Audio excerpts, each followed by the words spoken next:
What is up, everybody, and welcome to the EGF channel. I'm here with the wonderful Ritual. We're actually coming in today with Villanova University versus DePaul University with some Super Smash Bros. Ultimate action. How you doing today, Ritual? I'm doing fantastic, Juice. How are you doing? I am living and my forehead is bright because my future is bright as well. But anyway. I feel that, man. I feel that. But before we get into it, if you're new here, let's go over a quick refresher of the rules. This is a 5v5 crew battle, but rather than the Conquest style you're used to, there's a point system in place. Every stock, instead of just, one game, 3 stocks, it's a best of 3. Every stock you take, you get a point. So if I 3-stock you, I get 3 points, you get 0. But if we go last hit, last stock, well, I get and I win, I get 3 points, and you get 2. And then whoever wins the best, that whole best of 3 gets 2 points. So, sets are still important, but you can't be too comfortable unless if those games are close, because the only way to really secure victory is to blow out your opponent's Juice. Oh no, absolutely. And actually, we're going to get right into this first match between Daniel the Manual, or Dan the Man as some of you might know, versus Wolf Data. Dan the Man piloting the Pokemon Trainer and Wolf Data piloting Link. Yes, sir. Getting right into it here on PS2. Starting off fast, both players just looking to scrap. And I love these falling aerials. Both players just kind of trying to find any neutral win, and it's gonna be Wolf Data finding the juggle situation early. Right, no, and that up smash, again, Wolf, or forgive me, I almost said Wolf, but we're talking about Wolf Data, not Wolf the character. Link is a character who does insane amounts of damage, but is not that, necessarily fast compared to, where it was Squirtle, but now we're seeing basically a heavy hitter versus the heavy character, and already Wolf Data cleaning up that first stock for Dan the Man.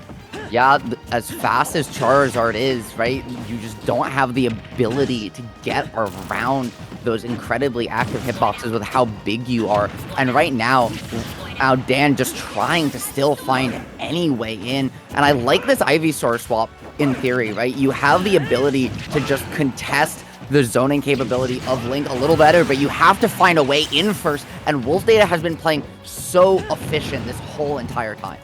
Oh no, for sure. Wolf Data has been making sure that he's just able to kind of hound down Dan the Man. Dan has almost had 0 seconds to breathe during those entire first 2 stocks. Anti-airs, forward airs the entire time, placing the boomerang at exactly where he wants Dan the Man to be, keeping literally the frame traps are going insane right now too. And almost we might even see a 3-stock. Oh! Yeah, he was going for it all right there, not once but twice, and the unfortunate at the end, the SD going to put at least 1 point on the board for Villanova, but man, was that a whole 3-stock and a half. And, just looking, right, when you're this far ahead, you just gotta go for the swag, right? Like, you gotta show that confidence up, but unfortunately dying first. And it means that at the end of the day, right, Villanova takes those, right? If you got spiked there, fine. But you didn't. You still died, but the SD comes in clutch, and that might be the difference maker at the end. So the score now is going to be 4-1 in the favor of DePaul. And just, this was kind of the issue with Dan the Man throughout this set, is a lot of holding forward, right? A lot of just trying to push these options. We didn't really see attempts to reset to neutral, slow the pace of the game down.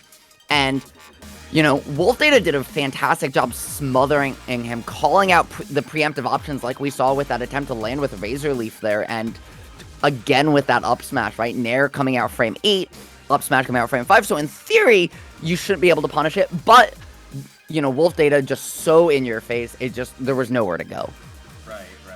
And no, there was just so many frame traps and just, like you mentioned, so much smothering coming out from Wolf Data. And this is one of the crazier interactions I've seen in this game I just want to bring up, because I did not know that a little arrow like Link's would break Charizard out of Flare Blitz.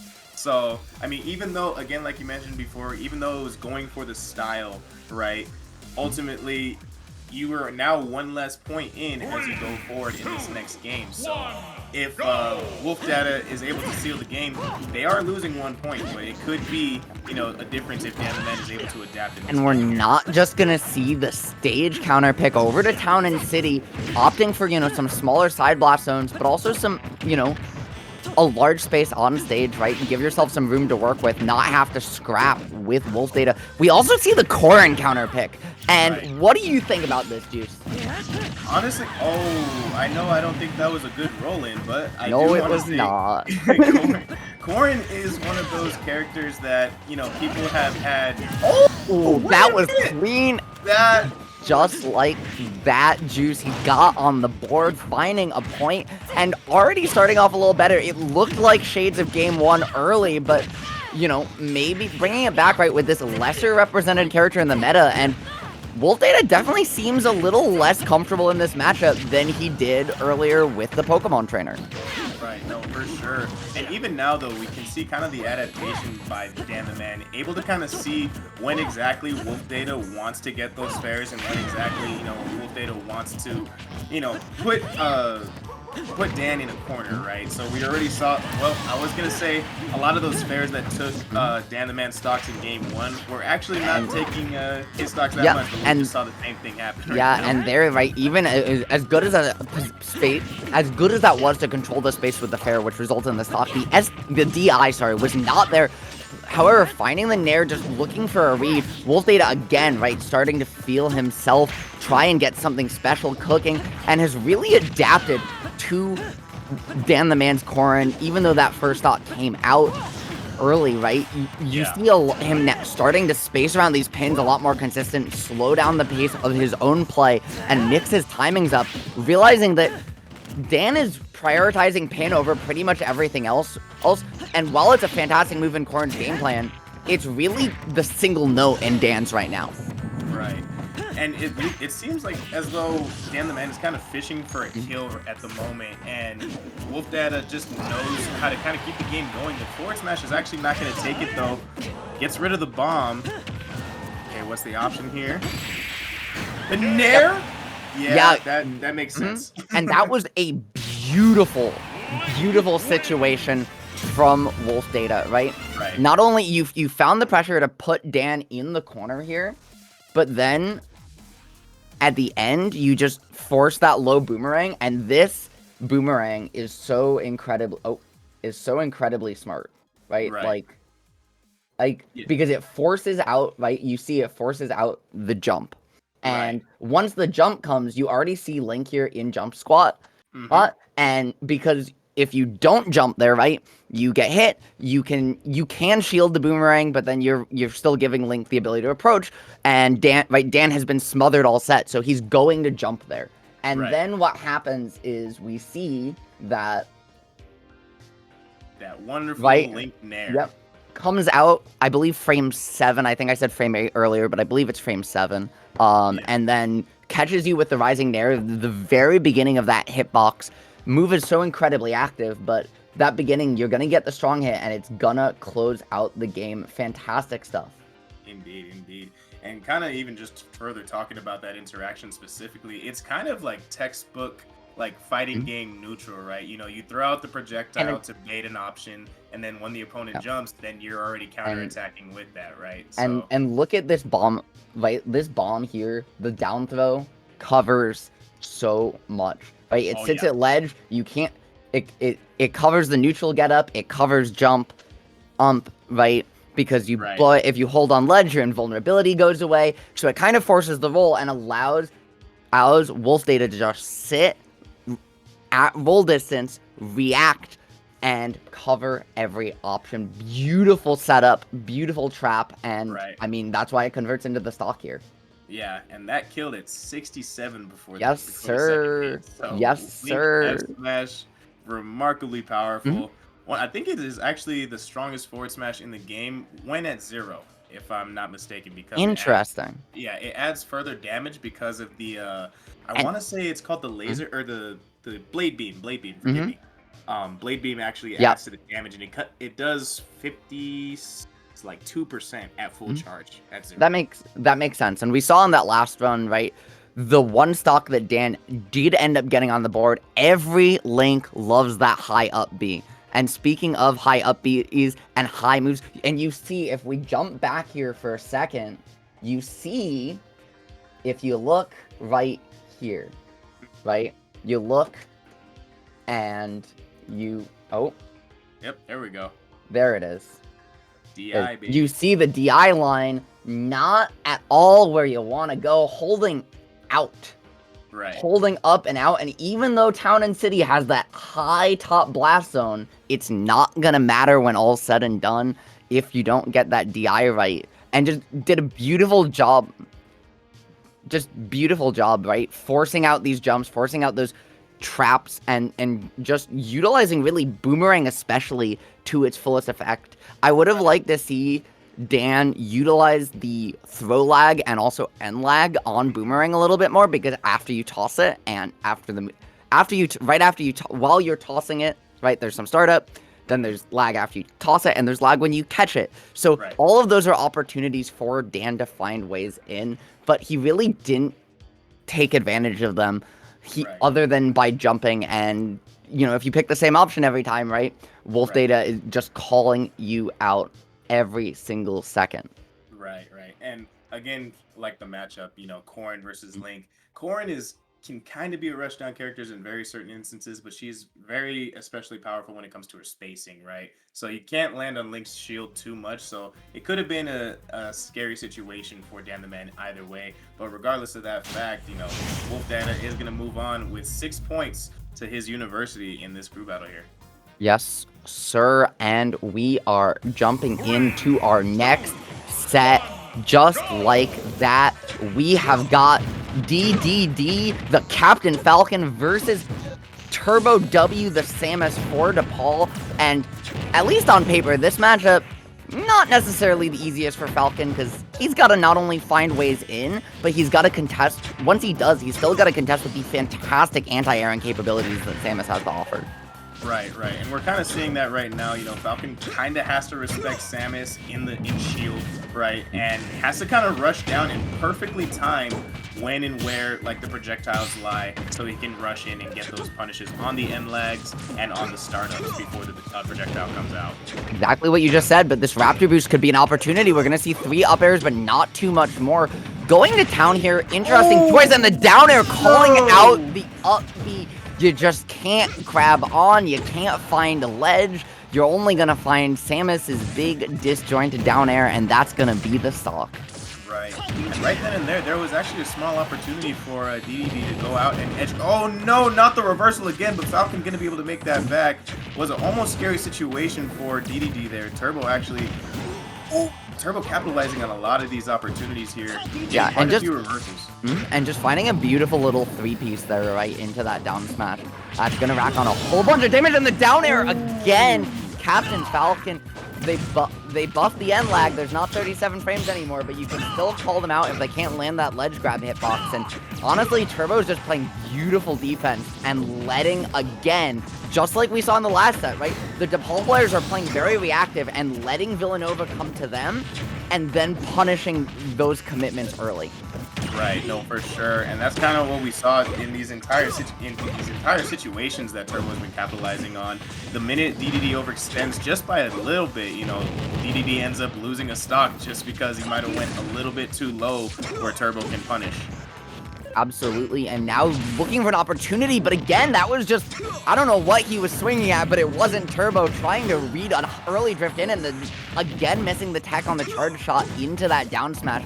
Just so much percent. However, the grab reversal gonna give you an opportunity here, Juice. Yep. Now that is looking like good news to maybe take 1 stock right now in this game. Falcon is one of those characters that can eviscerate your stocks if you don't pay close enough attention. Great get-up attack right there, actually, to eliminate the charge shot coming out from Turbo. Takes the stock. Okay, this could be doable. Raptor boost, sorry, the up B allowing you to get on the board, but Nair 1-2, gonna swing, gonna connect, and gonna close out the game. Turbo W finding it. But as you said, right, it's very possible for Falcon in that position. And DDD's Falcon, in some ways, kind of reminds me a little bit. it's a much less refined version of the Tri-State player Gatsby, who just at every opportunity will hold forward, at every opportunity will look for that commitment. But where DDD kind of, or where Gatsby thrives that DDD didn't, is just the ability to mix up that movement, find creative routes, and then pick non-traditional options. We saw kind of the obvious choice, right? Like the immediate double jump up air, up Right. B. We saw, you know, an immediate run off dare, just hoping that you would burn your jump early. Right. And DDD needs, I think, did some really good things in that game, but needs to work on the bait and punish part of an aggressive playstyle, right? Where you're not just aggressive all the time, you're aggressive in your punish game, but you still are willing to play that neutral, slow things down, and try and find your way through this maze of projectiles that Samus throws at you. Right. No, for sure. And again, like we talked about, you know, those reversals were very crucial. You know, DePaul knows how to play reactionary, knows how to kind of whiff punish. And even when we looked at a few of those stocks, like DDD was only like micropixels away from getting that downer to connect. So even now going into this game too, DDD could even switch to just trying to 2-frame with the down air on the ledge, right? Because that thing hits all the time. Look at that. Did you just see how close in both those last two interactions, right? How close those were to connecting? Like, look at this. It's just 1, 2, 3 hits jumping over each other. Both players were swinging relentlessly in that interaction and really all set. And again, we're gonna see a counter pick coming out from Villanova. Game 1, one character, game 2, another. And I don't know how I feel about swapping to Wolf and going to FD here. Hey, you gotta do what you gotta do to win sometimes, because right now, DDD is kind of swapped from like, okay, I was kind of rushing you down a little bit, but now I have my own projectile, which is translucent. And what are you gonna do about this translucent projectile? Well, I also have a reflector, right? So this is literally, you gotta do what you gotta do to win, like, to perfection at this moment. Yep, and I mean, we're seeing like, you know, this is right the epitome of Wi-Fi Smash Ultimate, right? I sit back and I press my projectile, and then I punish you, and then I press my projectile. But DDD's doing a really good job early, you know, even if it is the I'm spamming neutral B over and over, of controlling the pace of this game and disrupting that that playstyle we saw very early from Turbo. But now this is an opening, and I'm gonna miss the spike hitbox there, but still gonna close it out, find the stock, and not even Wolf Flash can save you now, Juice. Right, and that was actually kind of crazy, because in that very moment, if DDD would have waited for just like half a second or so, he might have been able to recover with the side B, but it doesn't matter because the stocks are going to equal out, because that forward smash from Wolf just sends you to the blast zone regardless. Absolutely, just looking for the scrap, but then they were going to find a combo starter into the bomb drag down. That was a piece of sauce, but unfortunately not going to find the pasta to go along with it, and gonna get caught out by the lasers just over and over again. That's really been the only way DDD's been able to find ways in at all, is just catching these landings with lasers. And, you know, Turbo just content to say, okay, I'm gonna just take it slow, charge down, charge my charge shot, you know, dance around you with bomb, and say, okay, if I take 5%, 10% here, okay, because at some point you've still got to jump, you still got to make a mistake, and that's when I'm going to capitalize. Right. Oh my god, the almost fully charged up smash, not connecting just yet, but DDD doing a good job of waiting for the landing from Turbo, the whip punish. Yep. That's coming back to ledge fair. Yep, and the instant fair off the ledge again from Turbo. He's done that all set. It's very much a habit, but it's not getting punished here. And DDD just kind of hasn't caught on. There's the mix-up, but that time it's gonna get called out with the Nair. And we're seeing a lot of just very flowchart day one Wolf play from DDD. It's not bad by any means, but it is kind of the fundamentals of this character. We're not seeing a lot of the additional, right, fair into back airs. We're not seeing a lot of the stuff that you kind of have known Wolf for in the later half of Ultimate's lifespan. And it's really been the difference maker, because Turbo's just able to get more off each interaction. Right. I do want to say though, as we kind of watch this, you know, obviously we mentioned this is kind of the Wi-Fi specialty here, but this really does teach you like the utmost of patience, right? Being able to play in these conditions when somebody is picking the most like optimal yet seemingly brain dead option, you know, but it works half of these times. So whether or not Turbo is going to be able to adapt to this and finally take this stock is going to be yet to be seen. And, that was such a good jump. Yeah, and we saw in that interaction looking for the bombs, which would have converted into a down air, didn't find it. I do want to, you know, say I want to give DDD a lot of credit for calling out these up Bs every single time. He hasn't gotten hit by one yet out of shield and has done a really good job baiting them. Just the jab, right? Rack on some damage, extend this corner situation, and gonna call out the jump again with a nair. This could be a stock if Turbo's not careful. Beautiful job saving the jump, though. Right. Oh, and almost DDD was pixels away. Wow. Okay. Just the drop off the Angel platform, seal the game with the back air. I was actually going to say earlier, DDD was like slight pixels away from reading the roll in to get the back throw, but like I said, it doesn't matter now. Yep, and yeah, as you saw it right there, and that with back throw is going to allow the first up B out of shield to connect all set long. And you know, if you're DDD, you're okay with that, right? And just you know, this is the classic. The classic is just abuse those iframes, drop off with an aggressive option. You see so many players here in Tri-State, in New England, which is where I'm located, do it. And beautiful job from DDD, you know, bringing that along. This is insane, though, right? Ridiculous 2-frame right there. I don't even know that it was a 2-frame. It looked like it was right before he would have gotten to grab edge from down underneath here. You see, he's not in the ledge grab animation. Is that not the ledge grab? No, he is. You're right. You're right. Okay, I missed the ledge grab animation. That's on me. Yeah, no, that Samus up tilt is sometimes ridiculous, man. That being said, great DI there on reaction to at least try and survive that, but it's just not gonna matter because, you know, you don't have a jump, and Wolf, not the greatest recovery in the world. Yeah, Wolf without a jump is kind of like a GG shake my hand moment, right? But yep, but again, sometimes all you gotta do, right? You asked for a handshake, DDD extended one, found the stock, put the claws into your chest, and I mean, looking like Jackal there for a second.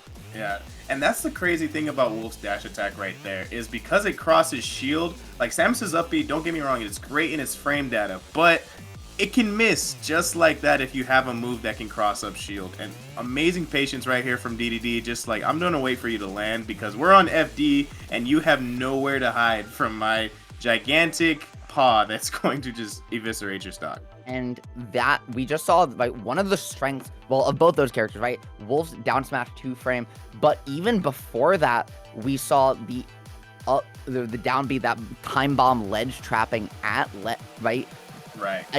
It's one of Samus's best tools. She has one of the best ledge traps in the entire game, along with characters like Snake, characters like Me Gunner, right? Any character that can place a lingering projectile, especially one that explodes in that space by ledge, it just covers everything because it deals with your hitboxes, it occupies the area, you can't delay your timings, and with Samus, it combos into charge shot, it combos into your smash attacks, it combos into down air. Like, you just can find anything in the world you want.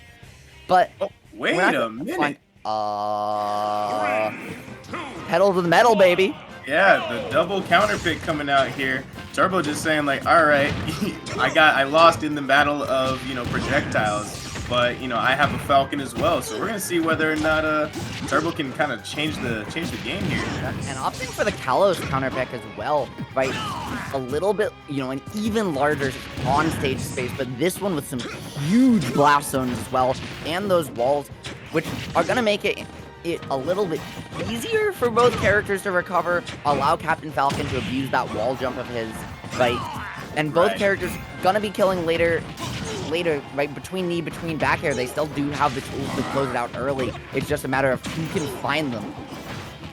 Right, and I will say this is kind of one of those crazy counter picks because this is Falcon's best stage, so I don't know if DDD was necessarily ready for Turbo to do the stage pick and the counter pick at the same time. I don't know that I'd agree that it's Falcon's best stage. I feel like Fountain City also very good, but you know what's not good? when you miss those techs, the Wolf Flash gonna close it out. Jab, though, gonna put you in the corner, and Falcon has every opportunity to get you on reaction, find that up B, get the command grab, send you coast to coast, do it all over again, but just can't close out the stock here, Juice. Yeah, no, and one thing I was really going to say is we're kind of seeing the same habit from Turbo that Turbo had with the Samus, whereas, like, if you touch my shield, I'm going to up B. However, Falcon does not necessarily have the best frame data when it comes to that up B out of shield, unless it's a very early aerial on his shield. So I don't know whether or not DDD is going to exploit that as much as he did with Samus's. Even still, it's the hitbox, right, to get that grab is huge. You know what else is huge? That back air, especially when it catches you on landing, right? Those landing frames kind of making you a little bit more round, a little bit of an easier target to find. I love the idea for the Raptor Boost, but it's not going to find its mark. And this is where DDD's kind of just started cooking. Are we going to see Villanova take a set right now? I'm just saying, DDD is kind of moving right now. The movement is real. The movement is going crazy. Literally, Turbo has not managed to touch DDD in quite a long time. Literally this whole stock. Not at all, but yep, and I love the use of the platform there to find the way out of that ledge trap situation. That's a huge opportunity, but the jump, beautiful knowledge, right, to find a way away from the knee, but not that F smash, Juice. And just like that, Turbo's played himself back into this set. Oh my God, hold on. These two are boxing like Prime Mike Tyson and Holyfield. This is a great last stock. Yes, sir. The Nair again, though, gonna find the way out, but going all the way out there, you're putting yourself at the ledge. And even though you have a lead, you're one hit away, but right, this is Falcon. He's capable of comboing you to death if he can find that hit, if he can find that way in. DDD desperately trying to keep his ledge trap going, now find the opportunity, but an F smash, you can't go for those in this situation right now. This is scary. That side B conversion could have led to the kill right there. Down B from ledge. Yep, just trying to find that Falcon kick out of the corner. Back throw, barely gonna do it. And we gotta see the replay on that because I don't know if that was DI'd right. It might have been. He was at 160, but it was center stage on Kalos. Yeah, I'm gonna be completely honest. I don't think that was great DI. A look here, right? And we're just gonna go, you know, a couple frames at a time. Come on. Wolf tossing a full-grown man all the way out to the blast zone. A look. That looks like. Hold on. Okay, this is. I think it might come out right. Oh wow, that came out way too fast for me to acknowledge. I see it. It's right there. Yeah, it's right there. It's like it's basically the trail line. But yep, you can see it right in that trail line, and yeah, that's sending you right in the, that's sending you up, which Wolfpack though already wants to send you to that top corner, and instead of drawing that higher line up, you kind of just went right along with the angle that it wanted you to go at. That's gonna even if you're holding in, that's gonna increase your knockback just a little bit, and gonna close it out for Villanova. So they got a set, they got on the board, which is a huge deal, but all those games are very close, so it's still gonna be the advantage over to DePaul right now. I believe the score right now 7-1, but we'll see that updated in just a second. Right. I believe if I'm doing the math correctly, it's gonna be 7-4. Yes. But yeah, no, amazing job with the counter pick coming out from DDD. DDD managing to put a little bit of the points on the board for Villanova here. Absolutely, and the Wolf on FD, I wasn't entirely sure, right? Right. And we saw, just really abusing laser, abusing Nair. We didn't really see much else beyond those two moves other than that one single F smash. But this game, we really saw the Wolf come alive, right? We saw the combos, we saw the reads, we saw the ledge trap, the platform coverage, and this was so smart, right? Yeah, covering the space, sitting low, and forcing you to go high, only to catch those frames of landing lag you have with that back air. Right. No, this was literally just like, oh wait, this is a different interaction. That's it. Oh, okay, no, this is the same one, but this is prime, just ideas and concepts for baiting edge guards, right? You want to get them to do the secondary option, and you want to be able to punish that secondary option with your third option. And Wolf back air is the move to do it with for right? sure. And I just wanna say, right, like you land here, right? And the Right. back air's already coming out. This is a beautiful checkmate scenario, right? Mm-hmm. You've got the jump, and then 1, 2, 3. There's the back air. But look at this, right? You've got so many frames of landing lag that even though this move not the fastest in the world, 1, 2, 3, 4. That's where a neutral landing, right? If you just jumped a platform, that's where the landing would have ended. You would have been able to shield right on this next frame here, but because you did that up B, you're in that additional landing lag, and it's able to find its mark. Right. Man, and that wolf back here is one of the scariest moves in the game. Oh my god, dude, that like, move kills you at 80. Yeah, it kills you at 80, and it also is just you can just spam it and you can get away with it because it's safe. So it's and you can combo from it. So it's like, you know, it was definitely a great counter pick from DDD. But this was another excellent bait coming out from Turbo. Like, I'm gonna jump at you to up air you again. Psych, you thought I'm actually landing to the ground and I'm going to forward smash you. Yep, Like and the empty hop. well, I just want to draw some attention to here on the jump. Watch where he's positioned, right? Right. Look at where he is right now. You're not just threatening the up air. You're threatening that you're right around this edge of platform. So you're threatening I can double jump at you.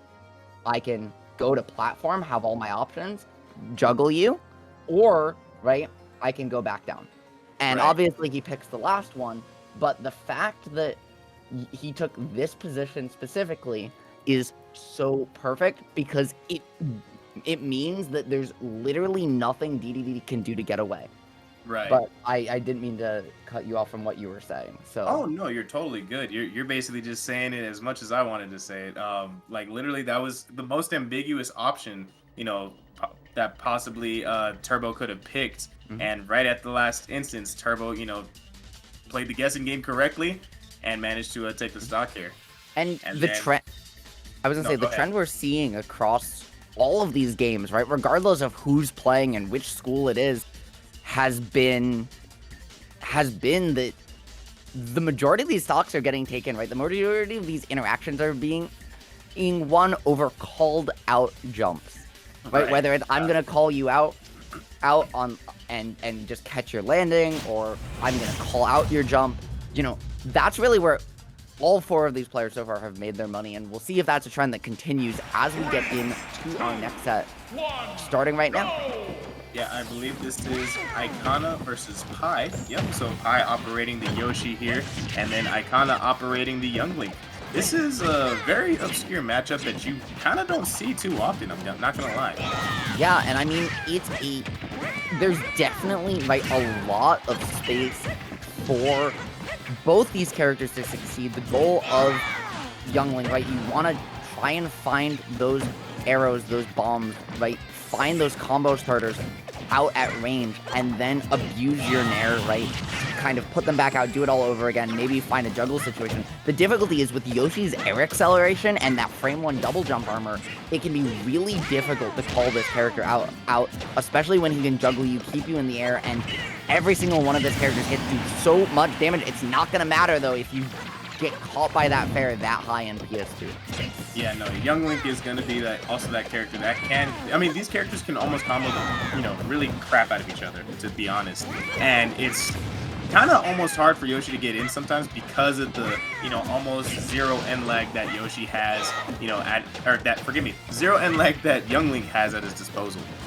Yeah, no, this character has very slow moves, or very fast moves in terms of end lag, and I love the falling airs, I love these boomerangs, and the ability, right, to kind of bait out from Ikana, right, bait out these aggressive jumps from Pi, and catch these landings. However, getting called out, a beautiful drift back on that fair, looking a little bit like Yoshidora, right, just fading it back, finding a way in to reversal the situation, but you still have to find a way back down. Right. Okay. The forward are going to go ahead and get punished by Ikana. The side B in neutral. Yep.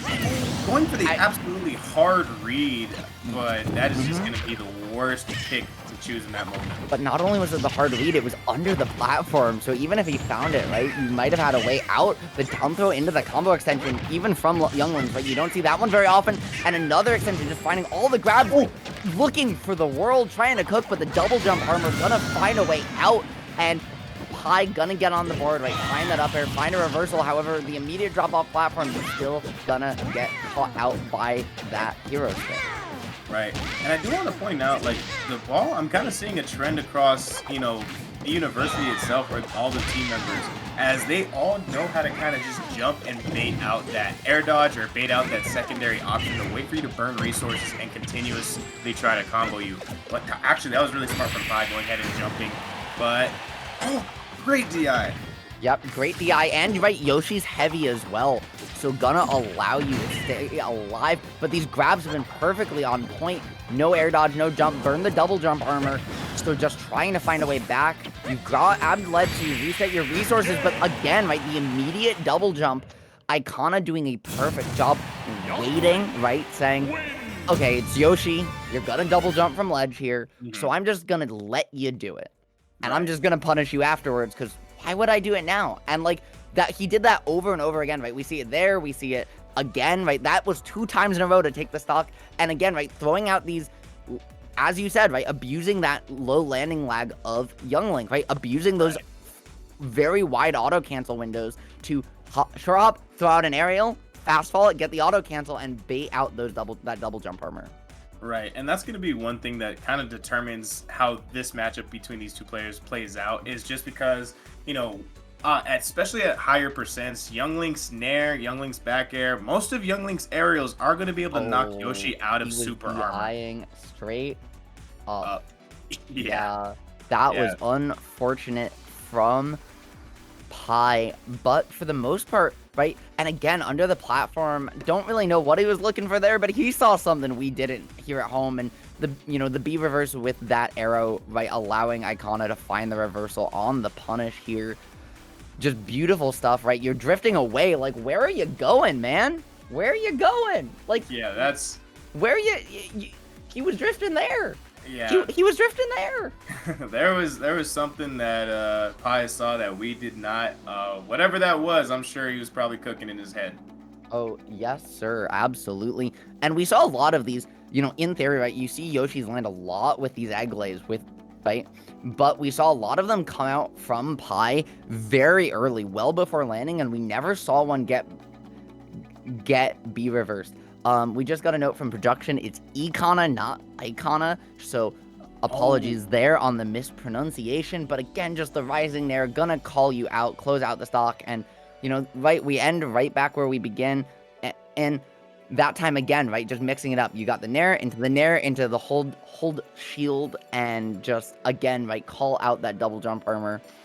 It's just the ability of DePaul to play very reactionary, and really Villanova not ever looking to reset to neutral. That has been the difference maker in this crew battle so far.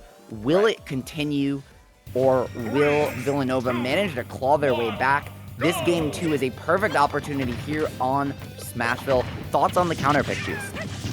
Honestly, Smashville is kind of an interesting counterpick to me, because Smashville is basically one of those places that rushdown characters won't let you escape. So I don't think it was probably in Pi's best interest to go here. But, absolutely, but yeah, I understand that you want that ability, right? That center platform so strong to catch the double jump armor, and also the stage so small, so once you find a way in, right, it's hard for Icona to get away and reset with these projectiles, which he was making such great use of, right, game 1. Whenever he got nervous in a scrap, he'd just back off, utilize the large size of PS2 to get some space, and force Pi to approach all over again. Even still, though, size of stage, platform layout, it's not going to matter. The down air taking stock 1, Icona getting on the board early. Right. No, for sure. Icana's been kind of... Icona. I'm trying not to mispronounce. But he's been playing remarkably well, hounding down Pi, not even just kind of preventing Pi from getting into the air with those boomerangs.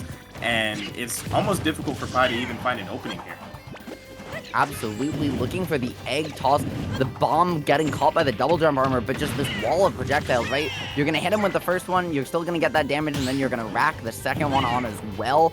Just this option coverage from Ikana has been immaculate, right? Knowing exactly how to punish, how to bait out this double jump armor, and you can tell how much experience Ikana has in this matchup just based on the way he's countering Pi right now. Right. No, for sure. This is definitely like experience in a nutshell with the way Ikana has been able to, you know, just keep Pi in disadvantage for more than a few seconds at every given time. Already building up 97%. This next interaction could be the stock for Pi. It absolutely could be. We might be on our way to a very solid 3 stock. There it is. Down air again, coming out, taking it all 3 stocks off that down air that game. I believe truly the MVP, and what really allowed such a dominant win was exactly why Pi went to that stage, right? The small space and that big center plat allowing you all the room in the world to control the airspace, extend those juggles, and keep it going, and it's just not gonna matter. We saw the DI shift out here, right? You see the shift from the DI there to the last second, it shifts over there, but it's not gonna matter. Because, I mean, Young Link down air, that move just kills, man. Oh, yeah, no, for sure. And again, you know, the biggest thing here, like I mentioned, though, even though Pi wanted that center platform to avoid certain things, like, Ikana just knew, like, I know you want to be in the air a majority of this matchup. I know how to, you know, prevent you from getting in there, or I know how to trade properly with you. In the sense, like, even if you try to take the aggressive approach, I'm going to win out in this scenario because you're in the air and I have my up air and I have my down air, which both kill at the top. Yep, and that last exchange was so smart, right? You saw all just holding shield, baiting out that back air, and then still just managing to find it. And we see these B reverse arrows. Those have been so good throughout both games in that set from Ikana, right? Baiting out the full drift away, for kind of baiting Pi to dash in, and then catching the initial dash with an immediate arrow right here and here, right? Like catching this landing, and you saw getting caught in the initial dash when it matters most. Oh, you just get caught right in that turnaround, in that initial dash, and that's really where Ikana is finding these turnaround arrows, finding these conversions, is because before you enter dash, right, where you can actually do everything, every character has an initial dash. Same thing with their, right, a turnaround, which is a certain number of frames, and in those frames, you're locked into that action. You still can't do anything else. Right. But, I mean, overall, we just saw an amazing use of experience and knowledge in that matchup coming out from Ikana. And Pi had a great time. Well, I wouldn't say a great time, but Pi did their best. I hope they had a great time. I hope they had a great time. We're playing a video game. We're talking about a video game. I hope you had a great time. Yeah, we hope they had a great time, or he had a great time. But obviously, you know, he did the best he could in that matchup. Hopefully, you know, Pi does get some experience and knowledge from that matchup, so he goes into the next match that whatever he has in his Smash career, he can do a little bit better in. So. Yeah, and I mean, it wasn't even, like, necessarily that he was playing poorly. He just didn't know how to slow down the pace of the game against Young Link. Something that we might have been able to see is a little bit more use, right? A couple more landing mix-ups with Egglay, specifically using the B reverse, right? Combined with Yoshi's fantastic aerial drift to just, an air acceleration to just get away a little bit more consistently, as well as some egg tossers, right? Maybe throw out a counter projectile, because as well, egg toss stops a lot of Young Link's projectiles, so it would force it would have forced Ikana to approach preemptively, and we finally see one there, right? That egg toss allowing you to jump, but you just double jump a little too early, go past ledge, and the position that double jump came out, was it intentional to go high there? Maybe, maybe not. It's a little hard to know, right? Unless you're Pi, but it's gonna still result in the stock, close things out. And yeah, I mean, it was like the entire set, the entire situation of circumstances was just more, it was less that Pi wasn't playing well and more that Ikana was just micro spacing everything beautifully. Right, right. And that's what can make or break, some of the best players in this game, right? Is microspacing. Microspacing, like when taken into account, is what can turn a mid-tier into a high tier, depending on who's talking about it, right? It can turn Corn from a mid-tier to a high tier when in the hands of somebody like Shattuck.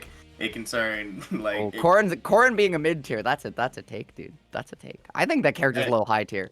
Just low, the thing low though high, is like low high? low high tier, but high tier. I was gonna say, if you want to talk about a character going from mid tier to higher based on microspacing, we could talk about Dr. Mario, but I don't know whether people are ready for that conversation. Wait a minute, hold on. Doc's a mid tier. That's a hot take. That's a hot take. Yeah, I mean, Who hurt okay, you? so hear me out. Oh no, I just play a lot of Doc, but yeah, I'm not even a Doc player, but I just play a lot of Doc. But Doc like, Hill is one of the best projectiles in the game. It combos into itself. It combos into his entire kit. She's got low landing lag, up beast, frame 3 out of shield, and kills you. Nair is really active. Most of his moves link combo. His throw game is really good. It's just, he's very fragile. That being said, that character's not on the stage, right? No slowness here. We know one thing only, and it's speed as we get into Floral versus Drew. Aegis versus Greninja here, and I feel like I should have seen this matchup before, but I can't recall if I ever have.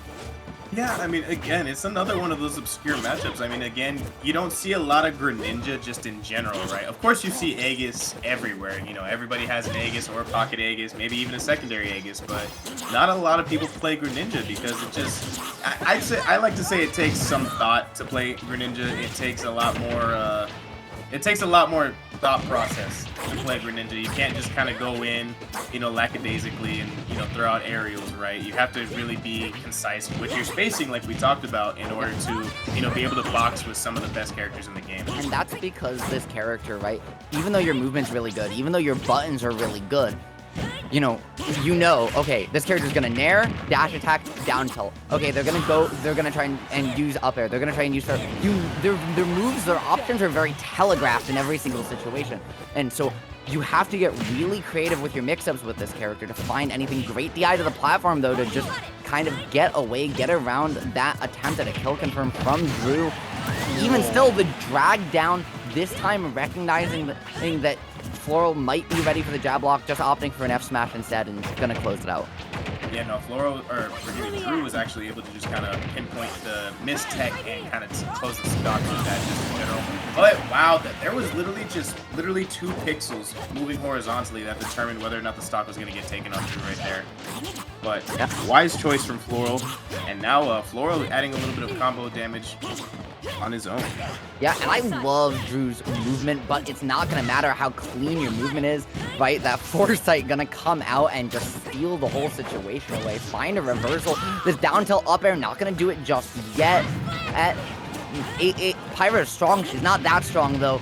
This corner situation, though, has been fantastic, and Floral did a fantastic job with spacing, playing underneath that platform, right?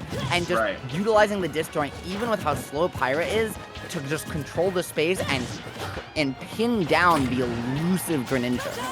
Yeah, no. Oh, that was a very punishable recovery, but Drew's just going to go ahead and try to punish with the Shuriken, going to go ahead and miss.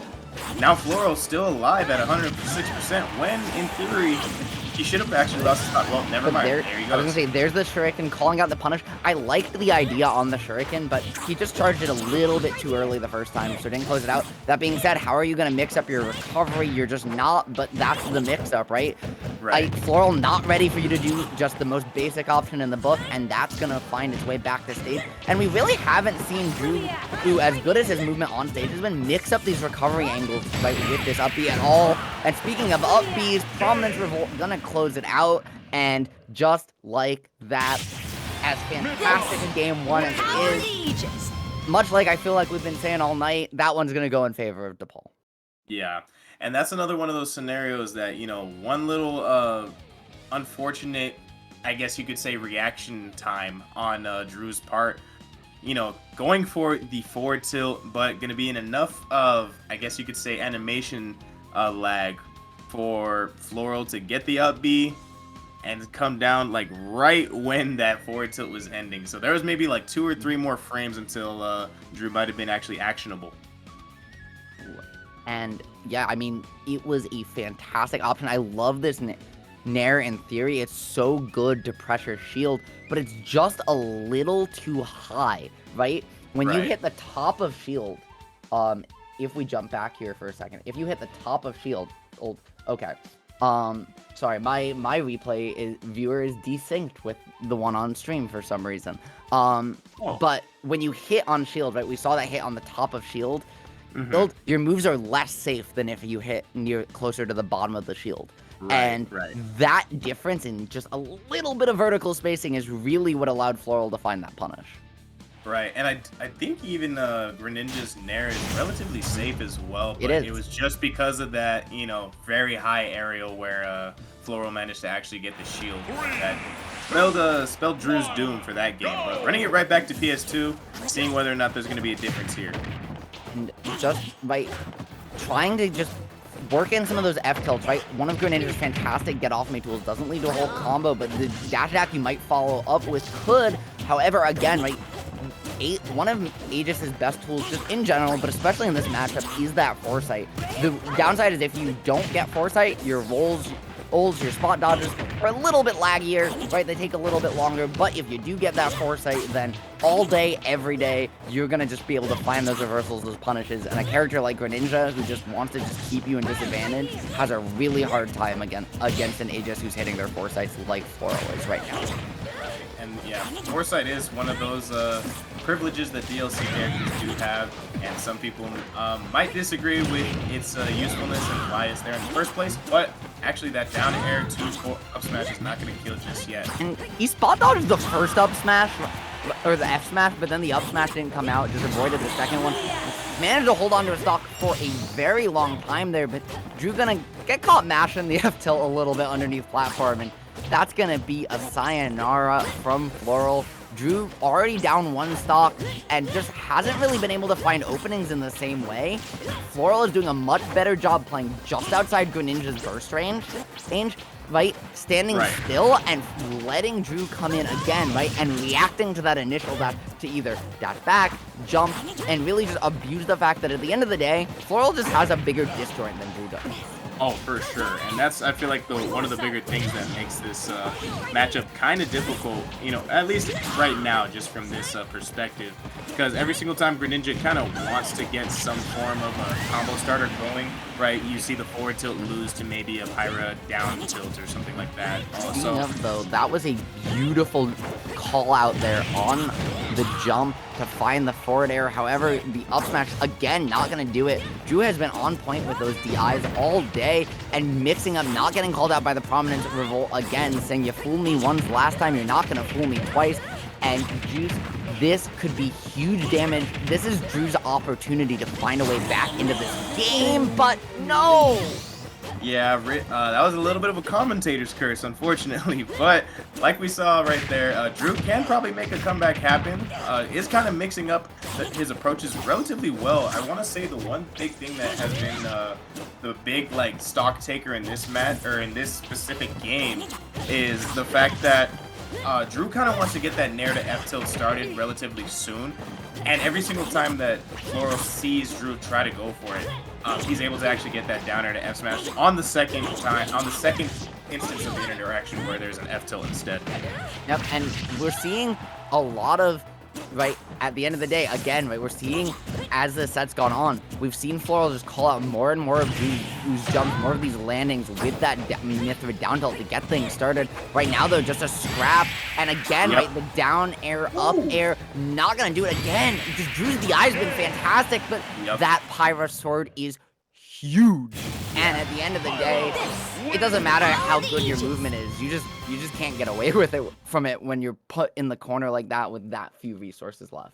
Right, and no, like literally, the biggest thing about, you know, the Pyra Mithra matchup, especially when it comes to Pyra, is sometimes you don't even know whether or not it's a Nair, a back air, or a down air hitting you because there is so many different hitboxes in that giant sword that's coming at you, and I believe that's just the back air itself. Oh, and did you see that at the last second there? At the last second here, watch the DI line, right? Yeah. Here it is. It's right up there in the corner, I believe. Here it is. It's pointed up. And if we jump forward 10 frames, or we'll go forward a frame at a time, you'll see it change. There it is now in purple. Or in orange, sorry. Coming out just barely, right? Maybe not even intentionally shifting that DI, probably just your finger slipping a little bit on the stick. But that's going to be the difference between going up to that top corner where you might have survived and out to the side. Right. Yeah. Unfortunate there. Just trying to get away, but it's going to call it out at the end of the day. Yeah, honestly, Pyra's aerials are just an entire mix-up in their own right. I'm gonna just be real. Because, I mean, the sweet spot of down air, well, it's not even a sour spot right there. Both of her hitboxes for down air feel like sweet spots just in general. Because, like, right here, hold on, let's see. Okay, no, that's just the up air. Yep, and this, you have the opportunity in, beautiful punish there, and again, right, calling out the jump, and we saw, once again, right, there was the DI line going that way, and it's just not going to matter at the end of the day. Right. And that was almost like pixels away from actually taking the stock of Drew right there with the first sweet spot of down air, which hits directly below.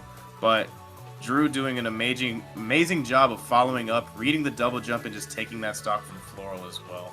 Yeah, I think that was the best read all set, and doing a beautiful job abusing that high full hop of Greninja, right? Positioning yourself above of a little bit, right? He was here compared to the, and you just force, okay, if you double jump, I can fall into you, I still have mine. If you fall, I can fast fall with you, and maybe catch up to you, maybe not. It is Pyra, so you're a lot more likely to be able to than if it was Mithra, who's a fast faller, and just fantastic stuff at the end of the day. And just right now, again, right, falling, trying, and once again, just that immediate pivot into the backflip to get away, right, that mix-up on landing into this punish, that's just clean Greninja movement, right? Yeah. Even the Drew came up short, his movement was beautiful. Oh yeah, no, Drew's movement was ridiculous in that game. Like, you could see, the small little pivots into the turnaround down tilts. Even just, being able to understand when he's able to dodge certain moves, fading back from ledge instead of landing on stage, going back to the ledge. Even here, like, kind of staying high in the air because he knows Floral wants to get that secondary up air and potentially kill really early, to landing on the ground, immediately jumping to avoid that down air tech chase. And we see the immediate learning there as well, right? As he jumps away from that second up air, he tried to contest the first one and then said, okay, well, if you're going to just jump up after me again, I'm just going to play defense this time. And it's really what allowed him to survive. We see the DI getting mixed ever so slightly from Floral there, right? Just trying to keep Drew guessing on where to read those follow-ups on the juggle situation. At the end of the day, though, just not able to pull it out. Floral once again taking the game and the set, I believe, for DePaul. And, I mean, this is just a steamroll so far. Yeah. I do want to say, though, this was another learning area, right? Because we saw Floral getting comboed up to like about 40-some% from Drew getting a lot of these up airs, and even the short hop up air or short hop fade back was really good. But oh wait, actually, are they running it back? Oh, they are running it back. That is on me. I guess. Are they running it back, or are we just jumping right into the next game here? No, we're seeing another Greninja. Yeah, they got us. They're mixing us here, and this Greninja as well. This time for DePaul. So you definitely know, right after that last set, that very practiced in that matchup. And against Lucario, this is interesting because now that you're at 80, right, you've got that aura, you've got rage as well, and you're getting to a point, that aura's right doing 35, you're getting to a point where Lucario is just going to be able to kill you from almost any hit. Unfortunate misinput SD coming out from Rasta Pasta right there. But no, actually, back to what you were saying. I kind of like to equate Lucario to Bowser sometimes, because you really just have to play the game like, all right, combo me first, so I can actually play the game and either kill you or just add big damage on top of you. You know, Yep. so Lucario is a very interesting character in that aspect. Absolutely, and remember as well that Rage doesn't just scale with doesn't just scale with percent like Rage does. It also scales based on stock differential. So that's why you see Lucario glowing, even from zero, glowing so much more now. But we really hasn't even found a single opportunity to get this Aura Sphere charge started, which is really where Lucario, off those B reverses, off those turnarounds, finds so many mix-ups and so much damage, and it's just gonna end up once again costing Rasta the stock. Treadmill 1 stock away from a 3 stock, and with only 71% on to his name, very capable of closing this one out. You know, Treadmill is a force of destruction in these literally very few moments, because it's only been like a minute and a half, and already Rastapasta down 2 stocks, trying to find some way of, you know, just building something up here to maybe make a comeback happen as a comeback mechanic character. Absolutely. The difficulty, though, right, is that even though Greninja can struggle to maybe kill outside of his confirms or just hitting a raw fair, you know, he kind of has to get that read on you after certain percents. As Ultimate goes on and on, right, you see that punish games get more efficient, right? Characters get better at their own confirms, and it becomes much harder as a character that needs to lose in order to win to have those opportunities to take advantage of your comeback mechanics. Right, and honestly, I will say, because of the movement right now, Treadmill is probably looking to take this first game, so Rastapasta's best course of action here is to hopefully take at least 1 stock to kind of mitigate the amount of points that Treadmill can get with the back air right there. So I was going to go ahead and take that first stock. That back air gonna kill you, not just at kill percent at 90 there, but it would have killed you at 30, reading the double jump and the drift in from Treadmill. That was such a fantastic up air anyways, right? Because even if you miss, you fall way faster than Lucario, so you can just get back down to stage. You're not really at risk of getting punished, and you force out that you force a defensive option, because if they get aggressive, trying to go high, trying to mix it up, well, this happens. Yeah. No, that was just very smart. That was like one of those secondary layers of thinking that, you know, I talked about before, where it's like, okay, I'm going to kind of bait you because, again, like you mentioned, I can fast fall faster than you, so you're going to still be in disadvantage. So you're probably going to want to jump to avoid this first up air, but I'm actually just going to throw out a second one and jump even higher than you probably can and catch you lacking. And I want to see what comes out over here. What comes out when we get down into the magnet here. Oh, he released the Aura Sphere and doesn't come out of the end lag.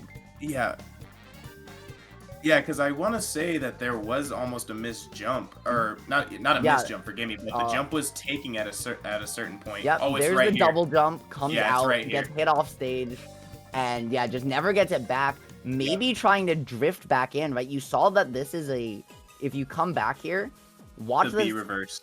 It's not a B reverse though. You sure? Because I could have sworn I saw the directional change. Yeah, it's just a turnaround. So there's 3 different types. There's wave bounces, B reverses, and turnaround Bs. Oh wait, I think we're talking about 2 different situations. B reverses here, like this. This is not a B reverse, because a B reverse would have swapped your momentum, allowed him to come back to stage. Maybe would have still kept him in disadvantage, but would have at least allowed him to threaten releasing the Aura Sphere, grab edge, or go back to stage. Whereas a turnaround B keeps that momentum going this way, cancels it out a little bit because it is Lucario with that Aura Sphere. However, facing back, you threaten that multi-hit, but you just really have nowhere to go, and you can't release it early because a character like Greninja is able to just go down and get out to you, and now we see the Duck Hunt. This is obscurity in pure form. I have never seen this matchup. I'm just gonna be straight up. I have never seen this matchup. Have I seen this matchup? I think I have.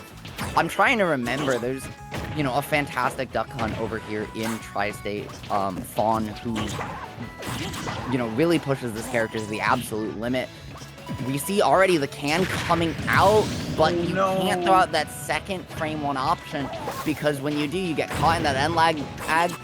It has so much of it, and at the end of the day, just unfortunate, SD. Yeah, you can't further recover after that either. So that's just an unfortunate, like you said, an unfortunate circumstance. It's gonna lead to that first stock getting taken from Rasta Pasta. Now Rasta's trying to play the runaway and get away from this, you know, murderous frog that's trying to take your stock as quickly as possible. And you might be seeing all of these clay pigeons, right, starting the combo, or that you normally see start combos with Duck Hunt, and none of them are happening. It's because once that clay pigeon is hitting, Rasta's detonating the clay pigeon immediately. In order to get those combos, you actually have to delay it slightly. So we're seeing a little bit of just missed timing coming out. Maybe it's online, maybe it's character familiarity. I don't know Rasta's character pool that well. So you just have to wonder, right? Like, was this counter pick worth it? Right. And okay, yeah. I mean, now I'd probably say maybe not. Just because it looks like Treadmill is just all too familiar with how to hound down Duck Hunt, no pun intended. But yeah, this is a little bit of a uphill battle.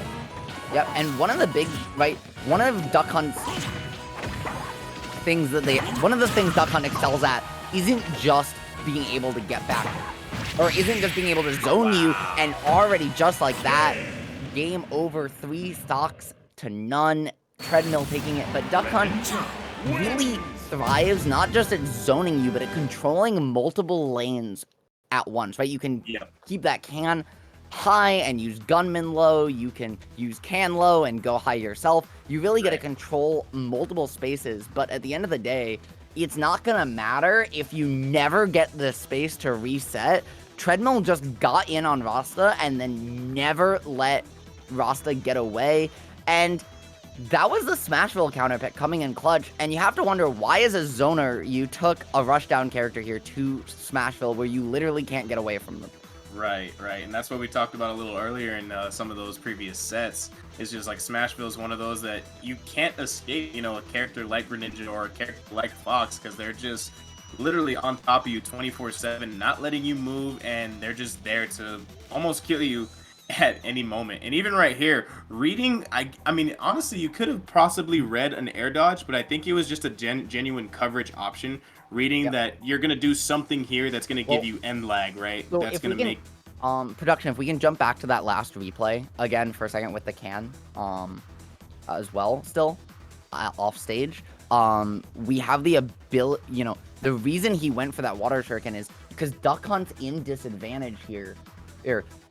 One of the changes they made to can is that you can ping it when you're in another action, and like shield, like up B. And so every Duck Hunt in the world is going to can here. Why? Right. Because they're forced to up B, and it allows them, right? Up B is going to take you, you know, in one of these ways.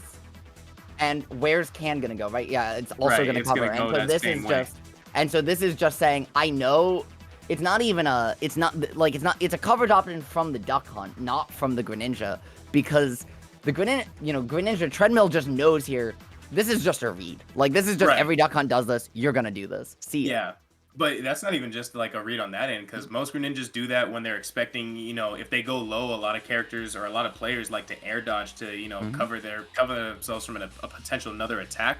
So not only was Treadmill reading, you know, just any option, he was ready for it by the can, by the air dodge, by whatever means that Rasta was trying to go for. So that was just purely just experience right there. Absolutely. As well, that position, right, from Treadmill was fantastic. Because you know, even if the can doesn't come out and there's just an early up B, Treadmill still had the double jump, right? Yeah, so you can fade back and like cover here too. So it's like you just can sit in that same position where that shuriken comes out, and then if you see the up B come out, you can just double jump, you can get the up air, you can get the fair, as you said, with that fade back, and there's just nowhere for Rasta to go. So positioning alone, it was kind of a checkmate scenario. And I mean, I just want to say, regardless of what school it is, I think this Greninja play has been the cleanest we've seen from any character all night, from both players. Oh, for sure. No, Greninja is honestly like one of those fundies characters that is just awesome to watch play at any given moment. And I believe we have coming up now an interview with the we have an interview with Treadmill, who won the last set, and we just hop over into the interview channel to do that, correct? So, or do they hop over here? Okay, so we will hop over to a break, and then when we come back, we'll have the interview ready for you.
All right. Welcome back to EGF. We are here interviewing Treadmill, who you saw just absolutely going crazy with the Greninja movement just in this last game from DePaul University. And we're just going to ask a couple of questions.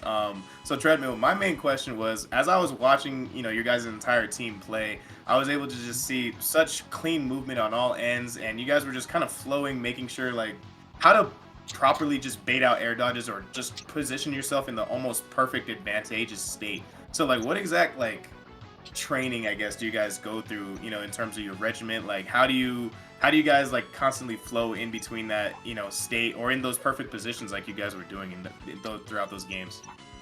So like what I think it is like we play with each other a lot, like whether it's just like before these matches or just like on the weekends or whatever. And like we've gone through a lot and we like know each other's habits to the point where like it's not enough to just like beat the character. You have to like actually read each other and like know what each other want. So that's where I go for like jump reads. I try and get like landings a lot more. Nice. Which actually, speaking of landings, we noticed that was something you guys were calling out on them a lot, regardless of who it was, what character it was. But something we noticed from them was that they had a tendency to kind of counterpick you guys after the game. Was that something you expected coming out from them, that every game in a set you'd be playing a different character? Or did that kind of catch you off guard at first? And if so, how did you adjust? Or if you expected it, what was your game plan for that going in? So I definitely think it caught us off guard in the beginning. We like their roster though. It shows that they all have like, or most of them have like 2 or 3 characters, right? So like, it was kind of to be expected, but yeah, like counterpicking stages is tough when that's like a component to think about, because like you can ban for one character, but then another character can do really well in like a stage you left open. Yeah, and I mean, as well, speaking of specifically, right, you closing out that not just your set, but also that crew battle. what did you any thoughts on specifically, right, the duck hunt counter pick against Greninja, and if you had any, whether it's thoughts on the matchup, or the stage pick, or advice you would offer to Villanova in for how they approach that counter pick specifically against Greninja. So for Duck Hunt Greninja, I haven't played it, but from what I've heard, it's really free for Greninja. Like, you can just mash all over Duck Hunt. Like, when you throw a gunner out, you can just dash attack through that and hit them. Like, you won't always get a combo, but they're already in that horrible position now. Right. And then, like, I'm pretty sure edge guarding Duck Hunt is pretty easy as well. Yeah, like, absolutely, unless that can comes out. But you did a fantastic job punishing that with the water shuriken. Beautiful checkmate situation there at the end, to close out that second stock of Game 2 on Smashville. Yeah, for sure, man. Now there was some amazing plays on like all your guys' side of the roster, man. It was beautiful to watch. That's what I definitely got to say. Yeah. Go ahead. I was gonna say, I just one more question, and then we'll ask if you have anything you want to shout out. The one thing was there anything going in against Villanova specifically that you guys prepped for, or as the crew battle something went on, is there anything you noticed kind of that was a habit of their team, of their crew as a whole, that you kind of started to preemptively add into your game plans going into your next sets? So there was just like a lot of jumping out of disadvantage. Like, I probably caught at least like 3 or 4 of those. I think I got a kill off of one. Yep. I know Sachit's worried about Duck Hunt because that matchup for Young Link is not great. So I'm pretty sure he's happy he got to dodge that. Sorry, I had like an update. No worries at all. Yeah, that's about it though. Okie doke. Well, I guess before we let you go, I know how busy, as a college student myself, I know exactly how busy you guys are. Is there anything you want to shout out? Anybody you want to shout out? Anything you want to plug at all? Yeah, shout out Dylan Turbo.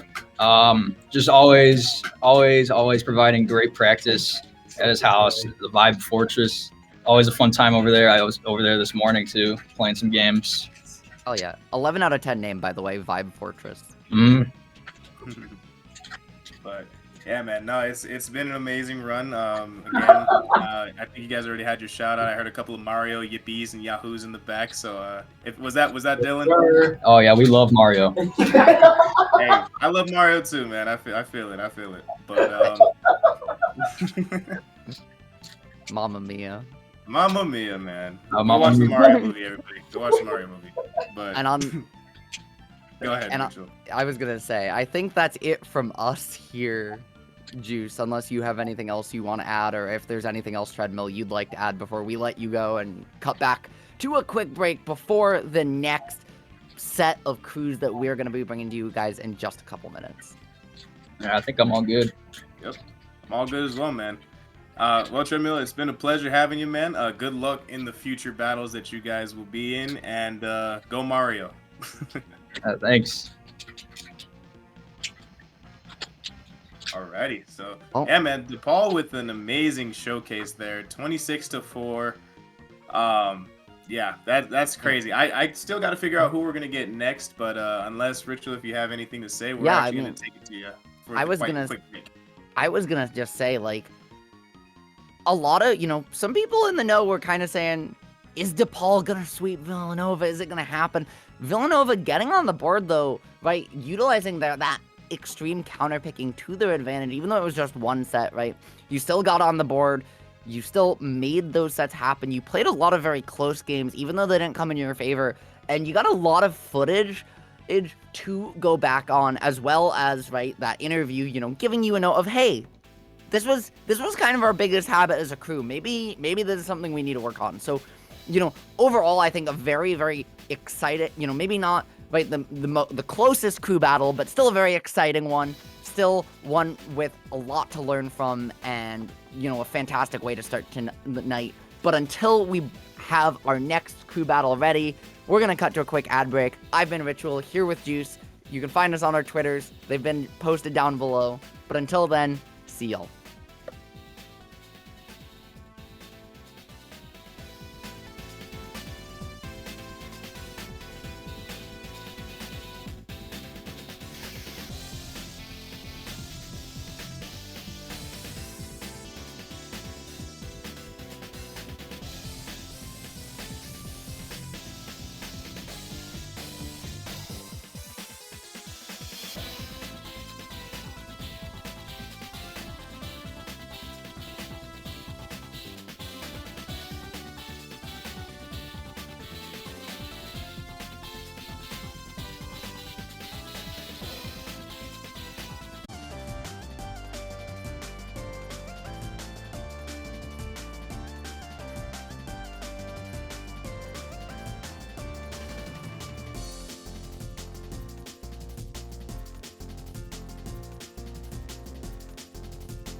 And this ball doing a whole lot despite. For a little bit off that Charizard, and I guess we're sticking with it. The flare So blow. much the forward smash disjoint. Oh my goodness, North. This for Bonnie. Just, I think Cloud has a like great down match. forward tilt. That was it should have been unsafe. Yeah. Yeah. Danny.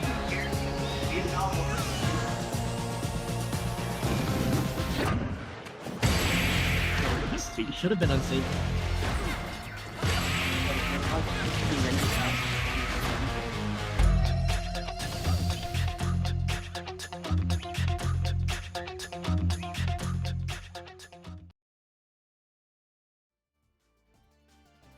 Hello, everybody, and welcome back to EGFC. I'm Ritual here with Juice, and we're here to bring you William and Mary versus the University of Idaho. Talk about a banger intro. Right? I mean, that intro was ridiculously dope. Like, I was like, wow, this is like beautifully made. You get to see all the awesome replays. And Dude, the especially reveal like the team stance at the end, you know, they're posted up looking all spiffy. You gotta love it, man. Gotta love it. Yeah, no, and hopefully, right, I'm excited to see, because after the production value on that, I am expecting big things from them here today. And I mean, you know, if they can even bring a fraction of the sauce from that team introduction over into this crew battle, I think we're in for a treat. Speaking of treats, we've got the King K. Rool versus Mr. Game & Watch here on Battlefield to start things off. And Juice, what do you think about all this? This is one matchup that's actually kind of funny, simply because I played this matchup like 2 days ago for a grand finals match. I lost, but it was still really fun. But it's really funny just to see how well a K-Rool can necessarily mix up, you know, the projectiles and how well they can kind of bait out, you know, how exactly Game & Watch decides to approach as well. So. And I love the attempt to parry there to start things off, but unfortunately, right, K-Rool being big, gonna mean that key still hits you even afterwards through the platform. But just abusing K-Rool's armor a little bit on the startup of that crown to land, right, try and contest. And we're seeing Drengater have a really hard time getting in against K-Rool. Vulcan is playing very defensive and forcing Dren, even with the lead right now, right, to approach, which is unusual, but he's managing to still find these hits and play really good defense of his own. His patience has paid off with an early stock, and it's just fantastic stuff early on from Drengdor so far. Vulcan trying to still just find a way and get on the board, and now down a stock is starting to get just a little bit antsy, right? You see a lot of more preemptive buttons coming out. Right, and this is the part where, you know, K-Rool starts to get a little bit overpowered in terms of the tier list here, because it's K-Rool gets comboed up to 70 before he's even able to, you know, be actionable. So it really depends on how Vulcan can kind of, again, mix up approaches, even maybe using the belly armor, trying not to get too greedy with that down B, because Game & Watch can punish that absurdly, well. And, yeah, go ahead. Oh no, dude. Coming up just a little bit short on that up B. The propeller attack not gonna let you get back. And the forward, the F-tilt into the back of Game & Watch to boot, just gonna keep the pressure on, but not able to keep you in the corner for too long. He's just gonna reset there himself, use it to bait you in and just reset to neutral. And Dren has done a fantastic job using these platforms to his advantage so far here on Battlefield. Yeah, that's another thing is I would definitely not ever take Game & Watch to Battlefield, because Game & Watch's big thing is once Game & Watch gets you in the air, you can just kind of, you know, throw a whole bunch of different moves at you, throw out that up air, throw out another nair. And, you know, since it covers above especially, it's very hard for characters to just get away from, you know, Game & Watch as he's, you know, moving under these platforms. And right now, Vulcan, they're struggling a little bit to get back to stage or even just confirm a kill right now. Absolutely. I love that nair pressure into the down tilt mix-up just as a get-off-me tool. Right, Dren trying to seal out this 3-stock, has an opportunity here to find the juggle, but the DI mix-up gonna mean you can't find that chase with the up B. I like the choice to try and close it out, but you're gonna get hit by a chair. It doesn't matter. Breaking that wood over your belly and sending you into the blast zone. What a way to start things off. Just complete and utter domination by William and Mary with the 3-stock there. Yeah, and that's the other thing is, like, of course, Game & Watch does have the up the out of shield, right, which kind of limits K. Rool in terms of approaches, but Game & Watch can also just throw out a chair, you know, because Game & Watch can throw out that chair after shielding too, and it's like, K. Rool just has to respect it by any means, you know? And why is that move so safe on shield, right? You saw, right, he was immediately able to shield the dash attack, not something you see Game & Watchers use too often to close out stocks, but just doing so. Sorry, that was a down tilt. Right. My bad. But still, very good catch from Dren here, right? Just using the drag down as a little bit of a mix-up. Vulcan not pushing a button, though. Right. Kind of an interesting choice. Yeah, that doesn't hit you if you're in the air. And so, gonna close things out. Yeah, the funny part about that specific interaction, though, which was very smart on Dren's part, was because of the fact that Dren turned around Vulcan in the air with the jumping, like, drifting aerial, or the drifting nair. Dren knew exactly when Vulcan was going to land, even if Vulcan used the nair to kind of cover themselves, like, from any further punishment. They were going to get hit by the chair regardless, because they were on the opposite end of the belly armor. Yeah, no, absolutely. However, that is going to be it on the replay side of things, right? Very clean first game from Dren to start things off. It started out well for Vulcan, right?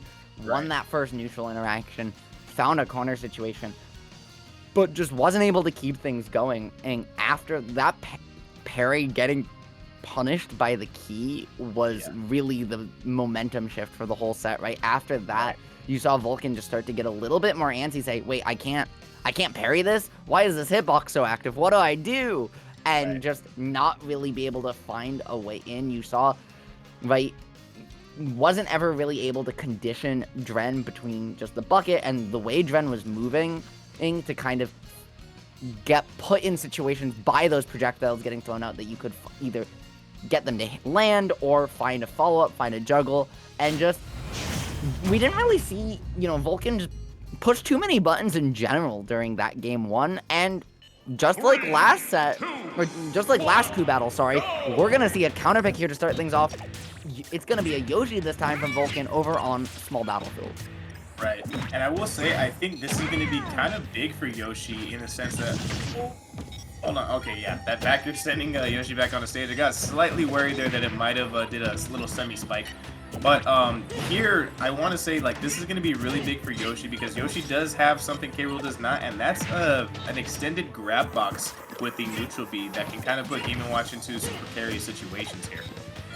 Absolutely as well, right? That frame one double jump armor gonna allow you to get out of situations that a lot of characters can't, right?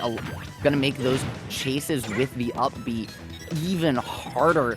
And Yoshi as well, just having that extra movement speed, right? A smaller hitbox to boot. In general, just gonna make it much harder for Game & Watch to find these stocks. Dren has tried to go for that nair off ledge almost every single time, and Vulcan almost found a punish, but instead just gets a little bit antsy, and Dren now finally gonna mix it up just by waiting before doing the same thing anyways. Yeah. And the other good part about this, though, for Vulcan is, the nair on Yoshi, even though it doesn't have, necessarily belly armor, Yoshi can kind of contest it with its frame data, and can kind of almost armor out a lot of the Game & Watch's approaches, on certain ones at least. And just trying to use the eggs there, right, to find some pressure, but the high mix-up gonna mean that one extra egg is one too many. The key gonna find a punish, and an immediate reversal from Dren. Chef's so good, right, at getting through that double jump armor because you can just keep it going anyways, and the back air edge guard gonna close it out. It, again, started off good for Vulcan, but Dren managing to just pull away a when it matters most at the ledge. That could have been a disaster, but not going to find the spike hitbox, and that's going to mean that Vulcan has one more lease on life here, Juice. Right. Drengador is just kind of cooling right now. Does not really have to do too much, but I don't think Dren was expecting just a straight up approach with the up air there, but No. Yoshi's gonna take at least 60. Oh, never mind. Okay, 48 before he gets to the ground. Never mind. I was gonna say, we really have not seen Vulcan go for a lot of juggles in general, not a lot of those vertical combos. That F tilt could have maybe led into an up tilt double up air, but instead, Vulcan just looking for the mix-up. Again, right, we're seeing the opt for a lot of these mix-ups rather than the Yoshi combos that you might see traditionally. And while it's found some mileage here and there, meaning that Dren kind of can't adapt, we're just seeing that Dren's defense has been impeccable, and Vulcan's mix-ups just have never been able to really work for long. Right. And no, it's kind of unusual how much... Oh! That was... I was expecting to see the upper launch, actually, instead of the sideways launch on that down smash. But, give me one second. Sorry, I'm, like, trying to reclaim my thoughts. No worries at all. The down tilt just going to put you at ledge, followed by the chef. Not too much here. And I believe because it's the hitbox, it looks like it's the... Was that supposed to send upwards and it No. was the DI? No, it was not. So it's the hitbox extension from the Nair, I believe. Right, Here, right. The hitbox shift. Right. Yeah, look, I think- because you see he doesn't hit you. I believe the up hitbox is like right here, isn't it? So he doesn't get hit by it. The tail gets hit by the down one, and this gets hit there. So you see that compound knockback angle, because normally the side angle is right, sends a lot more out and down. So it looked like maybe he got hit by both hitboxes or something. It was a very weird angle for sure. Yeah, that's not an angle I usually see, so I kind of got a little confused when trying to That talk about up and out angle it was very janky for sure. Going for an F smash, right, to get that started as well, that got punished by the down tilt. And again, not quite sure what caused that, but very, very good stuff from Dren, right? Abusing one of Game & Watch's most broken options. And that was really the story of the set, is we saw Dren just kind of doing things and say, okay, I'm going to do my move because it is good, and if you can punish it, well, then maybe I'll mix it up, right? Maybe I'll start my timing mix-ups. Maybe I'll start to throw in more layers. But if it's not, I'm just going to keep mashing because you don't have an answer for this, and why would I stop doing something if it's working? Right. And that other instance where Vulcan's jump just immediately got taken by the up B was just so unfortunate. And right here, the drift in, I think Vulcan just thought that Game & Watch was going to go directly underneath them, and the back air was actually just not going to connect. So I thought that's why maybe I'm expecting that there was no actions besides the drift coming out from Vulcan's part. Yeah, and I mean, right, the fact that the double jump didn't come out was surprising. It didn't. You would expect him, right, to have done so because that armor does come out frame one. Great juggle there as well, right? Just finally going up, getting aggressive. And Vulcan, right, didn't really extend the advantage states at the end of the day. We saw a lot of combo starters, but not a lot of combos, right? We saw a lot of attempts at mix-ups, which meant that instead of getting guaranteed damage, you're putting your opponent in 50-50s, and unless you're getting all those 50-50s right, you're giving your opponent more opportunities to reset to neutral, which against a character like Game & Watch, it's just so hard to consistently beat that character with how active those hitboxes are, with how fast they are, and just, the fact that, like, you have down smash and up smash, which just play the game for you sometimes. Yeah, the amount of respect you have to give Game & Watch is almost asinine, because it's just like, oh, I should be able to punish you right here, and it's just like, oh, wait, nope, I was a frame off. Okay, I guess I'm in disadvantage again. Let's retry this one more time. And that's kind of what we saw with, K-Roll, right? You saw K-Roll shield the first F tilt. Oh, let me put. Nope, there's a second F tilt, right? And even in that case right there, we saw Vulcan try to, nair out of disadvantage again, but, Game & Watch is able to do the spot dodge into down smash, which ultimately sealed that game and bringing William and Mary up 7-0. But I think the University of Idaho might have something cooking in the pot, potentially a counter pick like we've seen in these past two sets. Yeah, I mean, I absolutely agree, right? Who both schools are gonna send in next? X is currently being decided, but once that's all set in stone, we're gonna see what matchup we have next, where they head, and we're getting right into it now. as we get into Meta Knight versus Mewtwo here on PS2 with a banger song, Lore Keeper Zinnia and Astagito. Wait, hold on. Gigato. Yeah, on the Meta Knight. Astagigafo. Okay, this is funny because I remember commentating over Astagigafo's set like months ago. So it's been quite a while since I've actually seen them play. And one of the things that's really interesting here, right, is that if Meta Knight can find these low percent back airs, these low percent dash attacks, right, Mewtwo is very large, he's light, and he's floaty, just like we're seeing now. This is a character that's great to get those ladders on, but still not able to confirm it there. Just still trying to like abuse these disjoints, use them to your advantage, and the get-up attack perfectly timed, using those iframes to find your way through the F smash after the jab block. Right. And again, you know, kind of like you mentioned, you know, Mewtwo is big, and ultimately, if Meta Knight does get that first combo starter started, it's usually going to be death unless, you know, the Mewtwo is playing absolutely perfectly, knows how to respect, you know, each option in DI perfectly. Like right now, we're kind of seeing Claytron manage to keep out of like the reach of Meta Knight's, I guess you could say Meta Knight's like danger zone. Yep, and just the down angled F tilt, are gonna catch your ledge hang a little bit too long. There's an opportunity for ASD to find a little bit of an edge guard, but instead just gonna get reversal for it, trying to find a way back down. But again, these landings are getting caught. I love the cape mix up to platform, but still, right, can't maintain your feet on the ground. Something crazy to say as a Meta Knight, but at the end of the day, this has just been one extended juggle situation. Right, no, Claytron's been just doing the immaculate job at, you know, predicting where Astagigafo is going to be and just kind of knowing how exactly Astagigafo wants to approach. And the biggest thing, oh wow, that was actually kind of what I was going to talk about, is just the fact that Meta Knight kind of struggles versus those characters that can zone you out. Like, sure, Mewtwo does get beat up quite a bit, but if played absolutely perfectly, you know, Meta Knight does kind of suffer when having to, you know, avoid all these projectiles that Mewtwo has at his disposal. Absolutely, and right now the ladder's coming in. This could be big damage, this could be death, but not gonna find it.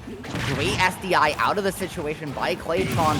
Still gonna result in a stock. Great job by Astagigato to clean that one up and recognize the SDI to just find that horizontal position. Anyways, there's another opportunity. Gonna find the down air again, right after, once again, some fantastic SDI. Claytron's defense has been on point. I know, it really has. Claytron has been picking all the right options when it comes to getting, you know, caught in those Meta Knight 0 to deaths. Oh, wait a minute! Oh my god! Astagigafo with the crazy edge guard on the side B. Listen, I mean, right, this is Meta Knight's strength, is those multiple jumps, those active hitboxes. He's gonna juggle you and he's gonna edge guard you. Ooh, and just finding the semi-spike, right, on that multi-hit, canceling it on ledge, and this is an incredibly precise thing. Because if you miss it, you're just dead. And we're seeing here, right? Watch what happens here too. What's even crazier? Did you see that? First frame, right? Not grabbing ledge, grabbing ledge. And do you see what? Do you see what's on Meta Knight here on the ledge grab as well? Invulnerability. That is an un-two-frameable angle to boot. So not only was that side B spike there, but there was no opportunity for Claytron to punish, even if it missed. Right. No, that was such a good option, because like that, I feel like that was just waiting on the entire game there.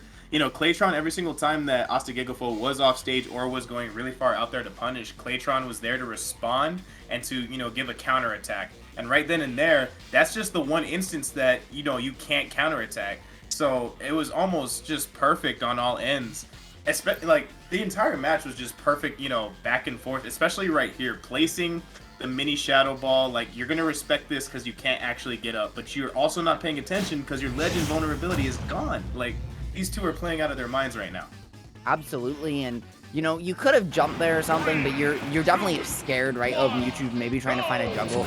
Great job utilizing your slow moving projectile, right? Just chase it, use it to kind of take space, regardless if it hits.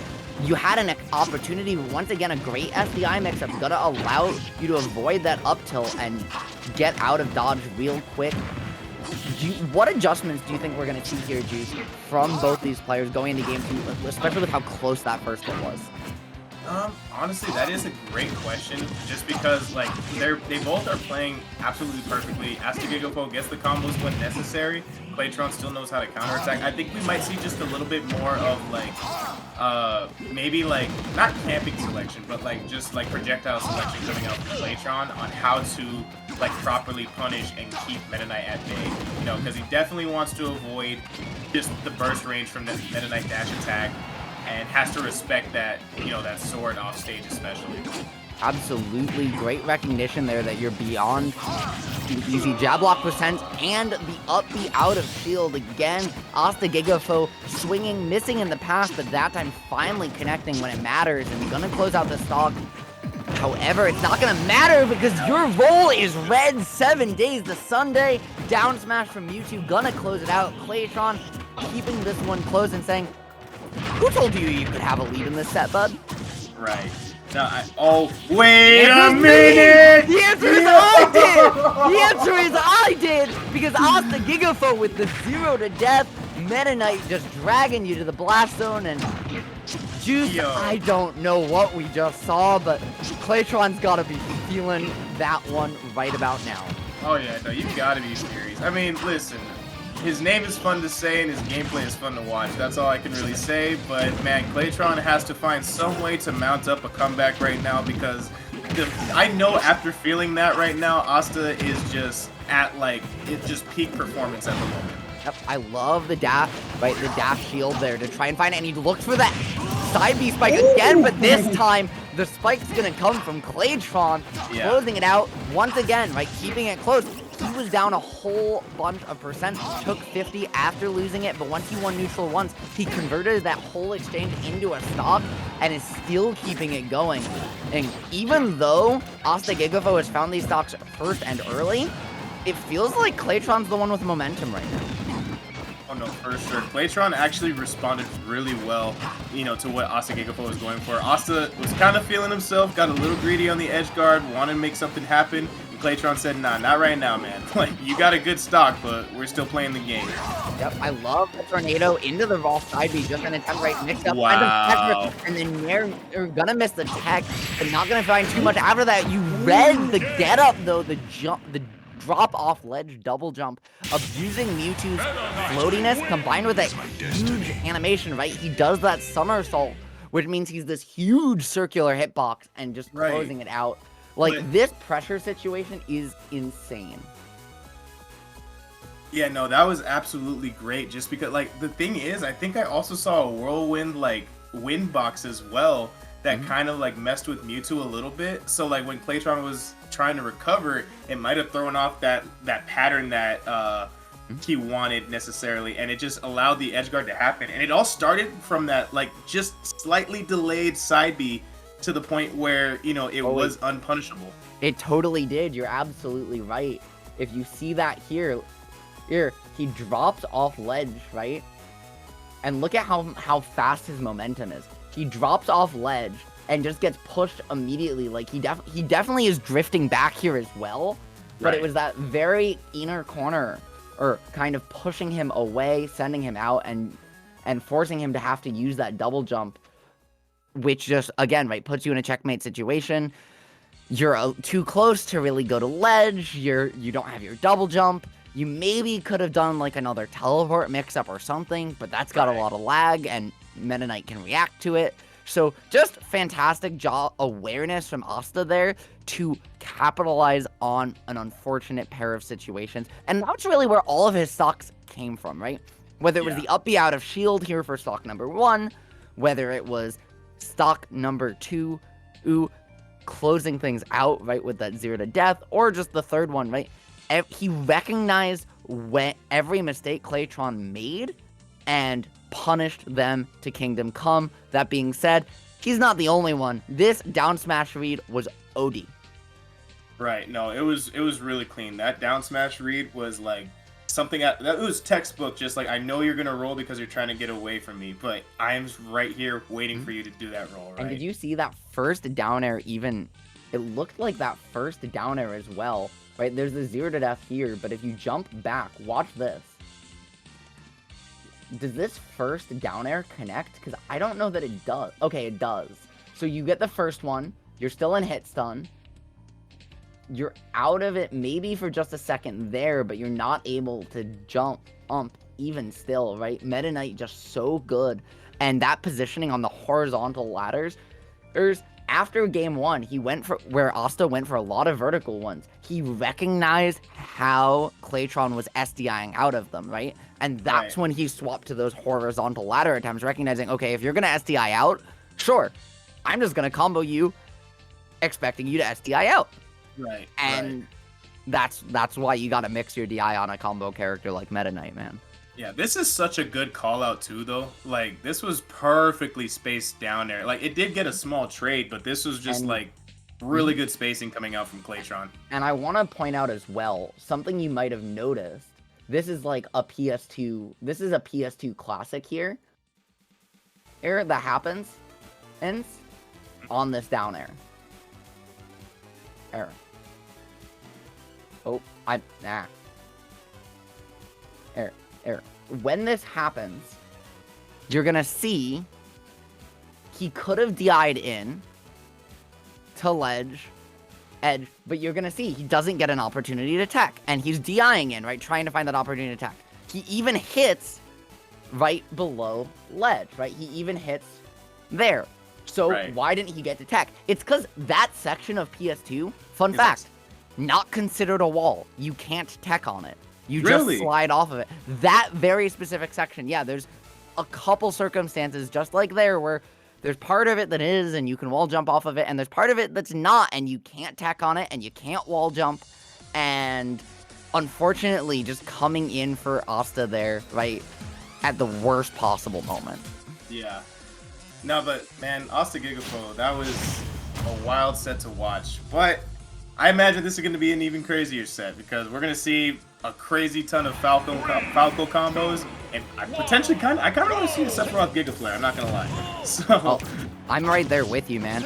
And Sephiroth, right, huge character, 4th lightest in the game. If Falco gets these combos started, it could be huge. But those Shadow Flares gonna allow you some pressure on reaction. Counter as well can be a huge thing in this game, as well as, speaking of huge, I mean, you got an 8-foot Masamune, right? Like, if Falco can't get in on you, what are you gonna do? And I mean, he doesn't really have the movement speed unless he can find those lasers. Yeah, but all right, Fish already showing that she's got some good combos of her own right now. Yes, she does. Just trying to find the juggle. Luco can't manage to make it happen. Gonna get caught by the illusion. But Fish, she's a little bit slow on the back air and is gonna get caught by a back air of her own. Great job from Luco recognizing it, finding a way out of the situation, finding these Shadow Flares as well. They've really allowed Luco to take a lot more risks, right? And be okay saying, if I miss and I get hit just like that, right? Following those Shadow Flares in and saying, you're gonna get a hit, but I'm gonna hit you right back, and then I'm gonna still be an advantage afterwards. Right. I was actually gonna say I'm kind of liking the side B like selection from Fish here, because I think she kind of knows, like, you know, an aerial side B is not too punishable unless, you know, directly off ledge or, you know, in that position right there. But Sephiroth does not necessarily have sometimes the range to reach Falco after the illusion, or just sometimes the frame data, because his fastest move, I believe, is Nair out of shield, which is frame, I want to say, like 8, if I'm not mistaken. I believe so. Great route to find a way back and not DIing the laser move back, so you can just DI that one down and never get hit. Right. Unfortunately, getting caught with a little bit of matchup inexperience and not gonna find the stock, but Fish has come so close, but just hasn't managed to close things out. Looking for the drag down tilt there, but not gonna find it. And with 3 Shadow Flares off the grab, this is gonna be huge. Oh! Yep. Whoa! That was a crazy combo conversion. It absolutely was. And I mean, just, right, like, once the thing that happened in that set more than anything, the biggest difference maker was that Luco was able to find all these Shadow Flares through a mixture of Fish not respecting them super hard, and also just immediately being able to convert them, right, into something like this, right? 1.5 rotations in, you find the combo into that at down tilt, one of the best two-framing moves in the entire game, right? It's so incredibly active, and just keeping Fish in disadvantage, because unless Fish can grab, right, Fish is going to ledge, because she knows, okay, I've gotten hit by a bunch of shadow flares, 3 rotations, and I explode, so I'm going to try to grab ledge and just use my iframes to get through it. Right. Speaking of grabs, though, this was such a good, like, reaction time and or bait, whatever you want to call it, from Luco, because Luco instantly runs up to the shielding Fish, knows she wants to go for a grab, immediately jumps over because Falco needs that grab to maybe get a potential kill confirm, gets the back air of his own, and just eliminates Falco's stock at 100% before the hit. As well, like, that position with that back air right at the edge of platform as well meant that if you were uncomfortable for some reason with it, you would have been able to just immediately land on platform and have a little bit of a safer option when it matters. So, that being said, we're just gonna get right into Battlefield, right, trying to take away all the platforms, but with how much Falco gets off them, it's a little bit questionable, though I understand it if you're afraid of getting juggled by Luco Sephiroth. Yeah, and honestly, it's kind of weird, but I feel like Sephiroth has just a tad bit more horizontal mobility than Falco himself. So it is kind of weird to see, the FD pick necessarily, just because, like, you really want this if you're, like, a very fast character who can just, like, hone down on somebody. And Falco's not necessarily too fast horizontally. He's got a lot of verticality in him, but horizontally, he needs that side beat to, get any sort of, that was such a good option. Yep, and the counter, right, coming out when it matters most. Scintilla gonna put you in the blast zone, and with any character with a recovery with a lot of startup like that, right, that can be the difference maker. It's so easy, and just a swing and a miss, but Lugo feeling confident, swinging for the fences right now, and Fish gonna get her shield broken. You asked, Juice, you ask and ye shall receive. You asked for the Giga Flare, and you can go home happy. They must be listening to the stream right now. I know. I did want it, so, I can't. I just didn't want it like that. I didn't want the shield break. I wanted maybe like a, I wanted something cool. Maybe like an Edgeguard Giga Flare or something like that. But, hey, either way, I got the Giga Flare, so I am happy. But hopefully Fish can manage to find one of those backers, because she definitely has been trying to fish for them, no pun intended, and hopefully land one. And, yeah, Luco has just been doing a great job of not falling into any of Falco's combo starters right now. Absolutely. I love the pressure that Luco's been able to consistently apply here at ledge, right? When even though he's putting himself in the corner, we're just gonna see Fish not play it a little bit too patient, allow Luco to get back to center stage for free, and Luco's done a great job for the most part dancing around these combos, just trying to find a grab release dash attack. However, you're gonna get the down tilt mix up, right, punishing that up B, and at least Fish gonna finally get on the board. Still a mountain to climb though if you want to stay in this one. Yeah, no, this is kind of a very big. Oh wow, no. Yeah, just completely ready for it. Luco just kind of stood there like, all right, we can just take care of this. Take care of business real quick. And once you go into that up B, right, that's the checkmate situation. Even if you miss it, that's gonna be right. Even if you were to go high there, you maybe could have gone over Sephiroth, but even if you were to try to go straight up and fall, right, that Scintilla hitbox still gonna call you out, catch you when it matters most. And just Luco as well, despite being so tall, did a great job avoiding these lasers over and over all set. And Luco was just very mobile and just didn't let Fish get kind of any momentum going. So even when Fish did want to maybe like jump over and maybe get some form of aerial started with her Nair to hopefully get, Nair drag down up air or Nair drag down up tilt or something like that, like it was as if Luco was just ready at each and every given moment. Wait a minute, hold on. For a second I thought I saw Falco become like actionable like after the hold on, let me see just real quick. I could just be going crazy, but no, I think, yeah. Yeah, no, he maybe at the very end, but that's no, it was just the initial hit. Yeah, that first hit, it hits you, puts you in hits them, then explodes, Yeah, which can still allow you, right, some opportunities in very specific situations to get out of it. I have seen someone fall out of it before, but not there. And just, right, there's your Giga Flare that, yeah, wanted so badly. And, I mean, this is just, right, that was just a steamroll. If my inkling is right, I don't know if we are going to get right into the next game or if we're going to go into a partial caster swap before this one or next one. But we have one coming up for y'all soon. But until then, it's still going to be Juice and I here holding things down in the fort, watching many beautiful clips like these Scintilla cooking. Right.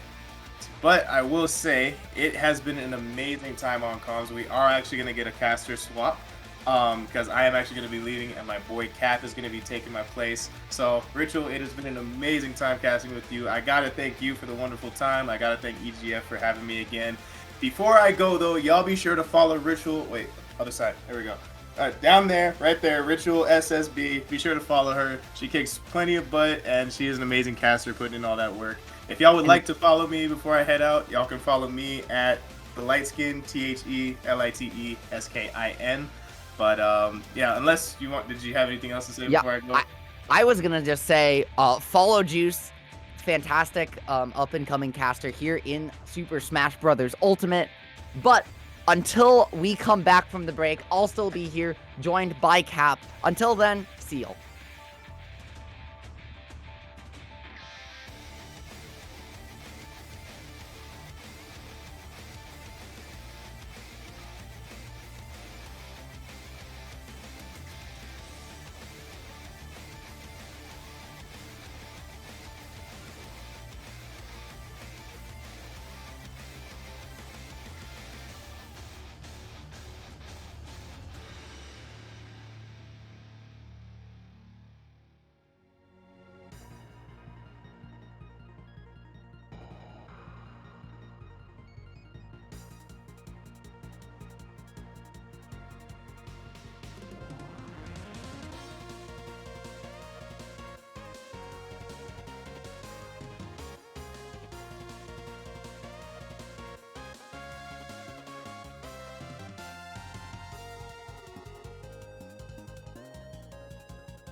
Hello, everybody, and welcome back to EGFC.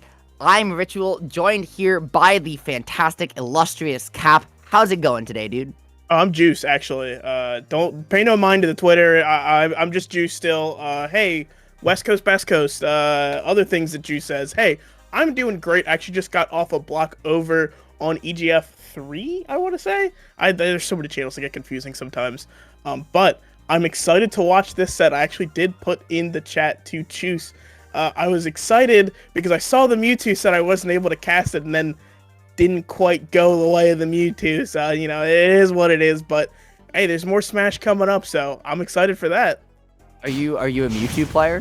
I'm a Mewtwo Pocket player. Not the main, but he's there somewhere.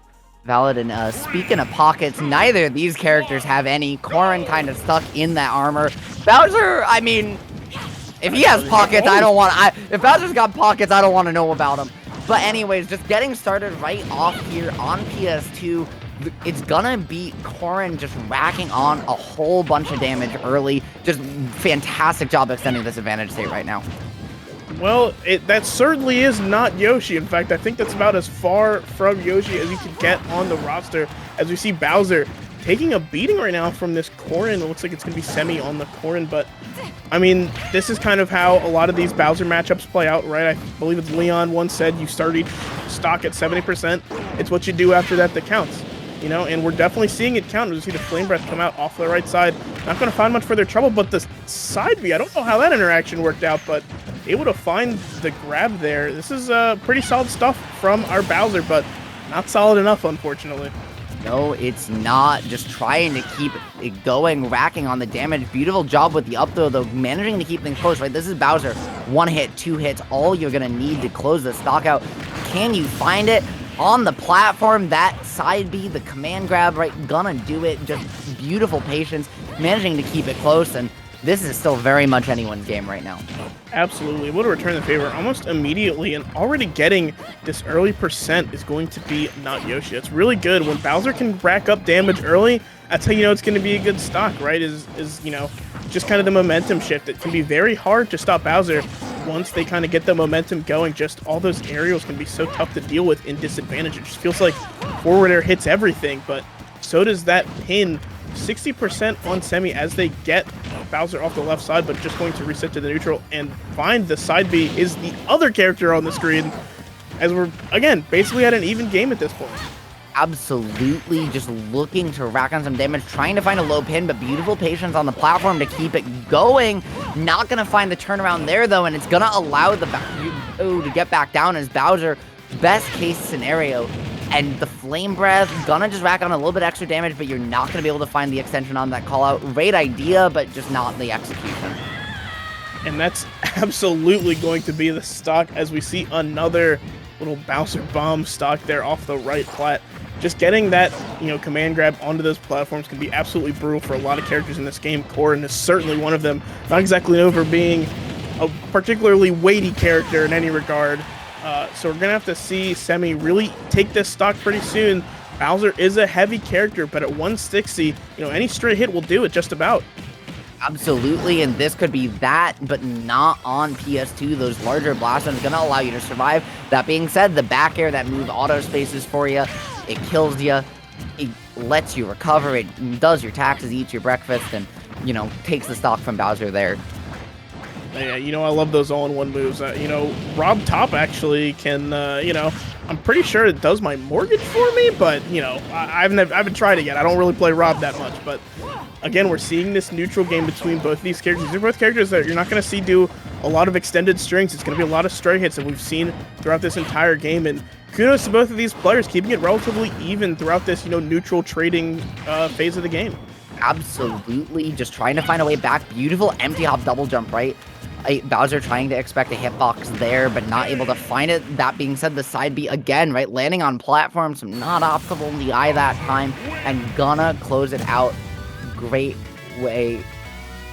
Great job closing it out. Absolutely. I mean, we saw 3 side Bs, we saw 3 stocks. I mean, we saw more than 3 side Bs, but we saw 3 side Bs at the end of 3 stocks. And, oh, you're absolutely right. I did not notice the DI there, but do not think that would have killed. But maybe just getting caught holding in a little bit there, as just going to pop right off the top there. Yeah, you never want to hold in on the Bowser side, but you always want to just kind of go out a little bit down if you can, if you have the room for it on the edge of the stage. But yeah, I think it's really easy to look at this and say, all right, just don't get grabbed. But I think Not Yoshi did such a great job of putting on so much pressure with these hitboxes that aren't necessarily just these singular grab hitboxes, right? Throwing out that flame breath in neutral and those forward airs can cover those spot dodges that you maybe would throw out to, dodge the side B. So really smart stuff from Not Yoshi, just like put the pressure on those situations. No, I absolutely agree. Just some absolutely fantastic pressure. But I'm going to throw it back to you for a second because I'm having some technical issues. Absolutely. Hey, I could talk about Smashy Bros all day. And talk about Smashy Bros is what I will do while we get some technical issues sorted out. Yeah, absolutely. Absolutely monster side Bs, honestly, too. Fun thing about Bowser's side B is that if Bowser, hits the ground, it does more percent. But if you hit a platform, obviously you're at that higher threshold. So even though you're not going to do as much damage, you're much closer to the top blast zone. But Corrin is definitely a character that can give Bowser some pause, especially as we saw a lot of these back airs coming out in the neutral game, right? It's so hard for Bowser to approach into that because, being able to space it, right? Because that back air is going to push Corrin just the slightest bit forward every time she uses it. And honestly, a lot of the times that's enough to just make that back air safe on shield. And a character like Bowser out of shield can have some pretty stubby hitboxes, right? Generally, we see that up B out of shield, which you didn't actually see too much of in this game. Might see more in the rest of the set, but I mean, absolutely great stuff coming out from Semi still, despite the, the way the game went. I think that was absolutely fantastic Corrin play coming out.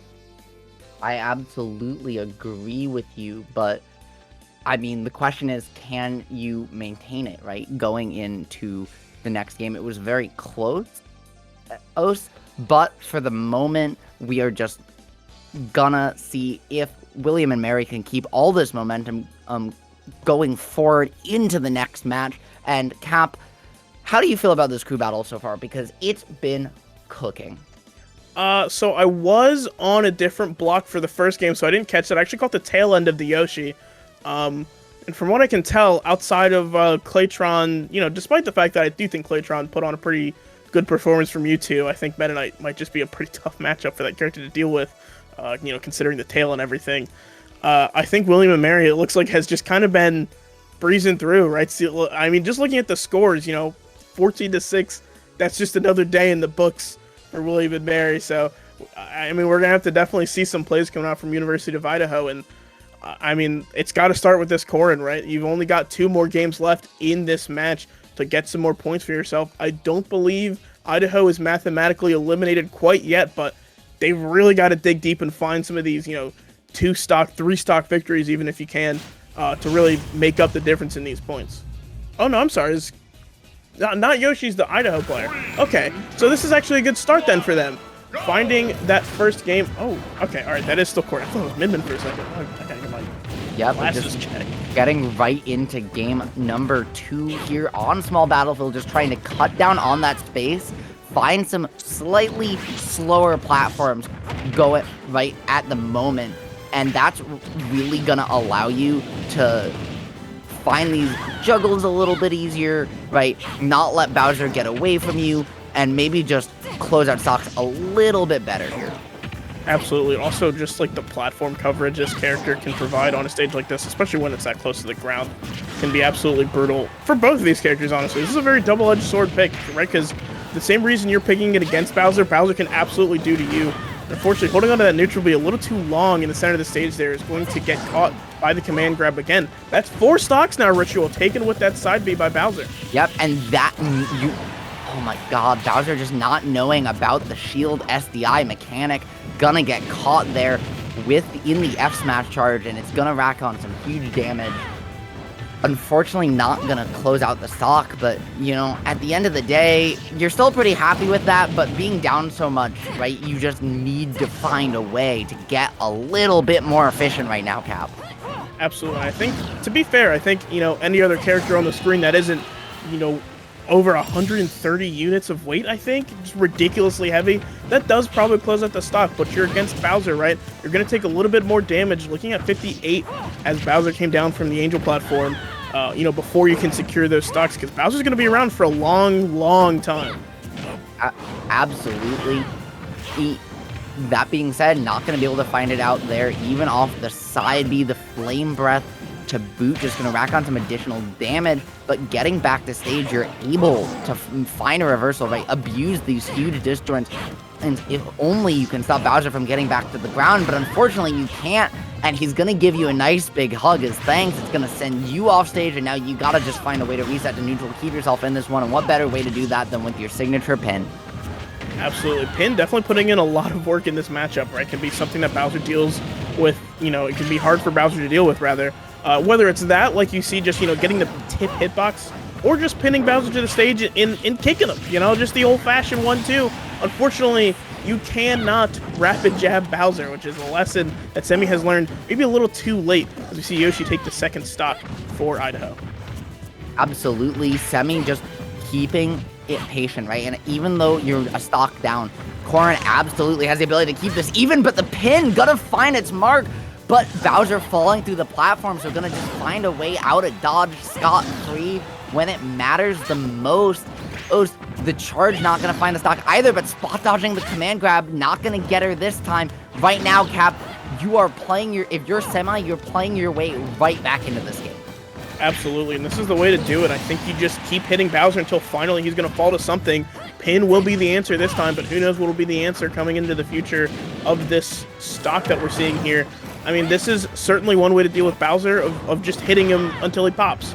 Right? You don't necessarily need to look for those super strong kill moves, because Bowser does have a lot of trouble landing, right? This character can have a lot of issues getting out of combos, of strings, of just avoiding these big sweeping hitboxes. So you don't necessarily need to look for the crazy hitboxes or the crazy kill moves. If you can just keep your neutral consistent and keep swinging, eventually one of those hits will do it if you're confident in your neutral game.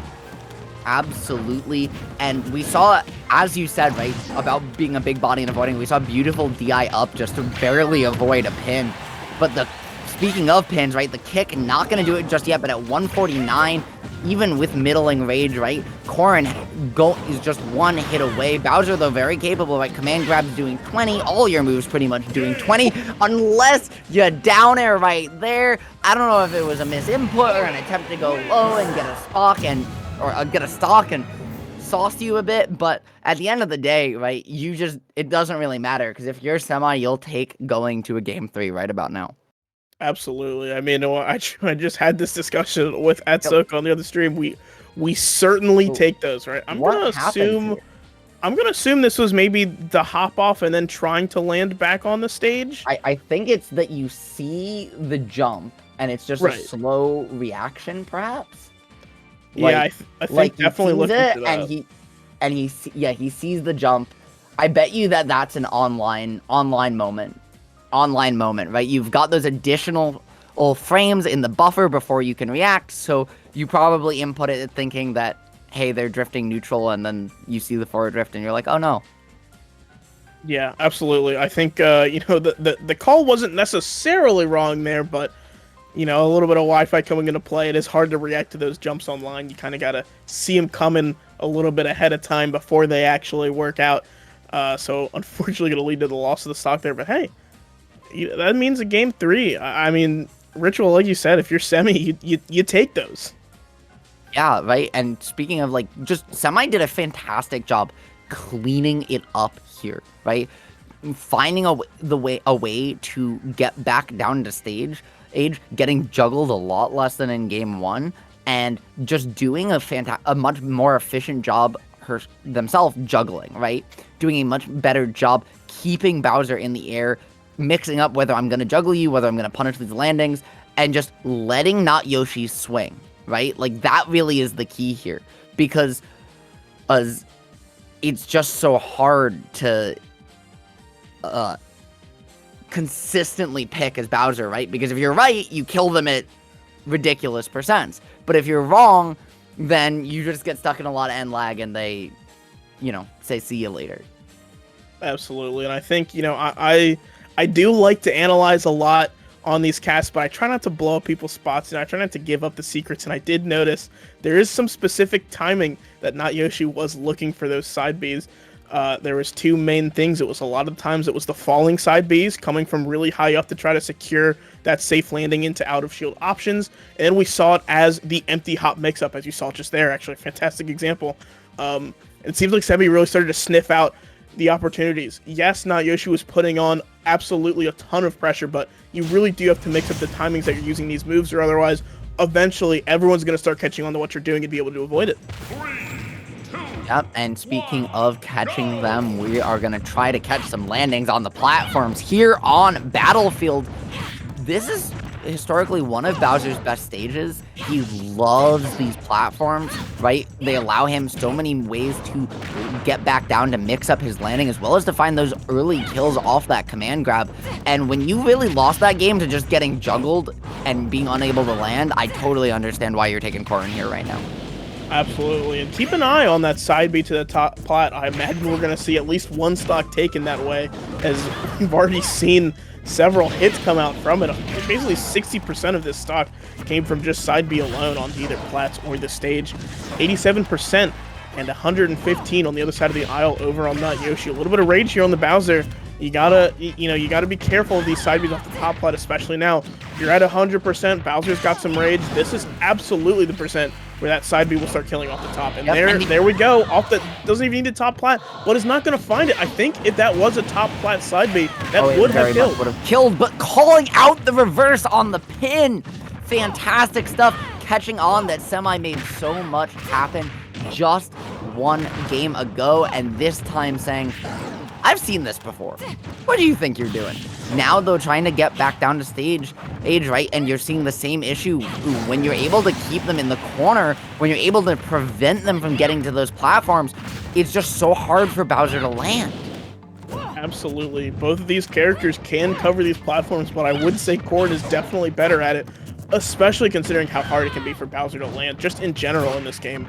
Not a lot of great, tools to hit these grounded opponents as you're falling directly on top of them. Generally, you're just going to kind of want to get out of the way, play it safe, just land on the opposite side, don't even worry about contesting anything. But Corin is definitely a character that can run you down, just fast enough to really catch those landings. And catching Bowser with these pins a lot of the time, too, is a great way to just stuff out those approaches on the ground, just right on the ground.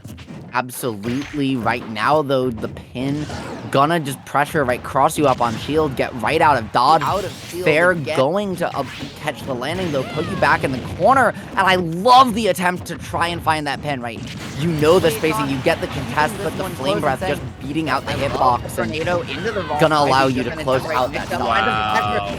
Yeah, absolutely. I mean, that was some pretty good mind games too coming out from Not Yoshi. Maybe threatening the ledge trump and then double jumping back to stage and then reading out the jump with the fair. That was just pressure, right? That was just pressure, plain and simple, personified. We just watched it happen in front of us.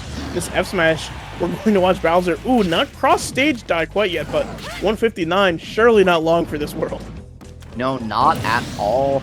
Right now, just trying to rack it on when it matters most. And the Flame Breath, right, gonna give you a whole bunch of extra free damage, but this is a very similar situation to last game, right? Like, it's still very capable. All you need is one juggle situation if you're Semi to come away with this one. Here's that opportunity. Big damage off the up air string, and the stun into the pin off the charge shot. Fantastic stuff, but just gonna miss the pin 2-frame, but it's not gonna matter. You're keeping it going right now, Cap. This is an incredible sequence from Semi to play themselves back into this one. Absolutely. Doing 100% before Not Yoshi can even touch, but that down air might be all it takes. It is not going to do the trick, though, as Semi hangs on for dear life. Absolutely fantastic DI coming out from both of these players right now. This is turned from, Bowser gets his forward air to Bowser looks for a side B and finally going to take it, but very big kudos to Semi for bringing that as close as it was. Absolutely. And, right, there's death taxes, and when you have a set that close, right, you gotta hug it out at the end, and even on Wi-Fi, Bowser's still gonna find a way to make that happen, right? Closing it out with the side B here on platform. And when you're at 126, 149 after the hit, there's really no surviving that one when the Bowser has max rage. Yeah, absolutely. I mean, at a certain point, Bowser's gonna hit you. You know, it's just a matter of making sure you can do as much as you can before that hit comes through. And to be fair to Semi, absolutely, we saw that come through. You know, we almost saw that game go a very different way. You know, we even already saw a false kill screen come out for not Yoshi, so very well could have gone the other way. I did love that up air on the pin. That was really smooth. That was just another. I just feel like not Yoshi was in Semi's head on these ledges a lot of the time. Oh yeah, no, and one of the things that happened game 2 was Semi mixed up their pin timing significantly more. But in game number 1 and 3, the games they lost, they got a lot more predictable. Well, not Yoshi was really able to call them out, and that's where the difference was really made. It was in a mixture of how easily can Bowser get down to the stage, and how much is Semi getting called out for these pin attempts. Yeah, absolutely, and we definitely saw the call-outs come through just plenty of times from both of these characters on this set. That was a big F smash, but again, Bowser's a big fella, and unfortunately, I would have found the up B. I think actually from that height, maybe could have found it if it was like the perfect Bowser up B, but unfortunately, it's not going to be enough in this situation. And yeah, this is such a scary situation if you're either of these characters. But the second that side B lands, I think you know that's just the end of the road. Absolutely an end of the road indeed. University of Idaho getting on the board at least one more time. But what a fantastic set between those two players. I mean, I think that was the best match we've seen all night. Oh, absolutely. It's definitely up there. I mean, we've seen some very good Smash, but in terms of, how close it is between these two players, that was an absolute nail-biter, going down to the last hit, last stock. I mean, you just love to see play like that, right, where it's back and forth. And as a caster, I'll be honest, it can be kind of hard sometimes when you're watching 2 stocks and 3 stocks, and you want to make it competitive, right? Because both of these players clearly are talented. There's obviously talent all throughout all these matches, but games like that are really, where we get to really flex our chops there and just kind of look at everything that's happened. That's just like a gift right there. Absolutely. And I mean, just again, though, like what a fantastic, like both players were mixing up their paces of play so incredibly well in that set. It was just impossible for them to really get a bead on each other. The movement, the punishes, it was all there. Like, you saw the layers, the adaptations coming out, but at the end of the day, right, it was really the difference that command grab made. Just so hard to get away when you can't shield, even when you're throwing out your hitbox, you can just get yeeted halfway across the stage from just about anywhere. I mean, yeah, that's the unfortunate truth of the matchup on any of these characters that are just gonna have these big sweeping hitboxes. Sometimes you just get hit. That's Smash, and it can be really hard to deal with. But speaking of hard to deal with, from Idaho, we do have our final pick of the night. It is going to be Fenrir, I believe. I'm pretty sure that's how it's pronounced. I play Smite. I know how to say mythology names. Yeah, Fenrir. Yeah, Fenrir coming in for Idaho, and there's going to be Frog on the other side for William and Mary. I wonder who these two characters or players play. I wonder which characters they play. Hey, because I'm not going to look. I have that data, but I'm not going to look at it. I'm just going to guess off their names. Maybe we're going to see a Wolf and we're going to see a Greninja. But both these tags ring a bell. So I'm not so sure about Fenrir. I mean, I will certainly find out for sure in just a minute. Looks like Battlefield's actually going to be the pick for Game 1. Not the old tried and true Pokemon Stadium 2. Like to see a little bit of a mix-up coming out from these, the first stages that we see.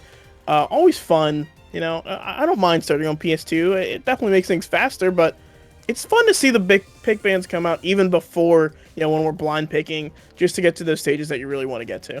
Absolutely. Stage picking banning is such an integral part of Smash, and when people just gentlemans to PS2 all the time, not only do you not see some of the diversity this game has to offer, not only do you oftentimes give a character an advantage because one of them's better on PS2 than the other, but you also just don't get the information, right, of saying, what do you prefer? Because a huge part of stage picks bans isn't just, right, it's not just how do I right, like, how do I get the biggest advantage from me or take away the biggest advantage from you? It's, what do you like? Absolutely, and I mean, we can dispel the Twitter myth, right? Pokemon Stadium 2 is not a neutral stage by any means. There are definitely characters who have a pretty big advantage on it over other ones, especially the way those platforms are spaced out and the amount of ground space in between them, plus the way the ledges like dip underneath. There's just so much about that stage where it's like, I feel like some people got it a little easier than others. Yeah, I mean, absolutely, right? Like, there's so many janky little things about PS2. The platforms aren't exactly the same height or angle, I believe. Or no, that's PS1. But you also have, right, a little section of the ledge wall, like right at the top, right below where you can double jump, that doesn't actually count as a wall. So a lot of the times you'll see people DI in to try and tech the wall, and they'll hit the wall, but they won't get a tech, and they'll just slide right off of it. And that's why, like, it's just so hard. Plus, it's a large stage, right? So zoners love it. Characters that are great at juggling, you love it. There's a lot of great about PS2, and there's a lot that's not so great. That being said, that's really the case, right, with any stage, even a stage like Small Battlefield that most people are kind of, holding, who are like, PS2 is not neutral, or holding Small Battlefield as the new neutral. It's like, well, that stage is a lot smaller and is a lot better for rushdown characters. So the question is less, is there a true neutral stage? No, because every character is always going to have tools that are better on a stage than another character. It's a question of, what type of characters do you want to promote in the meta in terms of do we need to make it a little bit easier for campier characters, right? For more defensive characters? Okay, maybe we're going to play PS2. A little bit more aggressive. Okay, maybe we're going to do a Small Battlefield pick here. And speaking of campy versus aggressive, we've got a Mii Brawler versus Zelda, epitomizing this dichotomy to a T. This does not look like Wolf and Greninja, but, No. I would have also guessed that from the name, so this is definitely not the picks I thought we were going to see. Mii Brawler, a character who can do a lot of damage off single hits, especially... Are we seeing a Megalovania right now? I just noticed also to match the Mii Brawler skin. Interesting song choice, but... I was gonna say, I think we know who picked this stage, right? Based on what song we've got going on here. I refuse to believe it's just a coincidence. I refuse to believe. Looking for a grab, doing a beautiful job playing around these phantoms right now, but even still, Fenrir's been ready for it, right? Calling out these jump-ins with F-smashes, with all sorts of tricks and traps, and just able to close out that first stock in pretty convincing fashion. Now, I'm no Brawler expert, but I do have a little bit of playtime on the character, and this is not a great matchup. I think Brawler, in a lot of ways, can be compared to Fox in the way that they move around and how they want to rack up their damage, their kill plans, but I think the big thing that Brawler has separate from Fox, maybe a little bit more kill power, but is moving around a lot less, right? That ground speed leaves a little bit to be desired on a character that really wants to just be in your face all the time, and Zelda, a character who, despite all the zoning tools, is actually pretty quick on her feet, all things considered, especially with that teleport up B. Having a hitbox on it can be pretty hard to deal with, and we're just definitely seeing that come into play as Frog just think they can't find their footing on the stage, as another F-smash is going to send Frog off the left side of the stage, leaving them with just one stock left to their name. Yep, and exactly what you just talked about between Fox and Brawler, I think, can be really epitomized by one being a glass cannon, the other one being an all-arounder. Even though even though Brawler definitely wants to get in your face, combo you, right, rack up those damage, and has a lot of similar tools, you also just aren't designed to be as one-dimensional. That being said, not being as one-dimensional also allows you access to things like that, falling up air into up B. Just, that move kills you crazy early. We saw the suplex come out for the first time too, so I think we have a pretty good idea on this Brawler moveset. And suplex is a crazy command grab, dude. Oh, absolutely. It's pretty much never going to kill you, but it's very, very hard to contest. You really got to time. It's really great for tech chasing. We saw just there, Frog looking for the roll, but not quite able to find it. It just has a lot of uses. It's really hard to deal with on platforms as well. Just absolutely fantastic moveset. I think if you're not going to go with the flame kick, which is my personal favorite, this is probably the best. You know what? I will say I think the suplex is better than the flame kick. Just outright, just having the access to that command grab makes this character's shield pressure so much better. I actually disagree with you, but that's a conversation for after the set. right now, the Jin's Fire not going to find a stock, and so far Fenrir's traps, right, have just been incredibly impressive. Going to find another one there. We're seeing the Phantom be used not necessarily to hit, not necessarily to zone, but just to force out these jumps, force out these options, and allow Fenrir on this Zelda, right, to find consistent and early punishes. Is just an F smash there, right, gonna not close it out, but you're gonna see here, just, again, right, you cut out the jump, you force them out, no options left, F'd, and it's just gonna be sayonara. Now, forgive me if I'm mistaken, we actually didn't, I don't think we saw Frog's down B used at all. I don't think that. we did. So we don't know what move that is, actually. And I feel like it's not the flip kick. Yeah, because if it was the flip kick, we would have seen it. For sure would have seen it. Maybe it's the reflector? Because it's Zelda? It could be the counter as well, which might be why we didn't see too much of it. Because, I mean, honestly, the counter's going to do next to nothing in this matchup. Is crazy. Oh, wait. Was that the flip kick? Is it? Hold on. He calls out the jump here, right? You cover that high space because you say, okay, you either, right, you have two bouts. If you're me brawler here, if you're a Frog, you have two bouts. You can either go high, or you can either go low, or you can go high, right? And either one, you have to burn your jump. So this is a 50-50 that's pretty low risk.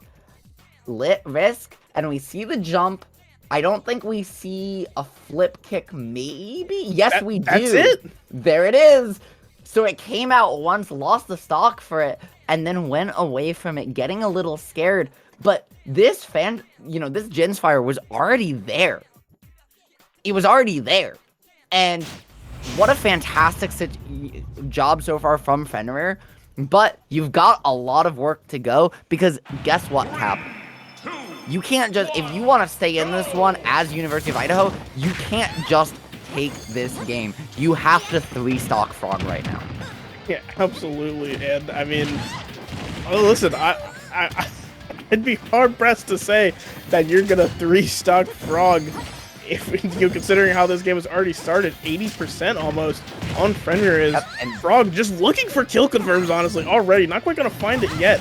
These uppies are gonna start to get a little stale if we see them used a lot. Lightning Kick gonna come out, make things a little bit easier for Fenrir, give them some space to work with.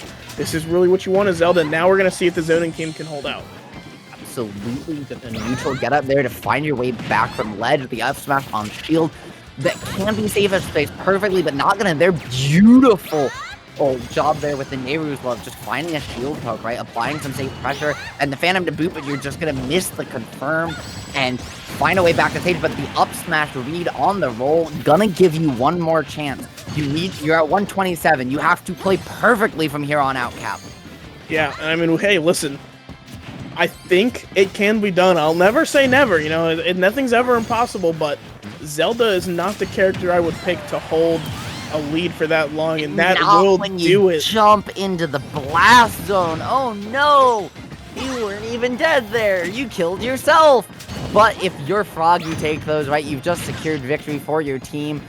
And the down throw, not gonna find a conversion, trying to just find a suplex, a little bit of extra damage, a little bit of extra sauce, but just gonna rack it on right now. You're just content keeping this one close, playing it safe, because you've already done your job. Yeah, absolutely. And at this point, if you're Fenrir, this is research, right? You just want to try to pull out as many tricks that Frog has, so that way when you're watching this VOD back later, you can say, hey, Frog likes to do this. I think we've learned, hey, maybe if you could call out that flip kick, Frog's a little more hesitant to use it. I think we've barely seen it at all. I mean, we saw that one where it got kind of sniffed out, and then just, suddenly you get scared to use it. And speaking of the only one, it only takes one F smash to close it on out here.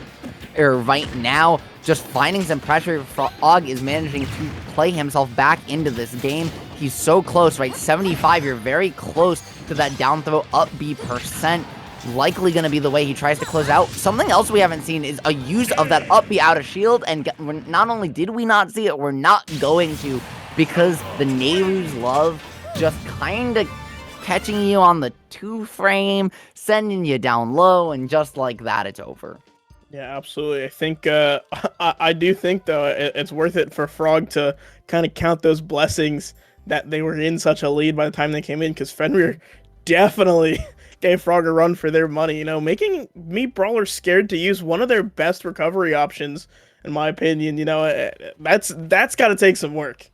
Absolutely. And there, right, you see that thrust uppercut just get caught out, not a disjoint on it. So, and again, right there, you just get that down tilt, like catching your ledge invulnerability going. What a fantastic sequence here from Fenrir, right? You miss your first confirm, you just keep the situation going, and you just ledge trap. You read the roll because offline, right, you can reaction ledge trap that roll. You can't do that one online. So at the end of the day, it was just a beautiful job from Fenrir locking down these options and just controlling space on defense. Absolutely. I mean, that's just the character, right? You have to have that strong defense nice and short up, and we definitely saw that come through. Unfortunately, not quite enough, you know, to pull these point totals back in line for University of Idaho, but definitely a very strong 2 sets of games coming out from Fenrir. Absolutely. And I mean, just as we get into this, just continuing, right, the pressure on from Fenrir here, just again, right, Nehru's love. And now seems like a good opportunity to share why I think Flaming Dropkick is better than that suplex. It's because Flaming Dropkick acts as an aerial dash attack, right? It acts as a whiff punish tool. It still does like 16%, and not only does it also allows you an additional recovery tool, giving you one of the most flexible recoveries and disadvantage states in the entire game. That being said, we've got a break to head out to for just a second. So, Cap, until we come back, it's been nice.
Hello, everybody, and welcome back to EGFC.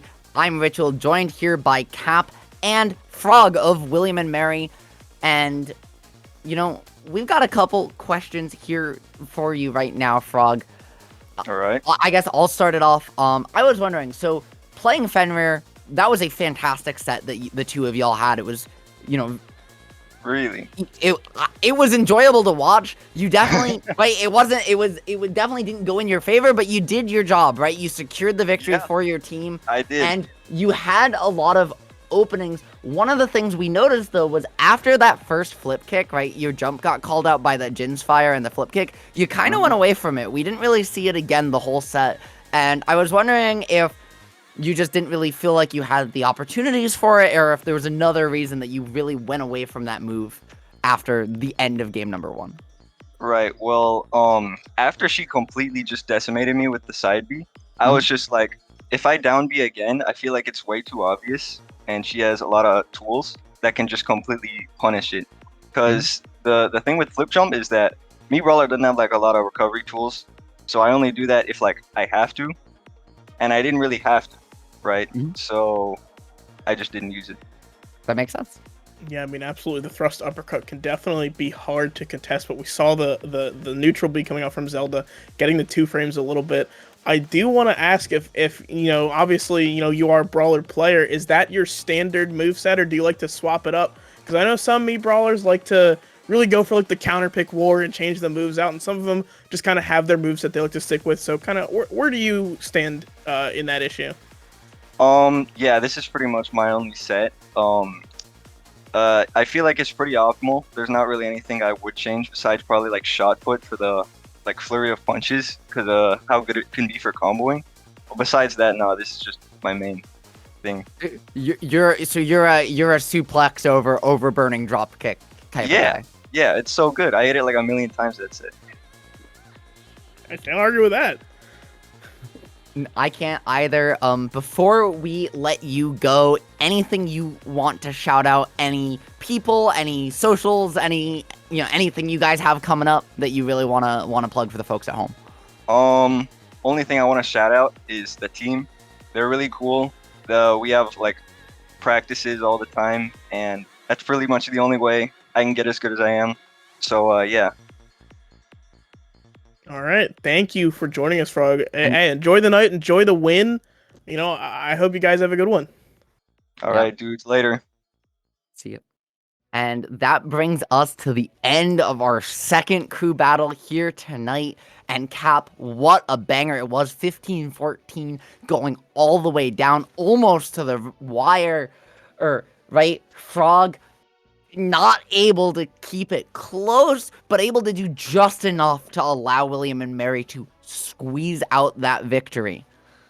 Absolutely. Just that one stock was all it took in that last game, and we got there, and you know what? That's what counts is you got the point total, you got the dub. But hey, don't go anywhere. We got more Smash coming up. You know, we're gonna take a quick break here. We need water too. So, you know, don't go anywhere. Hydrate. Absolutely. Don't go anywhere. We'll be right back with some more Smash.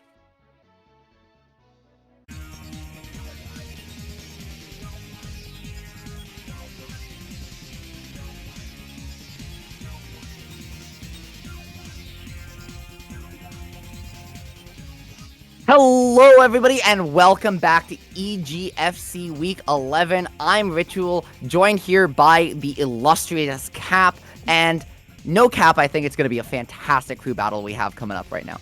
Yeah, absolutely. As we're going to see George Washington go up against Marquette here, and I'm very excited about this because as everybody knows, all us casters hop around a lot to streams.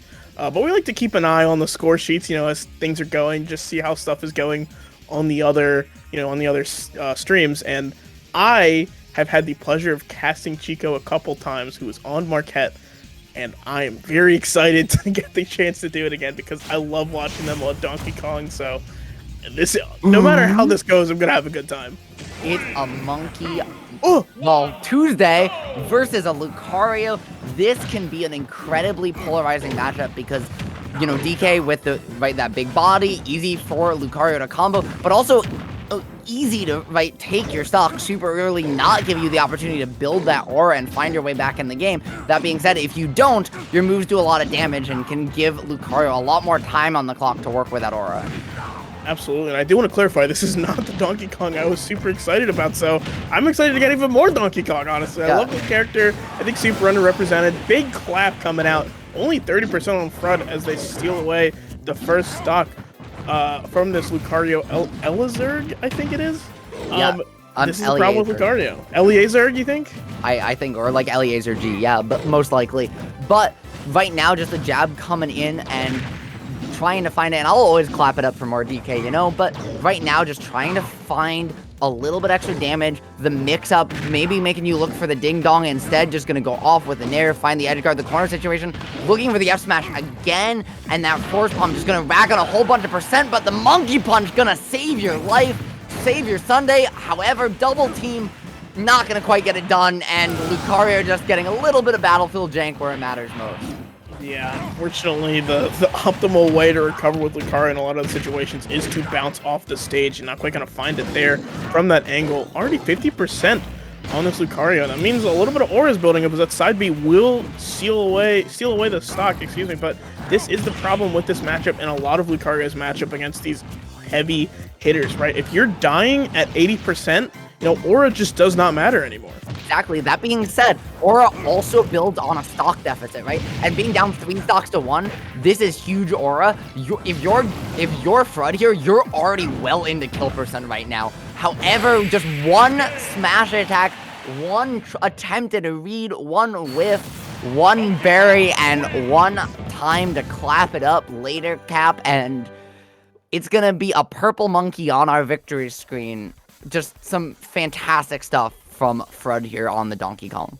Yeah, talk about clapping up. We had 2 stocks taken with smash attacks and 1 stock taken by Elizurg, unfortunately, which again is just an unfortunate issue with Lucario. There's a lot of reasons we don't see this character as much as we would maybe like to just represented at all in the meta. And I feel like we saw basically all of them highlighted in this match, right? That 2-frame is pretty miserable for Lucario. It can be very hard to snap that ledge. Also, you're not getting a lot out of that aura, right? A lot of your low percent combos, your bread and butters, are not going to do a lot if you're not building that aura and hitting those, hitting the aura spheres and just getting your command grabs with high aura or high rage. It's just an unfortunate issue with the character. Dying below 100% is just really not where you want to be. And you can't sleep on the F smash. Lucario doing so there for just a second. And gonna close it out, but getting right into game 2, opting for the Kalos counter pick. You want those walls and a little bit more space, right? Allowing Lucario to live longer on this huge stage, build up that aura, kind of allow you to mix up your recovery with that wall cling as well. But the downside of a wall cling is DK's got as many spikes as anybody in the game, and so if you hang on too long, it could be your life in the blast zone. DK's got what? 3 different ways to spike you. You got the side B, the down B, the down air, and I think I'm missing one, but I'm not sure what it is. But I mean, yeah, that's definitely going to be something we look out for, as those walls can also make it really hard to come up. You're going to run into a down air a lot. I imagine we'll see it happen at least once if Elizurg does not elect to cover the landing with the focus blast, as we have seen, but that cargo throw not quite going to do the trick here. Kalos is a big old stage. Absolutely, and right, this is why you go here if your Lucario is biggest blast zones on the competitive legal stage list, allowing you to live for such a long time. Yeah, DK maybe doesn't have as a hard time here killing as other characters, but that's not why you go here. You just go here because you want to live longer, get some more opportunities to build up aura, so you can increase the size of that aura sphere, do stuff like that, catch those ledge hangs with that projectile, and just build the first lead we're going to have from this set. And you're already almost at kill percent, as crazy as that is to say, if you're FRUD right now. Yeah, absolutely. I mean, with max rage, max aura, that's absolutely something to be scared of. Even if you are Donkey Kong, that back air is going to put in so much work at this percent. I honestly wouldn't be surprised to see it kill here if we see it, but no, it's actually going to be the Donkey Kong back air coming out, slipping by on the platform, finally taking that first stock off of the laser. I will say, it's not max aura. Max aura is 3 stocks to 1, 300%. Fair enough. You know, a lot of room for this Lucario to still get a little bit more focused in, you know? But right now, just, it's gonna be FRUD finding a fantastic advantage, keeping some relentless pressure, and I love the mix-up on the Monkey Punch, but it's not gonna find it. The forward throw barely not gonna do it either. That's the one downside of Kalos, right, is your opponent's gonna live a little longer too. And once again, right, DK is a big, heavy boy. Absolutely. I mean, if we see this go to a game 3, I imagine we're going to see, you know, a smaller stage counter pick. No. Oh, not able to find the tech on the wall there. Be honest, Ritual, did you check that? Because I didn't tech that. I text that, I'm gonna be honest. All right, okay, but you know, the up B gonna come in clutch, just applying a little bit too much pressure, right? A force error. You want to go low, you don't want to get caught by that Aura Sphere, and as a result, just can't quite make it back. That being said, stocks are even, percents are low. There's Lucario with no aura, so it's going to be a lot harder to find these conversions. Still able to rack on 50, and now that your aura is starting to build, right, this is actually a very good situation for Eliezer. Even though the percents are even, they have a pretty solid lead right now. Yeah, absolutely. I think that Eliezer will keep this lead up until, you know, Donkey Kong X to maybe those like 120, 130, when suddenly those rage backers are going to kill you way earlier than you want to. But until we get to that point, I would say that Eliezer definitely has the advantage here, stacking both rage and aura. I wouldn't be surprised to, again, I know I've already said it, and I know we haven't seen it yet, but I wouldn't be surprised to see backer already start to kill at this percent. Yep, I think we're going to see a lot of, right, more of these Aura Sphere mix-ups, right, B reverse, turnaround B, and wave bounce just give you so many options with that move to get in. I love the recovery mix-up, baiting out the Monkey Punch. That's a huge option out of disadvantage and kill option from Donkey Kong gone right now. You have the opportunity to maybe find something with the downer. The footstool not going to do it. You have that wall cling going to allow you to reset and find your way back, and just the forward throw at that percent, that much rage, that much aura, gonna be see ya later time. Lucario closing it out. Just utterly fantastic stuff. And I'm pretty pumped to see a game 3 in this set, I'm not gonna lie. Absolutely. I think Eliezer made a bunch of fantastic adjustments, one of which was the stage. You know, we mentioned it about 20 million times, and you know what? I'm going to mention it again. The Kalos pick was absolutely fantastic, right? We saw a lot of these things that were killing before. I love this detail, by the way. I'm sorry. I love that the eyes pop out. No, I'm with you. Oh, I was going to draw a little smiley face. Okay. No, I think the stage pick was huge, and definitely, I think, contributed to this win. I'd argue it was the biggest contributor to this win. I think the neutral is still solid from both of these players. I don't think that changed, but just being able to live for just a little bit longer can give Lucario so much more room to work with. As well, right, we didn't see that the unfortunate SD out from Eliezer this time. We saw a lot more success as well with this Aura Sphere. Like, it wasn't just the stage pick allowing you to live longer, it was the more space allowing you to slow the pace of this game down, right? Find more neutral interactions, and allowing you to just find a lot more opportunities to charge Aura Sphere, right? Call it out. We saw it snipe you at ledge multiple times, and it was just a fantastic ability, but or it was a fantastic time for them to be able to just live longer. And like, look at this. This is insane. Just some of this stuff. Monkey Monday. He's a big boy on the edge of the platform. It doesn't matter. And what is even the push on platform? It happens. Just unfortunately, you're one frame off. It's not gonna matter. And Cap, I'm just pumped to see a game 3. Absolutely. I mean, I'm excited to see the stage pick. I did not look at the pick band chat, so. Ooh, okay. It makes a lot of sense, right? Yeah. You had more space to work with. You had more room to, right? You had more room to work with. Now you're just going all the way back, all the way away, and is it a button check? Wrong stage? Maybe? Controller issue. Apparently. Oh, that's not good. And we're just gonna let them sort that out for a couple of moments. So, instead of gameplay, you get to look at our silly faces. How's it going, Cap? You know, it's been a long day. I work food service, so opening on Valentine's Day is definitely not how I wanted to spend my morning. It's very busy, but hey, we're here now. We're watching some Smashy Bros. You know, you You'll love to see it. You'll love to see these game threes. Looks like it's just gonna be. We're just gonna do a little reset here. Just make sure everyone's working out perfectly. Absolutely. I feel you though. Like I'm a college student, and I went from There you go. essay writing to class to essay writing to here to then after this. Guess what I'm doing? Is it more essay writing? You know it. Yeah. And that's how I get to spend my Valentine's Day. So, no chocolates, no fun times with friends or family for me. Just sitting at a computer going clickety clack. But, if I had to have one break, and I do, what better way to spend it than exactly as you said, watching the Smashy Bros just about ready to get into the next game cap. So I'll let you take this one away. Absolutely. I mean, well, we got to start talking about it before that unfortunate controller issue, but Smashville absolutely, gonna give Donkey Kong plenty more chances to kill off the side, right? This is, I mean, for one, you just got the shorter, ground space, a lot less area. Like you mentioned, the Aurasphere came in so clutch last game, but a big part of that was having the space to charge that. We're gonna see if Eliezer can still find the space to do that on something as small as Smashville. Yep, and one of the things, though, that is also important to remember, right, for Donkey Kong as well, that center plat gonna allow you much earlier kills off your throw combos, but you also have Lucario able to benefit from it as well, right? Whoever can hold center stage, a character like DK, your disadvantage is so bad. Once you lose neutral once, right, we're seeing it now, you just can never reset, and Lucario can even go under the stage as well, so great recovery mix-ups. Forward throw just gonna do it, and that was a nice stock indeed, Cap.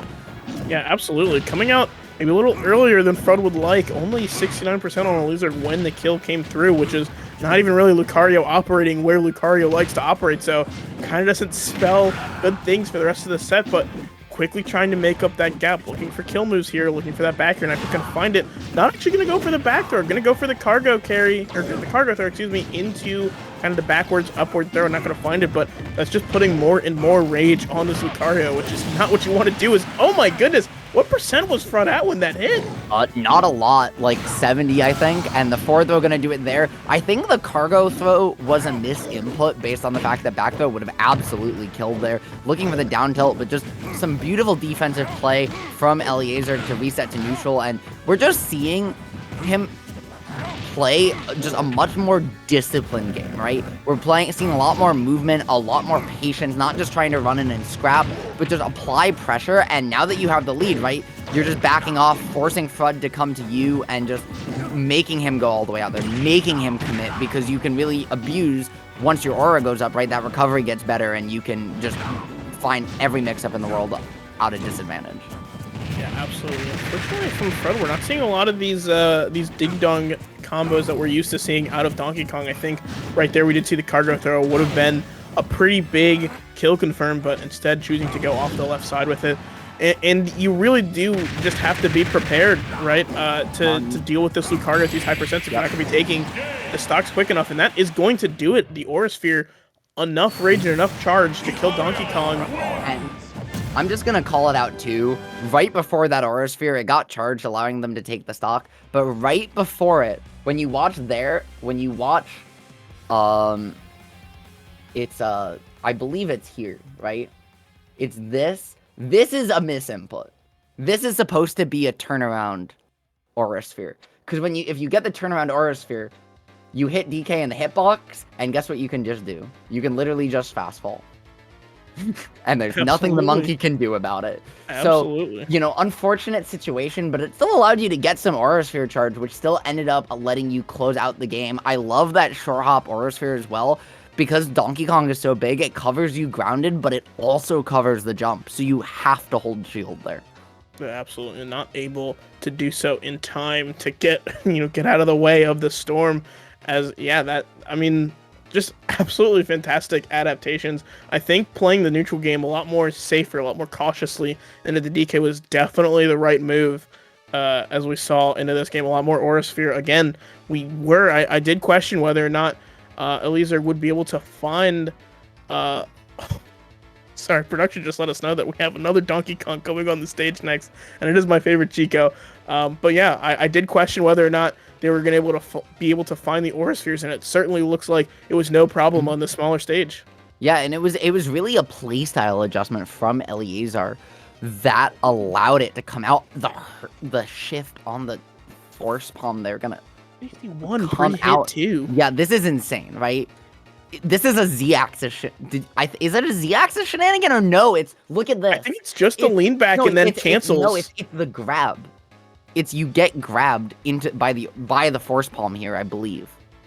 Was it force palm? I think it's F smash. Oh no, it's F smash. I think just the lean back was enough to avoid it in the air, and then it canceled it onto the ground. Yeah, that's unfortunate. You were literally one frame off from that move connecting too, and just right the tiniest of differences that allowed you, that just make all the difference there. You give your friend a hug, send him to the blast zone, but still not gonna close it out, barely doing so there. And at the end of the day, you know, you can give all the hugs in the world if you're Donkey Kong, because you're not a Pokemon and you can't close those out. Yeah. Looks like we've got some data from both of the teams, not just Chico coming out for Marquette. Looks like we're also going to see White Hawk coming out for George Washington on Marth. This could be another matchup where we just kind of see Donkey Kong get hit around, unfortunately. We're going to have to see how the spacing is on the Marth, because I feel like that's really just, you sink or swim by your spacing on that character. Exactly, right? You've got the movement, the slingshots come in so huge for that character, lining up tippers. Donkey Kong, a character you can find so many sour spot, sweet spot combos on, and certainly take those stocks very early. But if you can't find them, well, it doesn't matter that you have a sword, right? The term for being unable to kill in Smash is called Marthritis for a reason. And it's because if this character doesn't land his tippers, it doesn't matter what Smash game. It's just you live to 170, 180, 190. A character like DK, it doesn't matter that you're dealing with a disjoint and Dolphin Slash, because you just get so many more opportunities. Yeah, absolutely. Not to mention the fact that, that Dolphin Slash is very, very susceptible to getting interrupted, especially by someone like Donkey Kong, who has such big sweeping hitboxes and such fantastic ways to honestly interrupt it, right? You could run off in neutral air, you can run off in down air, you can run off in down B if you want to get really fancy with it. Like, there's a lot of ways you can deal with it. The down air, the spikes, it does have that invulnerability right on frame 1, so it's not quite as useful for a spike. I think the big tool is that Donkey Kong's F tilt, down tilt, right? Not only do a lot of DK's moves have trample, which means that if they clink with a hitbox, you just keep going, but instead of it bouncing off, they'll still clank, but you'll still get the confirm. You also have a disjoint on your down tilt and your forward tilt, which means that you can just keep swinging those big hands and right, you have just as much of a sword as Marth does, even though his is metal and yours is meat and bone. But Cap, before we get into the set, that's the question I have about why we're getting back-to-back DKs. But I'm pretty hyped about it. Oh, I love Donkey Kong. This is a maybe controversial opinion. I'm on the Larry Lurr train of this character's not that bad. No, I think Donkey Kong's a pretty decent counterpick character. Maybe not necessarily something you're blind picking all the time, but like, Donkey Kong has some very, very good matchups, and even in the worst matchups, Donkey Kong has the tools to at least put up a good fight, get some data at the very least out of players. Yeah. You want to hear a really quick hot take?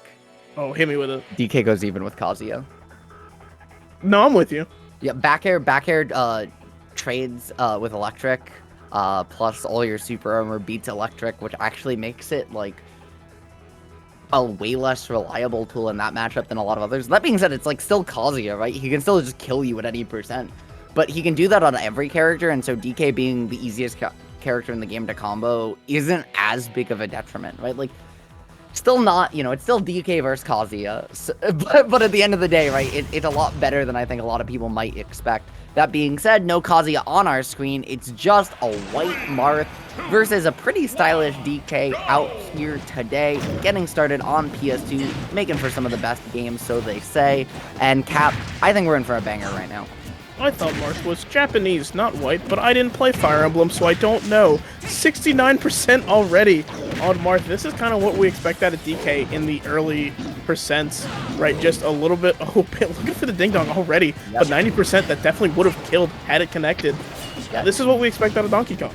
Yeah, right. That, unfortunately, you're going for that up throw on platform, just not quite at the percent. Whitehawk doing a fantastic job buffering it, but the forward air gonna send you down south all the way to the blast zone, and just like that, Chico gonna put on a clinic on how you find that cheese with the monkey, man. And a quick counter going to make short work of that stock, returning the favor. An unfortunate issue with Marth's recovery as well is there's this zone right below the ledge called the drop zone where you can just walk off and throw out an aerial and people will get hit by it. Marth, a lot of the times, does have to enter that area because of that recovery having such a strict, linear into the side pathing. And one of the things, we've seen a lot of tippers come out from Whitehawk so far. I love the delay on that dancing blade. Aid, right, trying to find the tipper, you're trying to get that air dodge out and lead it. Unfortunately, didn't find the stock from that, but still able to apply enough pressure to close it out regardless. Just the Dolphin Slash to rack on a little bit more, and just, you're trying to apply the pressure, but the downside to applying pressure is you whiff one move, you just get grabbed once, and the monkey gonna hit you off the top, off the bottom. It's crazy that Chico's taken 2 stocks and neither one's been off the side blast zone yet. Yeah, that is a mark of Chico's play. I think the last time I saw them play, almost every single stock was taken by Ding Dong at like 70%. Very adaptive finding it, but the unfortunate part of that is you can get a little bit, looking for something a little bit spicy there. We might have seen a side blast zone kill there had that Donkey Punch landed, but up throw up there, not going to do it this time, going to miss the confirm. We might see it come out again. We're going to have to see if Chico looks for it again or maybe just looks for a different kill move considering, they've gone for that confirm several times now. It's going to get a little bit played out. Whitehawk's going to start to sniff it out, and the spacing on that F smash was beautiful. He conditioned for that too. I don't know if you noticed, but the last 2 times he held that same position, he walked back slowly. That time, he dashed back, right? Just used his initial dash before the immediate turnaround, and Chico just wasn't remotely ready for that speed mix-up, right? He got very used to the slow walk back, which would have meant that Whitehawk wasn't in position for that tipper. But Whitehawk spaced it such that he was far enough back that he was exactly an initial dash into that buffer pivot F smash to find the tipper. It was just beautiful stuff spacing and mix-up wise. Yeah, absolutely. And I do wonder, had Chico not accidentally SD'd that second stock, if we would have seen this go maybe a different way considering how close it was. I mean, we've got more games to figure out if that is going to be the case. But yeah, again, getting that drop zone forward air is so brutal against characters who have only really one linear way to recover. I'd like to, I don't even really want to see Chico contest that much because I think that's what led to losing the second stock. Maybe just stick to the stage. I think there's no shame in being Donkey Kong and sitting on the ledge and swinging those big old meaty arms around and just stopping someone from recovery. Yeah, no, if you want to clap your opponent, I definitely think that's the best way to do so. That being said, right, I will say, I don't know that I'd necessarily consider it quite an SD. You went for the hard commit, right? Your opponent had pressure on the early Dolphin Slash, and you just missed your wave bounce. So just a couple things, right? I would more of a forced error, but going right back to PS2 now, both players getting it started hot, and Whitehawk picking up right where they left off, racking on a whole bunch of damage, doing a really good job of finding these tippers and really controlling the pace of play here early. Absolutely, but when Chico can find an inch, they will take a mile, and we are certainly seeing a mile be taken. It's about 50% is put on with no answer from Whitehawk. Now, to be fair, Chico was already put up to 50% before this whole streak started, so we're going to see if this kill confirm can come out throwing, I think, a little too late there, unfortunately. So probably out of that, I'm not sure if how big the Ding Dong window is, but being already at 90%, Martha's just going to be kind of looking for these tippers at this point. You're already at a pretty good percent. You don't really need rage with Martha. You just need to hit those tippers, and certainly that's what we're looking for. And I think Whitehawk has definitely proven that they are capable of it. And that shield is about the size of a Skittle right now, so Chico being forced out of doing it right, and not letting him ass fall back and shield there. He's got to air dodge, and that's going to continue the situation. Maybe lead to the stock. This is an incredibly extended ledge trap into edge guard sequence, but at the end of the day, right, the downside of any recovery with a big active hitbox is, it's hard to contest, but guess what's really good at that? Counters.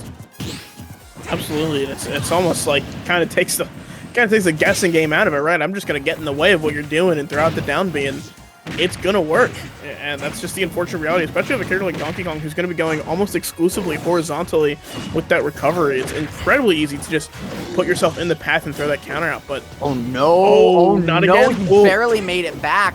I really appreciate the attempt, especially with the monkey punch, but with such a heavy commitment, you have to wonder, was it worth it? Barely making it back, but just like that, right? What was such an even game a moment ago is now fully momentum-wise in White Hat's favor. Incredible DI there to not die to that spike, and Chico still managing to keep this close, bringing it back to even. He heard me say that the momentum is in White Hawk's favor and said, I don't know what you're talking about right now, dude.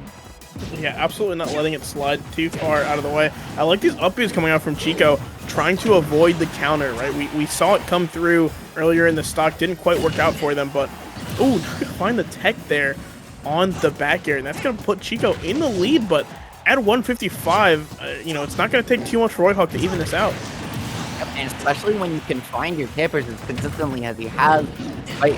It's a little easier on a character as big as DK, but it's still not gonna matter. Still difficult, just missing the sweet spot. That would have been it, and saving the jump gonna allow you to get back. Great recovery. Could have found an up air there, which might have done it, but instead, Chico just gonna reset, continue the situation, but the dolphin slash once again, Cap just letting White Hawk get out of dodge. Yeah, I might have been a little too generous saying how easy it would be for Donkey Kong to contest that, as every time Chico walks off stage now, I get a little bit nervous that could just be the end of the stock. Looking for the normal get-up there with the F-smash. You're not going to find it, as the get-up attack is going to hit Chico away and give White Hawk another chance at life, and they are taking it with as much as they can. 85% on Chico here, but that up air is going to steal away White Hawk's thunder and lead us into game 3. And just, by the way, just before that, back air up air situation, you might notice the online classic that happens.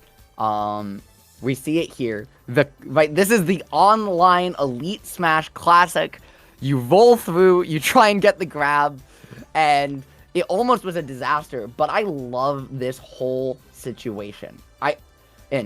From Chico after they get put in disadvantage, right? They come back high with a back air, putting it in such a situation and that they see the jump come out, right? They go underneath this back air, and this forces you to be above them, right? Because if they stayed low to try and throw out the back air, it would have contested it, you would have hit the Marth, and you still wouldn't have died yourself, allowing you to get back to ledge. Instead, right, forces this out, allows you to get the up air, which takes the game. But speaking of taking the game, we're getting right into game number 3 Chico, or Cap, and I'm excited to see what Chico and White Hawk are cooking right now as we swap over to the Lucina.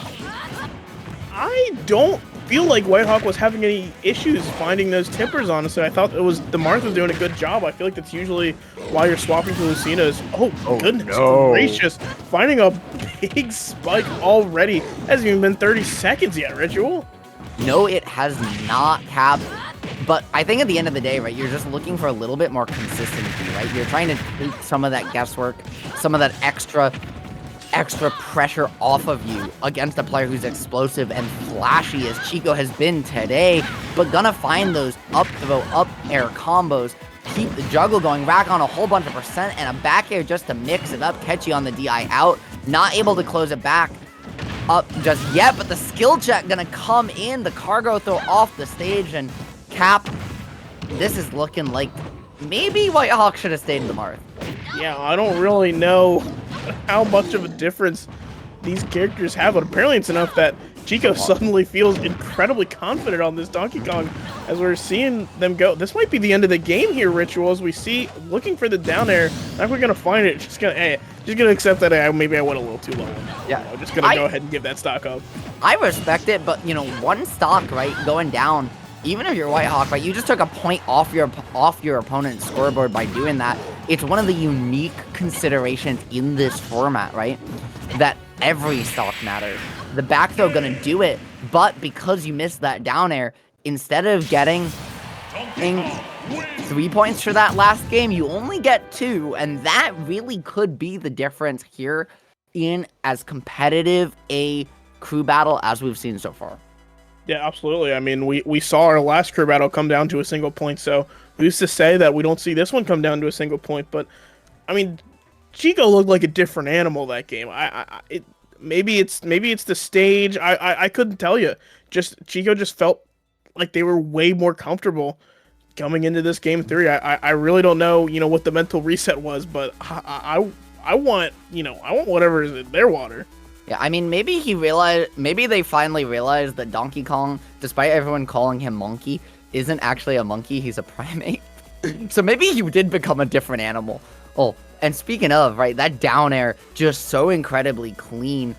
Whitehawk not expecting it, because if you do, you definitely Dolphin Slash there, but instead it's just going to close it out, and not, right, like, just the mix-ups from Chico, playing very much like he's Mars trying to farm you on Elite Smash, just going for all the flashy mix-ups, all of the situations, and just putting you so close to ledge there with that forward throw that your tech window is incredibly tiny. I love how pleased with himself DK always looks after he hits something. He's always grinning. So he's just happy he hit you. He's like, yeah, I did that. Like, it's so funny to me. But yeah, just fast falling here and going for the double jump, and it's like, it's fine. I got 2 more. But again, like we mentioned, that stock might come back to haunt them in the point totals later. There's it's only one way to find out, and it's to watch it all the way through.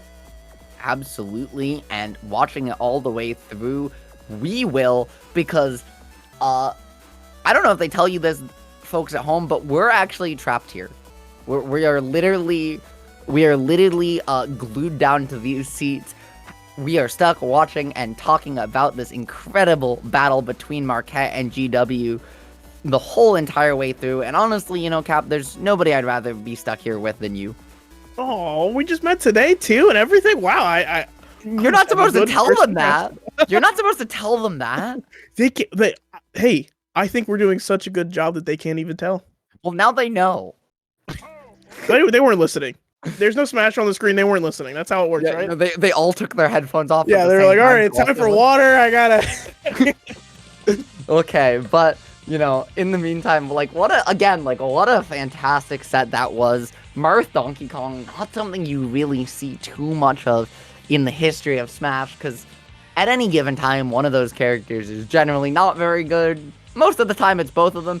Your best opportunity was the beginning of Smash 4. You'd see your Tweak Leo Donkey Kong Marth sets that we got every once in a while, but it's nice to see some folks that still enjoy monkeying around on the big stage. Absolutely. I mean, Donkey Kong, a character I think just doesn't have enough representation overall, but we've got more games to play. Ritual looks like we've got small battlefield. Is that the? I'm looking at the old thing. So I see small and tiny, and I was like, oh, which one's the player name? Tiny coming in for Marquette. Looks like Cypher coming in for George Washington. Jigglypuff actually going to be the pick for Marquette for the character. Very, I feel like people feel very strong. Well, I guess people feel more strongly about Jigglypuff and Melee, but either way, people have some very strong opinions about this character. Jigglypuff. Jigglypuff. Anyways, I mean, Puff in Melee, right, is the hated king of defense. Will spin around, back air you 7 ways to Sunday and just air camp you into finding a rest or whatnot. Ultimate, people, I think, like this character a lot more, right? You've got Base Mage, who everybody adores, and, I mean, who could forget Hungry Box, right, streaming in Ultimate, probably one of the biggest ult streamers out there right now. Being very high-profile representation of this character. Definitely doesn't have all of the spice from the Melee days. Rest kills at, 60 and off the top rather than like 10 and off the side.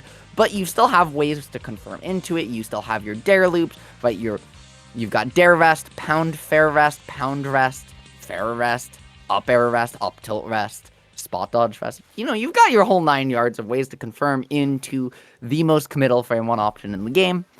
So, are you going to die at 50? Are you going to kill your opponent at 50? That's really the question with this character. And it's kind of just like DK, right? Like, who's going to cheese the other one a little bit more?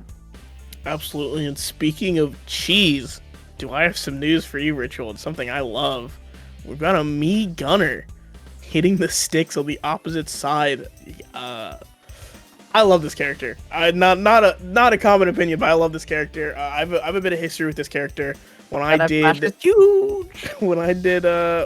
did my collegiate days, I did compete for my alma mater, and I was learning a new main at the time. It was when I had first swapped to Captain Falcon, but I didn't feel good enough on the sticks yet, so I was like, hey, let me throw the me gunner into Wi-Fi and see how that goes, and it went pretty well, so I ended up sticking it around. So I love this character.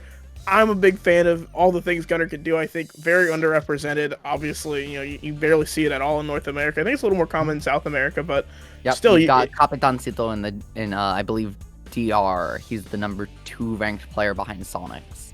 Yeah, so I mean, there's definitely some good gunners out there. The character can definitely do a lot, but I'm interested to see how this Jigglypuff matchup goes. This is actually, as a gunner player, this is not a matchup I have a lot of experience in, I have to say. Well, one of the big things, right? Gunners' biggest strength is their ledge trap game, right? Is their ability to mix up bomb and rocket and just about everything, grenade, charge shot, whatever your moveset might be, and just keep your opponent locked at ledge. Jigglypuff has 1,000,000,001 jumps, right? Allowing you to kind of mix up your play around ledge, kind of avoid ledge traps a little bit more, or your floaty, which, means it's harder, me gunners drag down up air strings aren't actually real anyways, but it's a little harder to land them. That being said, at the end of the day, me gunners got an F smash that's the size of your house, so who knows how this matchup's going to go. It's really going to be a question of how effectively can me gunner keep Jigglypuff at ledge, and how effectively can you keep them from getting back down to stage cap. There's absolutely also something to keep in mind is how fast Jigglypuff is in the air. That aerial mobility is a massive downside for Gunner specifically, right? A character that wants to sit on the other side of the stage and throw projectiles at you and zone you out does not like the fact that Jigglypuff can just kind of jump in on you a lot of the time, and you kind of have to guess whether or not she's actually going to commit to it or not. Yep, and we just see the, Samus light moveset here, right, with the charge shot, with the missiles coming out early, and that fair, you hit the middle hitbox. If you hit the weak hit, that would have been a rest and the stock. Instead, you're just getting past the percent, so now your fair doesn't even combo into grab, and this is where you can see Puff struggle unless you find a spot dodge. You find the rest out of it, especially at the ledge where there's nowhere for them to go, and Cap, just like that, Jigglypuff has every opportunity. Tiny with a solid lead here early. I mean, that's absolutely a great way that you want to be starting this set. We're going to see a lot of pressure coming out. Something that does matter for this matchup specifically is I believe that Charge Shot can actually break shields for me Gunner, which matters against Jigglypuff because, as is pretty common knowledge, Jigglypuff, shield broken, just kind of pops off the top. For some reason, that character needed that. It's because she's the balloon Pokemon, and so when her balloon pops, she explodes. Listen, I get it. But does she need that? She's got enough issues already. I think we could have left that one out. I mean, exactly. Funny. It's funny, and that's what matters. Speaking of funny, though, what a funny way to take a stock me gunner. I think this is one of those matches that you look at, and regardless of how it goes, you're just like, okay, this is hilarious what I'm watching right now. I'm watching a me spamming projectiles, fighting Jigglypuff, and just like, what even is going on? Utilizing these landing fairs to their fullest, though, right? That utilizing that fair beats out not only these bombs, which is pretty common knowledge that most hitboxes can hit them away, but also these missiles, which I didn't actually know about. And it's just allowing Tiny to just kind of find your way through these walls relatively easily and just smother Cypher. Absolutely, any disjoint with that's doing a good decent percent is going to contest those side Bs. A lot of gunners everything is stuff that looks very good, but if you really get down to brass tacks, you start to see the flaws with it, right? I think me gunners recoveries are a great example. You've got your 3 choices, and all of them are honestly pretty good. One of them's an out of shield kill move.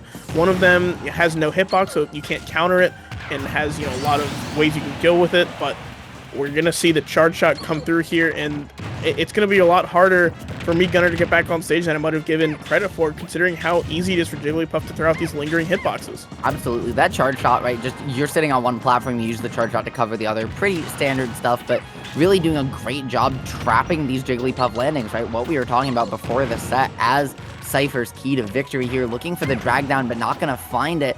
And now this is Tiny's opportunity, right? You've got Cypher at ledge. What can you find? Just a reversal back to stage, though. You're going to put him back off and do it all over again, Cap. Can Tiny close this one out here? I'd imagine we're going to see it as, I think, yeah. Oh, not going to find the second Nair, actually. One more chance at life as Cypher 152, able to get to the reversal, but unfortunately, charging the smash attack there, that might also spell their doom, as forward air is going to definitely do the trick off the left side. Only 80% on the Jigglypuff there. Gunner, not necessarily a character known for killing super early, so probably had a little bit of time there as well to work with. Absolutely, and just the fact of the matter, right? Like, at the end of the day, it was just that Cypher wasn't ever able to keep Tiny out. It didn't matter the situation. It didn't matter whether it was off ledge, from center stage. The only time that Cypher really found success was when he could get those juggles going, right? When they could catch you on that platform with a charge shot, with something, and kind of find an advantage state from there. Otherwise, it was just a lot of stray hits, and you get situations like this where you can spot dodge. They're still in the end lag. You find the rest, and it's just Tiny's just whiff punish game was just much more efficient.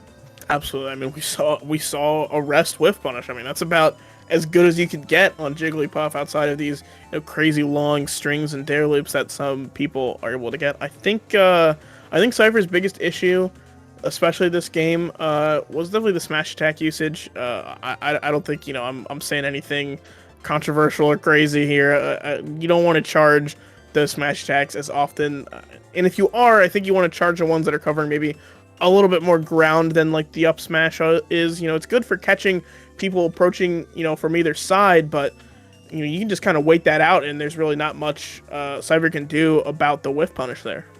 Absolutely. And like, again, right here, you see the mix up on the timings of these jumps, right? Whether jump, fast fall, jump, drift in, drift out, fast fall, all each utilizing that air drift and air mobility you were talking about earlier, or just to mix up movement and force those commitments out at those projectile commitments, those CQC commitments out from Gunner. Because at the end of the day, while his ledge trapping is really good, while his projectiles are very good and numerous, they all kind of cover specific lanes. And so if you can bait them out, feint back, and then still have the way to maintain resources and get in like Jigglypuff can, it can be very hard as Gunner to find openings. Absolutely, but we're going to have to see if the stage pick, if he can help out a little bit. Going to small battlefield, these platforms are very, very easy for Gunner to cover, as well as the Pokemon Stadium 2 platforms a little bit too high for the F smash, or the up smash, excuse me, in the up tilt to reliably connect. But with these lower platforms, we're going to probably see that come into play much more heavily than they did last game. Absolutely. Right now, just trying to find some pressure, but I love that bomb sitting on the platform, right, just to cover your own disadvantage. And we're seeing Cypher start to make some adjustments to how Tiny is getting back to stage, right, chasing you down, and doing a much better job covering his own disadvantage, which is giving him the more opportunities to ledge trap and edge guard and play neutral, play advantage with a character as light as Jigglypuff. The question is, can he find your way back down? Beautiful mix-up on the air dodge to do so, and just like that, right, this is a very even game, very, very capable for Cypher to find this first stock, and doing so there with the dash attack. Absolutely fantastic stuff coming out from Cypher to find that there. Not to be outdone, though, Tiny looking for this. Gonna actually bait out the air dodge, but unfortunately not able to punish it. At least able to hit Cypher off the opposite stage to lead to a ledge trap situation and the get-up attack. Not gonna be respected there by Tiny, but that neutral air wasn't bad. I think it was neutral air. Going to steal away that first stock. And one interesting thing that I want to talk about in this matchup for just a second is me Gunner, back air, and up air. If either one of those gets parried, they're classified as indirect, which means you don't get the standard +3 frames app. you get plus 12. And so that could be a huge X factor in this match if that situation comes up. I mean, that's whatever you want, and that's going to be an F smash off the right side of the stage. Tiny taking the second stock, stealing back the lead of this game. I think we're seeing the adjustments come out from both of these players. I think you mentioned it, right? Cypher mixing up a little bit, trying to make sure that they're catching these drifts back to stage, but Tiny, not to be outdone, is really just changing the approach game up, right? And it's making it a lot harder for Cypher. And the upwards angle on that pound to get away from that up smash so smart. There's the wall of pain trying to close it out. No, pretty much no resources left. The air dodge has to come out and just gonna come up a little bit short. A beautiful effort from Cypher trying to find a route back, but at the end of the day, it's gonna be a Jigglypuff time. We sing the song of your praises and close it out with a victory. And I mean, Cap, what a fantastic set. Yeah, and to think that, honestly, Tiny could have been doing that the whole time, but just choosing to play it safe is definitely the smarter move. But, you know, when it's last stock and it's coming down time, especially the fact that Tiny still made it back to stage after, you know, drifting off stage for so long, being able to still make it back to that ledge is like, even if you're doing the risky play, Tiny chose the safer option and was like, hey, I don't need to commit. I've still got 2 stocks, you know, I've got time to work with. And we finally see, right, the adjustment. We've seen a lot of those jumps to call out charge shot, right? To call it out, bait it in, find a punish, and then you drift back a little bit, reset, and Tiny made a lot of mileage in that game 1 off of exactly this situation. And we see the adjustment here from Cypher, right? Coming out, finding this dash attack as a punish, just being ready, saying, I know you're going to drift back. You did it all game 1, and I can't let you keep getting away with this. Yeah, absolutely. I mean, we did still see a lot of the up smashes coming out, kind of getting used to when you are playing Gunner like that, you're used to people jumping over the missile and trying to hit you immediately, and that's just kind of what that is trying to call out. But definitely taking the time to realize, hey, Tiny's, you know, keeping the distance. Maybe I bring the fight to them, and bring the fight to them. Cypher certainly did, but Tiny maybe going a little bit further, as we saw, especially on that last stock going off stage so far to secure that. Yeah, fantastic F smash by Tiny there, noticing that Cypher had missed the ledge there. Even the little lean back too with the F smash actually helped out tremendously in securing that kill. Yeah, absolutely, right? Because if you just sit there, there's a risk that your model pushes them back to ledge, but with that lean back, as you said, right, you're clearing off just enough space that you're ensuring them a safe landing zone. Now, though, we are just between sets, and this, on paper, right, was a very even crew battle coming into it, but early on, it's Marquette starting to run away with it. 12-6 is our score right now, Cap, and, you know, there's a lot of room left for them to maybe make this back, but they need to pretty much prevent another, you know, another stock win, you know, a stock taken to make it happen, right? 15, I think, is the magic number, and I mean, at 12, right, Marquette is very, very close to making it happen. Yeah, absolutely. I mean, Chico right now has to be in the back praying that SD does not come back to haunt him, because this is, like you said, within the realm that this could get turned around. And speaking of getting turned around, we've got another, I don't want to say awkward matchup, but I will say odd. I feel like it's something we don't see too often.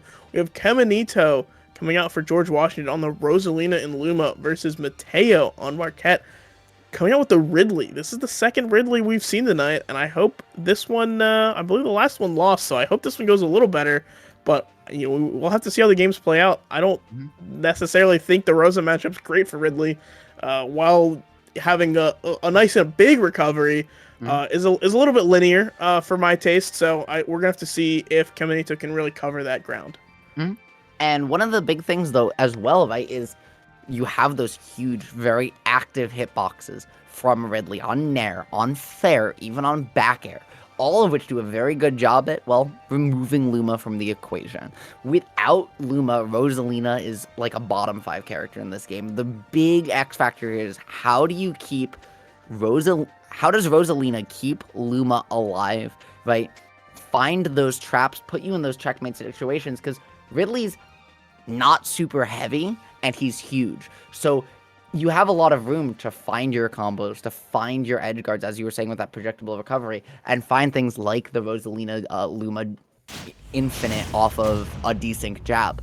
But the question is, you have to keep Luma alive in order to do so, and can you do so consistently? Absolutely. Another thing to look out for here in this matchup is actually the inverse of that, honestly. We do see a lot of players get so Luma crazy that they'll do anything to get Luma, even give up their stocks for it. And that's, I will say, pretty much never worth it. So we got to make sure, I think you definitely need to keep an eye on that Luma, take it out as much as you can, and really definitely has the tools to do so, but don't lose your stock for it. Yep, and there, well, we see one early, right? That off the F smash, gonna keep you going.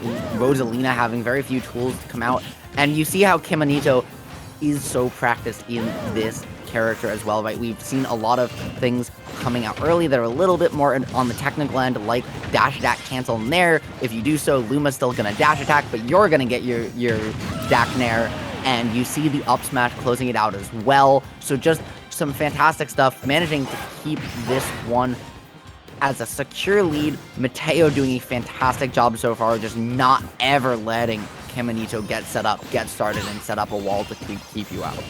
Absolutely, and something we mentioned last game with the Meat Gunner struggling to cover these platforms with the normal moves like the up smash and the up tilt. It's worth it to realize that really does not have that same issue, right? Staying on the ground, he can absolutely hit those platforms with up smash, with up tilt, even short hop up air right below the platform, is going to be absolutely devastating, especially to a Luma when that sweet spot hits. And already we're seeing Kimonito maybe struggle a little bit to find this stock, because as we see 64% Mateo in the same position as they were when they secured the first stock. We're going to see if they can do it again. Yep, and the grab back throw just going to keep an edge guard situation, looking for the fair. That move super active. Ridley very heavy, but at the same time, if you can't find it, it's not going to matter. You do manage to mash out and find the confirm, just getting Luma back in the nick of time. You escape disaster, because even though you got the mash out, right, that coast to coast was very scary indeed. Luma, though, gonna let you get back uncontested, just a couple star bits sent out like you're using a Wiimote, right, trying to just rack on a little bit of extra pressure, and this game is turning around. Kimonito playing themselves right back into this one. Absolutely. I mean, fantastic stuff coming out. Mateo's still alive here, as well as Kimonito, but not after that swift back air to catch the drift and maybe getting a little bit lazy on the landing, not respecting the space that Ridley truly can cover. That jump is going to do a lot of work in this matchup, putting Ridley in positions where he can just throw out those nice, big, long-lasting hitboxes like you mentioned. Yep. Unfortunately, right, that jab not having Luma there because you did that little bit of a desync with them kept together, or allowing Ridley to get back because you don't get that extra damage from the Luma hit. That being said, you do that time, the strong hit of the up air, gonna close it out just like that. Despite all the odds, right, we saw early on, this is a dead even game right now, and just racking on some percent, trying to keep Ridley trapped on this platform. And I love Kimonito's positioning, right, trying to play under these platform ledges, is trying to just seed unimportant space and really try and say, Mateo, if you want to jump in on me, you're going to have to land on a platform, and I'm going to try and trap you there. Absolutely. I mean, playing around these platforms, using that cover is such a big deal in a lot of matchups, Ridley especially. Absolutely. Looking for these up airs, not quite going to find it, but 86% on Mateo.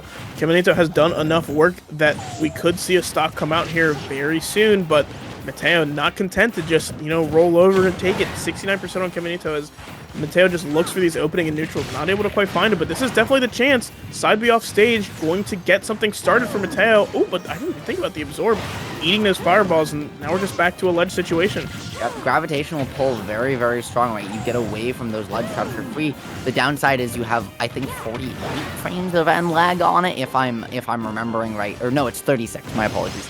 And so what you lose is that if you just mix up and throw out a partially charged fireball, you can actually still go off and punish Rosalina for it. Trying to find the return up smash instead, you're going to lose Luma. This is a 7-second window where Kimonito is going to really struggle to find the kill. Trying to find an advantage state. This is a good start, but you are so incredibly scared. Baiting out that side B, though, a fantastic job. Well done, well deserved on that fair. And that Galaxy Rosalina keeps under her cape, gonna put Ridley to the blast zone. Tell him, hey, that you're looking for Samus's ship, right? It's over there. You got the wrong galaxy. This is Pokemon Stadium. This is my zone, and absolutely fantastic fair usage there. I mean, there's not a lot of ways Ridley can go about, getting back to the stage in that position. That forward air covers just about all of them. Absolutely fantastic stuff coming out from both of these players, making it as close as it was. But that is going to be another point for George Washington University. And they need all of the points they can get right about now. However, 2 stocks, right, taken here, and that's 1 stock away from Marquette, right, clutching this one out.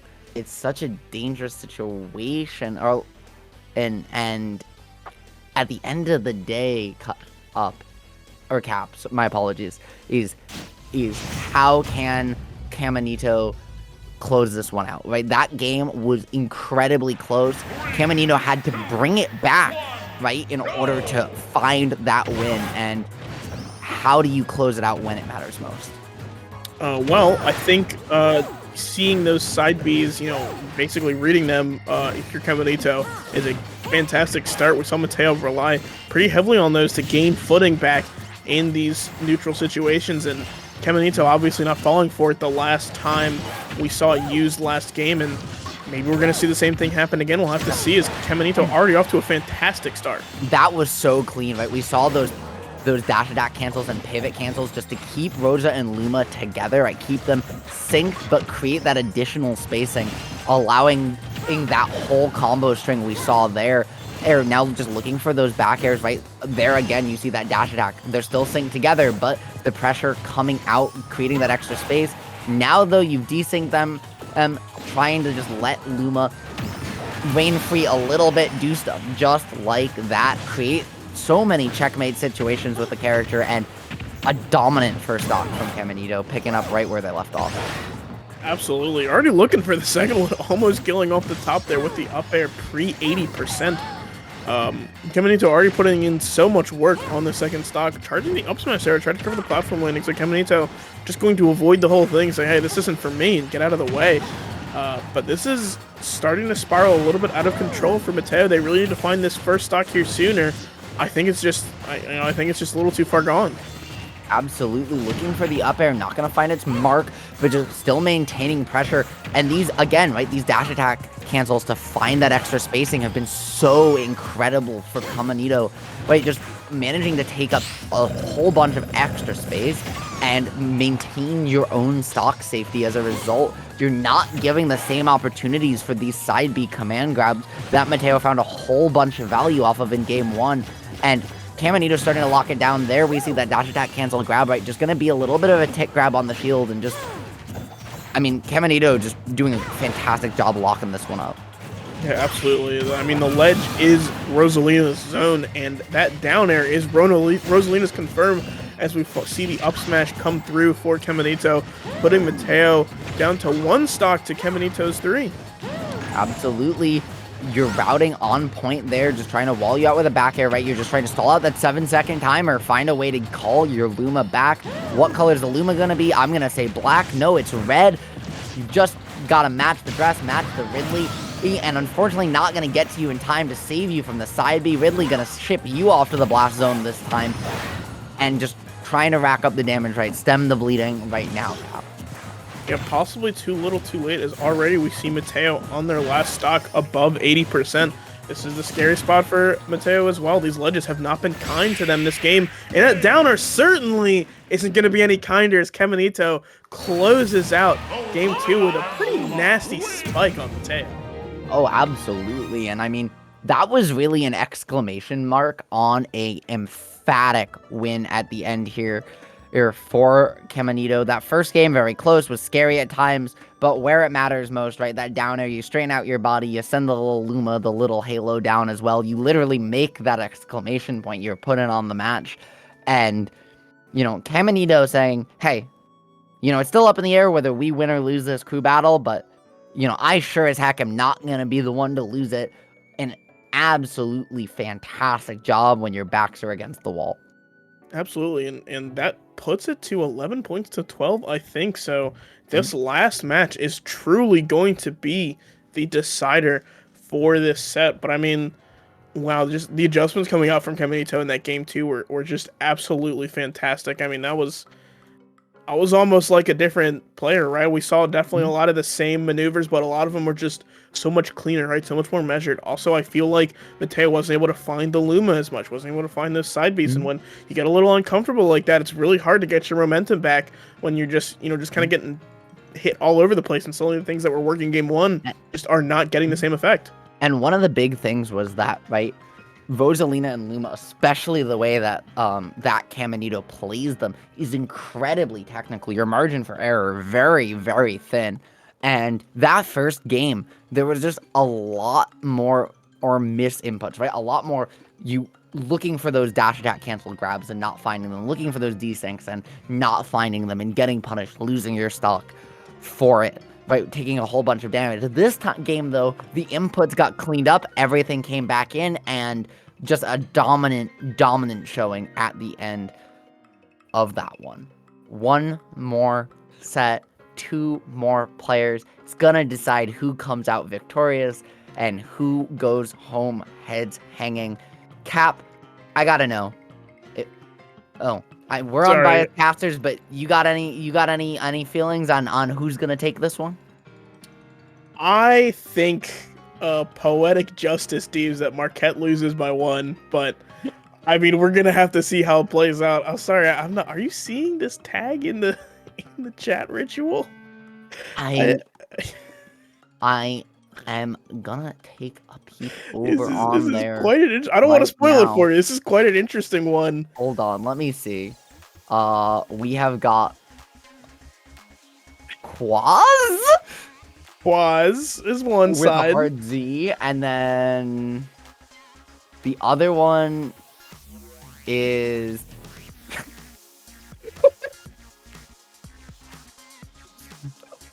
for those wondering at home what we're laughing at so much, their last player for GW is, and I kid you not, named Republican Animal Crossing.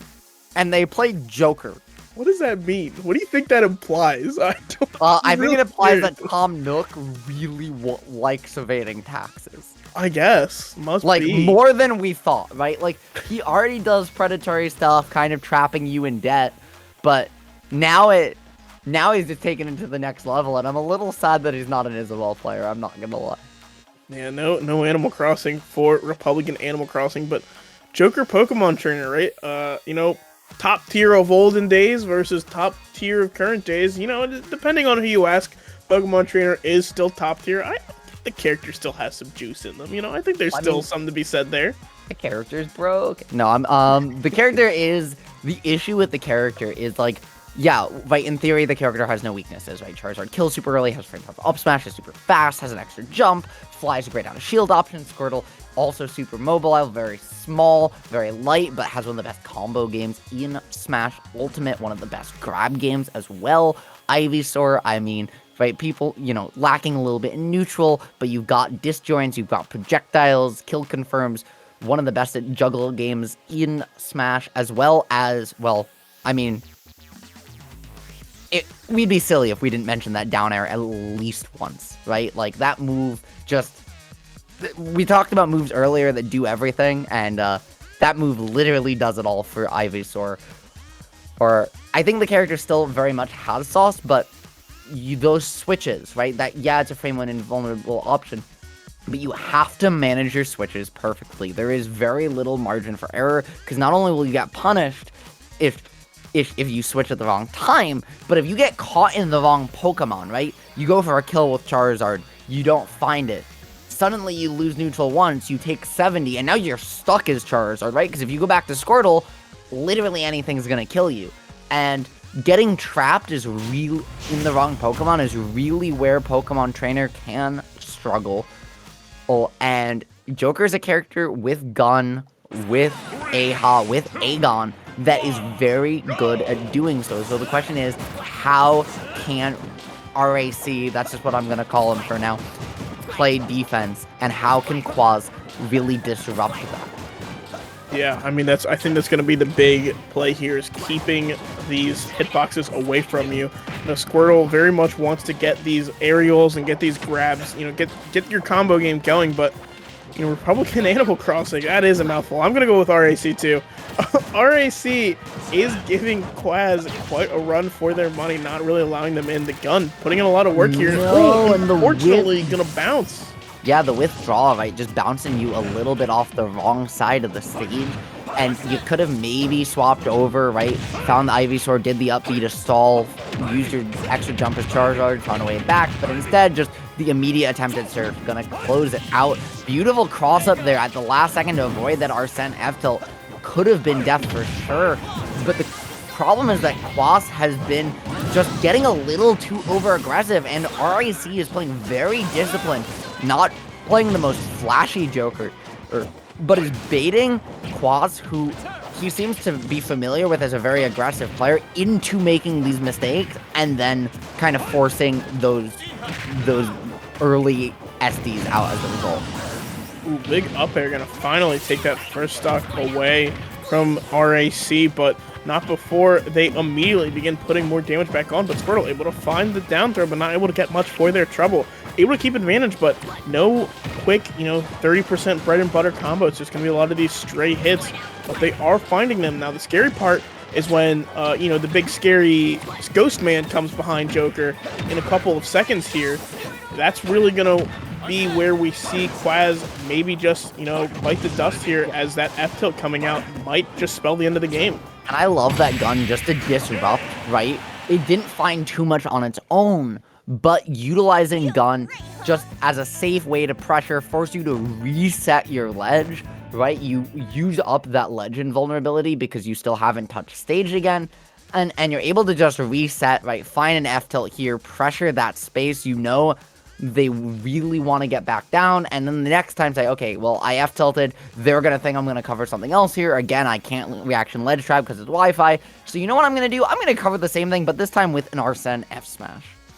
Yeah, absolutely. I mean, fantastic stuff coming out from RAC there, and yeah, that was a little bit unfortunate on the side beat bounce. Maybe affected the play, maybe a little bit of a mental hit there. Hopefully they can recover from that going into the rest of this set, but Ritual, that does put George Washington 1 point in the lead right now. I will point it out. It's very ominous indeed, Cap. If you're a monkey player right now, if you main that big ol' primate boy, Donkey Kong himself, you are saying, why did I have to style quite so hard? Why am I doing it? Why did I do it? Why am I gonna have let it be me? After all of the sauce that I've put on stage, am I going to have let it be me? And that up air, man, that up air is absurd. They nerfed the down air hitbox. What's crazy is the down air hitbox and the up air hitbox used to be the same size. They never nerfed the up air hitbox. It is still massive, and it is absolutely still a problem for anybody trying to land basically anywhere on the stage, it feels like sometimes. But yeah, that F smash was a very big call out. But Game 2, fresh mindset. Same characters, though. We're going to see what the stage pick is. Looks like a town and city. And Not I will say, sure how I feel about this. Just want to say, Joker managed to make like a Pokemon trainer that game, got one stock on each of the 3 Pokemon, so really caught them all out swinging. And I understand it in theory, right? Like, if you're Quaz, these platforms can be very good, layouts can be very good, both to mix up your own ability, your own disadvantage, give you more ways to land, you find earlier kills off the side, and these center plats can be really good for your combo games. But the Joker's also really insane on this stage, so I also am not sure about this one. Yeah, also just from a player-to-player perspective, I feel like RAC was keeping Quaz out so effectively.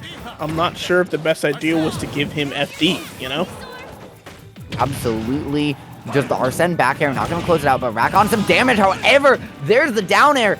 They nerfed it from the size of Jupiter to the size of Neptune. It's still huge, man. And just like that, right? Quas putting himself on the board, trying to bring this one back, trying to force a game 3 where all of the marbles will be on the line. Doesn't want to let this one get away from them. And starting out really well right now. And I think we're seeing this on this town and city pick, really why it's come out, right? This on-stage space, this open center, giving you all the world in the room to just move around Joker, not get caught out by these Aegons, and just maybe find a little bit of extra chip damage here and there. Yeah, absolutely. I mean, this is looking like a great turnaround for Quaz as well. I mean, obvious to mention, but again, she got 2-stock game 1, SD'd first stock, but now we're seeing 70%, 91% on RAC as Quaz has not even lost their first stock. The F Smash isn't quite going to do it and give RAC a second chance at life, but that Arsene is gone, so they are going to probably have to take this stock without it. Absolutely, and there's the down air not once but twice taking the stock.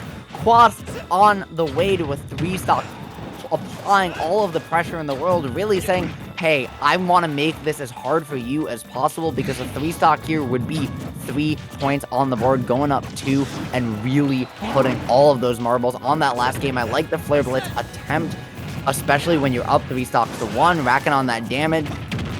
Yeah, you're trapped as Charizard here, but you don't mind, right? You get to wait out this Arsene on Angel Plat, you live to 200, instead just opting to come down and scrap, and with Squirtle, though, this could be very risky with how light this character is. Absolutely. I mean, we're going to have to see if we see the swap to Ivysaur here soon, as already at 70, 80% even, looking for the up B, not quite going to find the kill, and there is the Ivysaur swap. We're going to start seeing these up airs and down airs come out, looking for the kill moves here. Maybe we even see 3 down airs in a row for stocks, who knows? Oh, I love that attempted combo gun into back air. That time, though, Boss managing to find the way out, punish it with that Vine Whip.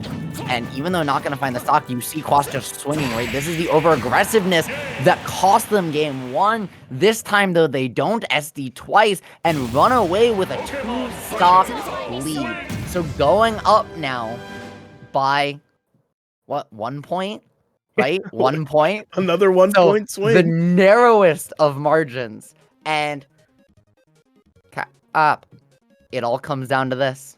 One game, there can only be one. One game, one stock, one song glory, and who is gonna go home on top, and who is gonna go home with that all head hung. Right now, both players had a very dominant game, and then got dominated a game. So the question is, who is gonna find those adaptations? Can RAC, can Republican Animal Crossing phone home to Tom Nook, utilize the guns that he calls his home to his advantage, or is Quaz going to keep those SDs low, keep that aggression high, and find ways through this wall and close it out? I mean, it's not often you see a 2-stock and then a 2-stock in the opposite direction game 2, right? I think it is definitely surprising to see games go so dramatically in opposite directions, especially after RAC looked so strong in that game 1, still having moments in the game 2, but unfortunately just not able to deal with Quaz's aggression right at the end there, just throwing out these hitboxes, and it's just not going to be enough. And we're going to have to see what the pick is, but no matter who wins, that is going to be the team that wins. It's because of the 2 points granted for the win of the set. At this point, stock count doesn't matter. If you win, you win. That's just going to be the end of the end of the match for both of these teams. And I mean, what better way, right, to have it come down than a grand finals, regardless of the format, decided by that one final game, right? Who needs winners final, or who needs grands when you can have true finals after a reset? Who needs a point system in a crew battle when it can all be decided by game 3 of your final players? And going back to PS2, Quaz won on Republican Animal Crossing's home of town. RAC won on PS2, Pokemon Trainer's home, and the question is, can RAC continue to be a home wrecker, or is Quaz finally gonna make good on Tom Nook and, finally get that lease turned into an ownership? Well, this game, if there's any indication, is starting significantly more evenly than the last 2 did. It's been 30 seconds, and I feel like by this point we had a pretty clear leader in the last 2 games, but that is not the case this time. Republican Animal Crossing, though, worth it to keep in mind, has not even used the Arsene yet, so once that persona comes out, this becomes a different game. This is now Quaz trying to either Ooh, waiting out the spot dodge there. Fantastic stuff. Gonna eat away half of the Arsene meter. That's what I was gonna say, is either beating the Arsene out of Joker or waiting it out. And what a weird interaction, right? You saw that Aegon clanked with the move that, or traded with the, clanked with the move that Quas threw out, but because that initial hit still connects, it still does the damage over time, even though it doesn't do the knockback. Now at 149, Charizard, even without Arsene, still very close to kill percent because of all this rage on Joker. But really, I think this is going to be a story of who can take the first stock. Quaz getting on the board early with that big Charizard back air, and now RAC back against the wall, needs to keep this one close. You can't let them reset to neutral, you can't let them rack on a whole bunch of damage, and you're starting to let this one slip away. Yeah, I mean, Arsene, to take the first stock has to be your backup plan, but unfortunately, it is going to be the plan of choice right now. That back air cross stage will not find it. Charizard is a big fella. 182 on this dragon. 180. All right, it keeps going up. I'm not even going to say numbers anymore, because it feels like Republican Animal Crossing just keeps getting these straight hits, but never enough to quite secure the kill. 209 even on Quaz here. The numbers just keep going up. And part of that is how good Quas has been at calling out these down guns, right? Utilizing Charizard's extra jump to the fullest, but calling out the Flare Blitz. RAC saying, I'm not done just yet. Phone home ET, because I'm here from another planet with that call out, and I'm gonna make it happen. That being said, you've already used your first Arsene on this stock. If you lose this one without getting another one, it's really hard to bring this back. You have to maintain, keep your stock alive, live just long enough to find the call for backup. Here it is, but you can't get anything. You took the first part of the advice, but you forgot the part where you gotta do something with it. And now, Quas up a full stock. Can RAC bring this one back, or has Quas really just sealed this one up? And even if RAC is able to bring this back into contention in percents, I mean, you gotta find the kill earlier than you did on stock one, right? That 222% is not gonna fly this late in the game. The gun sniping out, just pushing Ivysaur back ever so slightly, finding that stock, stealing it away at 40%, and just like that, what looked like a full stock lead has turned into an even game. But now backups here. Arsene is in the house. Joker's taken off the mask and put on the top hat and cut up just like that. We've got a game on our hands. Absolutely, we do. This is no longer a clean sweep for Quaz. That was a tough one. This is going to be much more of a slobber knocker going into these upper percents, looking for that F smash there, getting a little bit greedy, but no punish coming up from Quaz, even punish for attempting to punish. That gun might spell the end of it, but no, Quaz able to find the ledge again. We are set back into a neutral state. Yep, beautiful job saving the jump there to find the way out of disadvantage. And an early dash attack gonna allow Quas to come back for relatively free. If you're RAC, you really just want to slow this down. I'm a little surprised we haven't seen Rebels Guard at all. It would be a great mix-up on some of these Razor Leaves. That could have been it with the up air, but just not confident. There it is, though, right on cue. Quas saying, I like that idea. You know, I'm gonna commit this time. Closing it out, bringing it home for Marquette and saying, hey, Chica, I got you. Don't worry. I got you. Yeah, making sure that SD did not cost them the game. Quaz absolutely getting a good handle on that game, but you know the little gun gip on the right side was very scary for a second there. But Quaz able to close it out with the up air again, like you said, monstrously big move, very hard to deal with, especially in those situations where it can feel like there's nowhere else to go but straight into it. Absolutely, just calling out the jump there with a raw back air. Beautiful stuff, right? You get the single jump, your double jump comes out, and when you're Quas, right, you just say, okay, I see it, I'll just catch you at your peak, right? You linger in that space because what comes up must go down, and, well, when you're going from up to down, you just stay in that same space a little longer, making it easier for those moves to connect.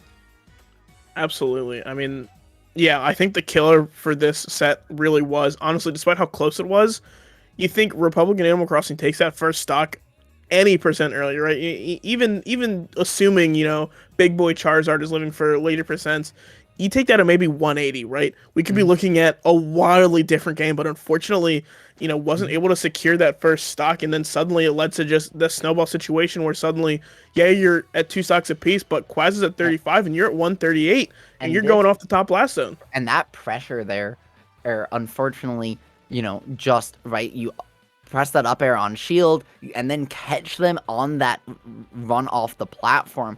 Right, you still linger in that same space with how large that up air hitbox is. It was still able to close it out. Right, you saw the Razor Leaf. He looked for that up air that time. Didn't find the first one. Didn't commit. Second one though goes all the way up with the double jump, and there was just no resources left for RAC. But man, what a fantastic match that we just had. The score doesn't say but that one came right down to the wire. I think the bet of the 3 blocks we've had so far tonight. I mean, honestly, I think that was just the cleanest gameplay consistently. Yeah, absolutely. I mean, great stuff coming out from both of these teams. You love to see Smash played at that level, with so much heart into it, right? Really just going back and forth right all the way up into the end. But we do have an interview coming out for you from Marquette, so stick around. We got one more little segment for you, and then we're going to send you off, so don't go anywhere just quite yet.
Welcome back in to our final segment of EGFC Week 11. With us today, we have Frud from Marquette. Now, Frud, 2 Donkey Kongs on the same squad. I'm going to probably ask the obvious question here. Who do you think had the easier matchup tonight, you or Chico? I think I did, personally. I think he played it a lot better than I did.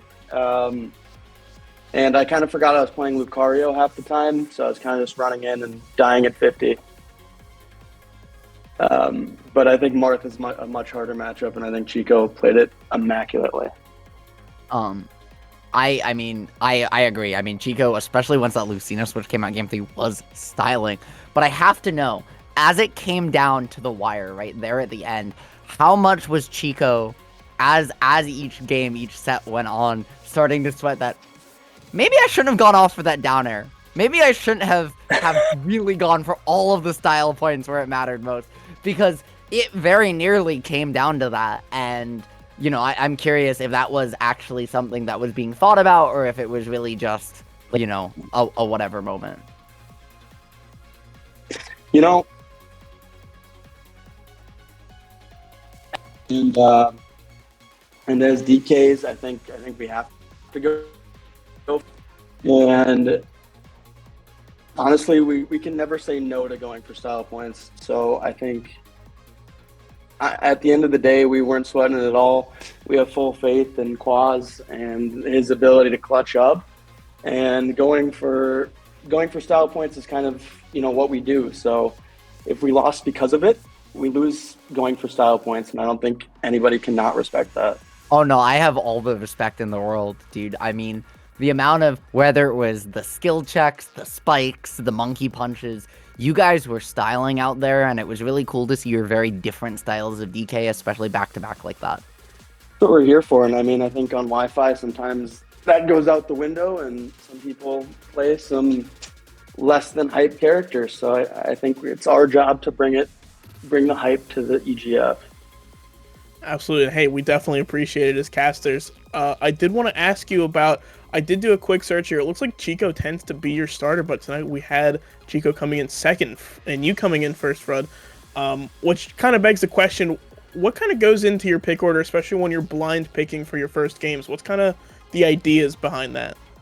A lot of it is scheduling. I'd like to tell you it's really strategy based, but a lot of it is some people can't play till 7:45, some people can't play till 8.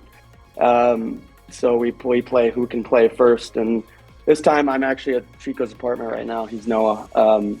But I just kind of said, hey, I'd like to go first. And he said, cool. And I guess I should have let him go first.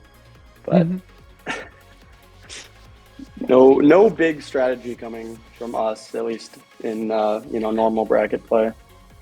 Yeah, so I was going to say the other thing that I was going to ask was I was wondering if you could talk a little bit about what it's like to just play in a league like this, in these crew battles, right, where you see a lot of different characters, and you can have some blowout sets, right, like we saw in our first match of the night, but also some ones that come very down to the wire, where the skill levels vary wildly. And how do you approach it? How do you prepare? And is there anything you particularly, like about it, or would like to see change going forward? I like being able to play a bunch of things. I like being able to say, I'm playing the University of Hawaii this week. Like, I think that's really cool, Wi-Fi aside. But, I mean, honestly, a lot of the time it is blind. Most of it's blind. And like I said, a lot of the lineups are schedule-based. So even, if we lose a set and somebody sends it out, half the time it's a pool of 2 people instead of 4 people, and we can't really counterpick as much as we'd like to. And playing in a league like this, it just exposes you to a lot of different play styles, like geographically. We all go to locals in Wisconsin here, and, people from like George Washington, from Hawaii don't really play this. But I mean, other than that, I think that's what we really get out of it. Absolutely, I can definitely see that. Now, Fred, I'm just gonna throw you one more easy one for you. Just any quick shout outs before we let you go for the rest of the night? I think I got to shout out Kwaz for that clutch. Well, I mean, it came down to the wire and he pulled it out for us. So how else can I shout out? And I mean, especially like not even just a clutch, right, but a clutch after that getting 2-stocked game 1 where you had 2 SDs and the effect that must have on your mental, like that's just so impressive. Yeah, I mean, Quaz is known for his excellent mental, and I think the first game he just shook off and said, you know what, this Joker's camping me. I'm gonna camp him right back and play Squirtle so he can't hit me. Fair enough, Fred. Thank you for taking the time to talk to us tonight. I hope you have a good one. Hey, enjoy the victory. Thank you. I appreciate it. You guys have a good night. Thank you. So that is gonna be it for us at EGFC Week 11. I've been Ritual here with, again, the illustrious, fantastic, eponymous Cap. You can find me on Twitter at RitualSSB. And Cap, where can they find you? You can find me on Twitter at cap_on_TWT. I know it's a little confusing. It's just Cap on Twitter. Hey, just wanted to get the name and the the username. So that's all it is. But hey, it's been a good couple sets, Ritual. I think we had some fantastic games tonight. I absolutely agree, but all good things must come to an end, and so too must our block. So until next time, whether it's next week or in the future, have a nice night, y'all. See you later.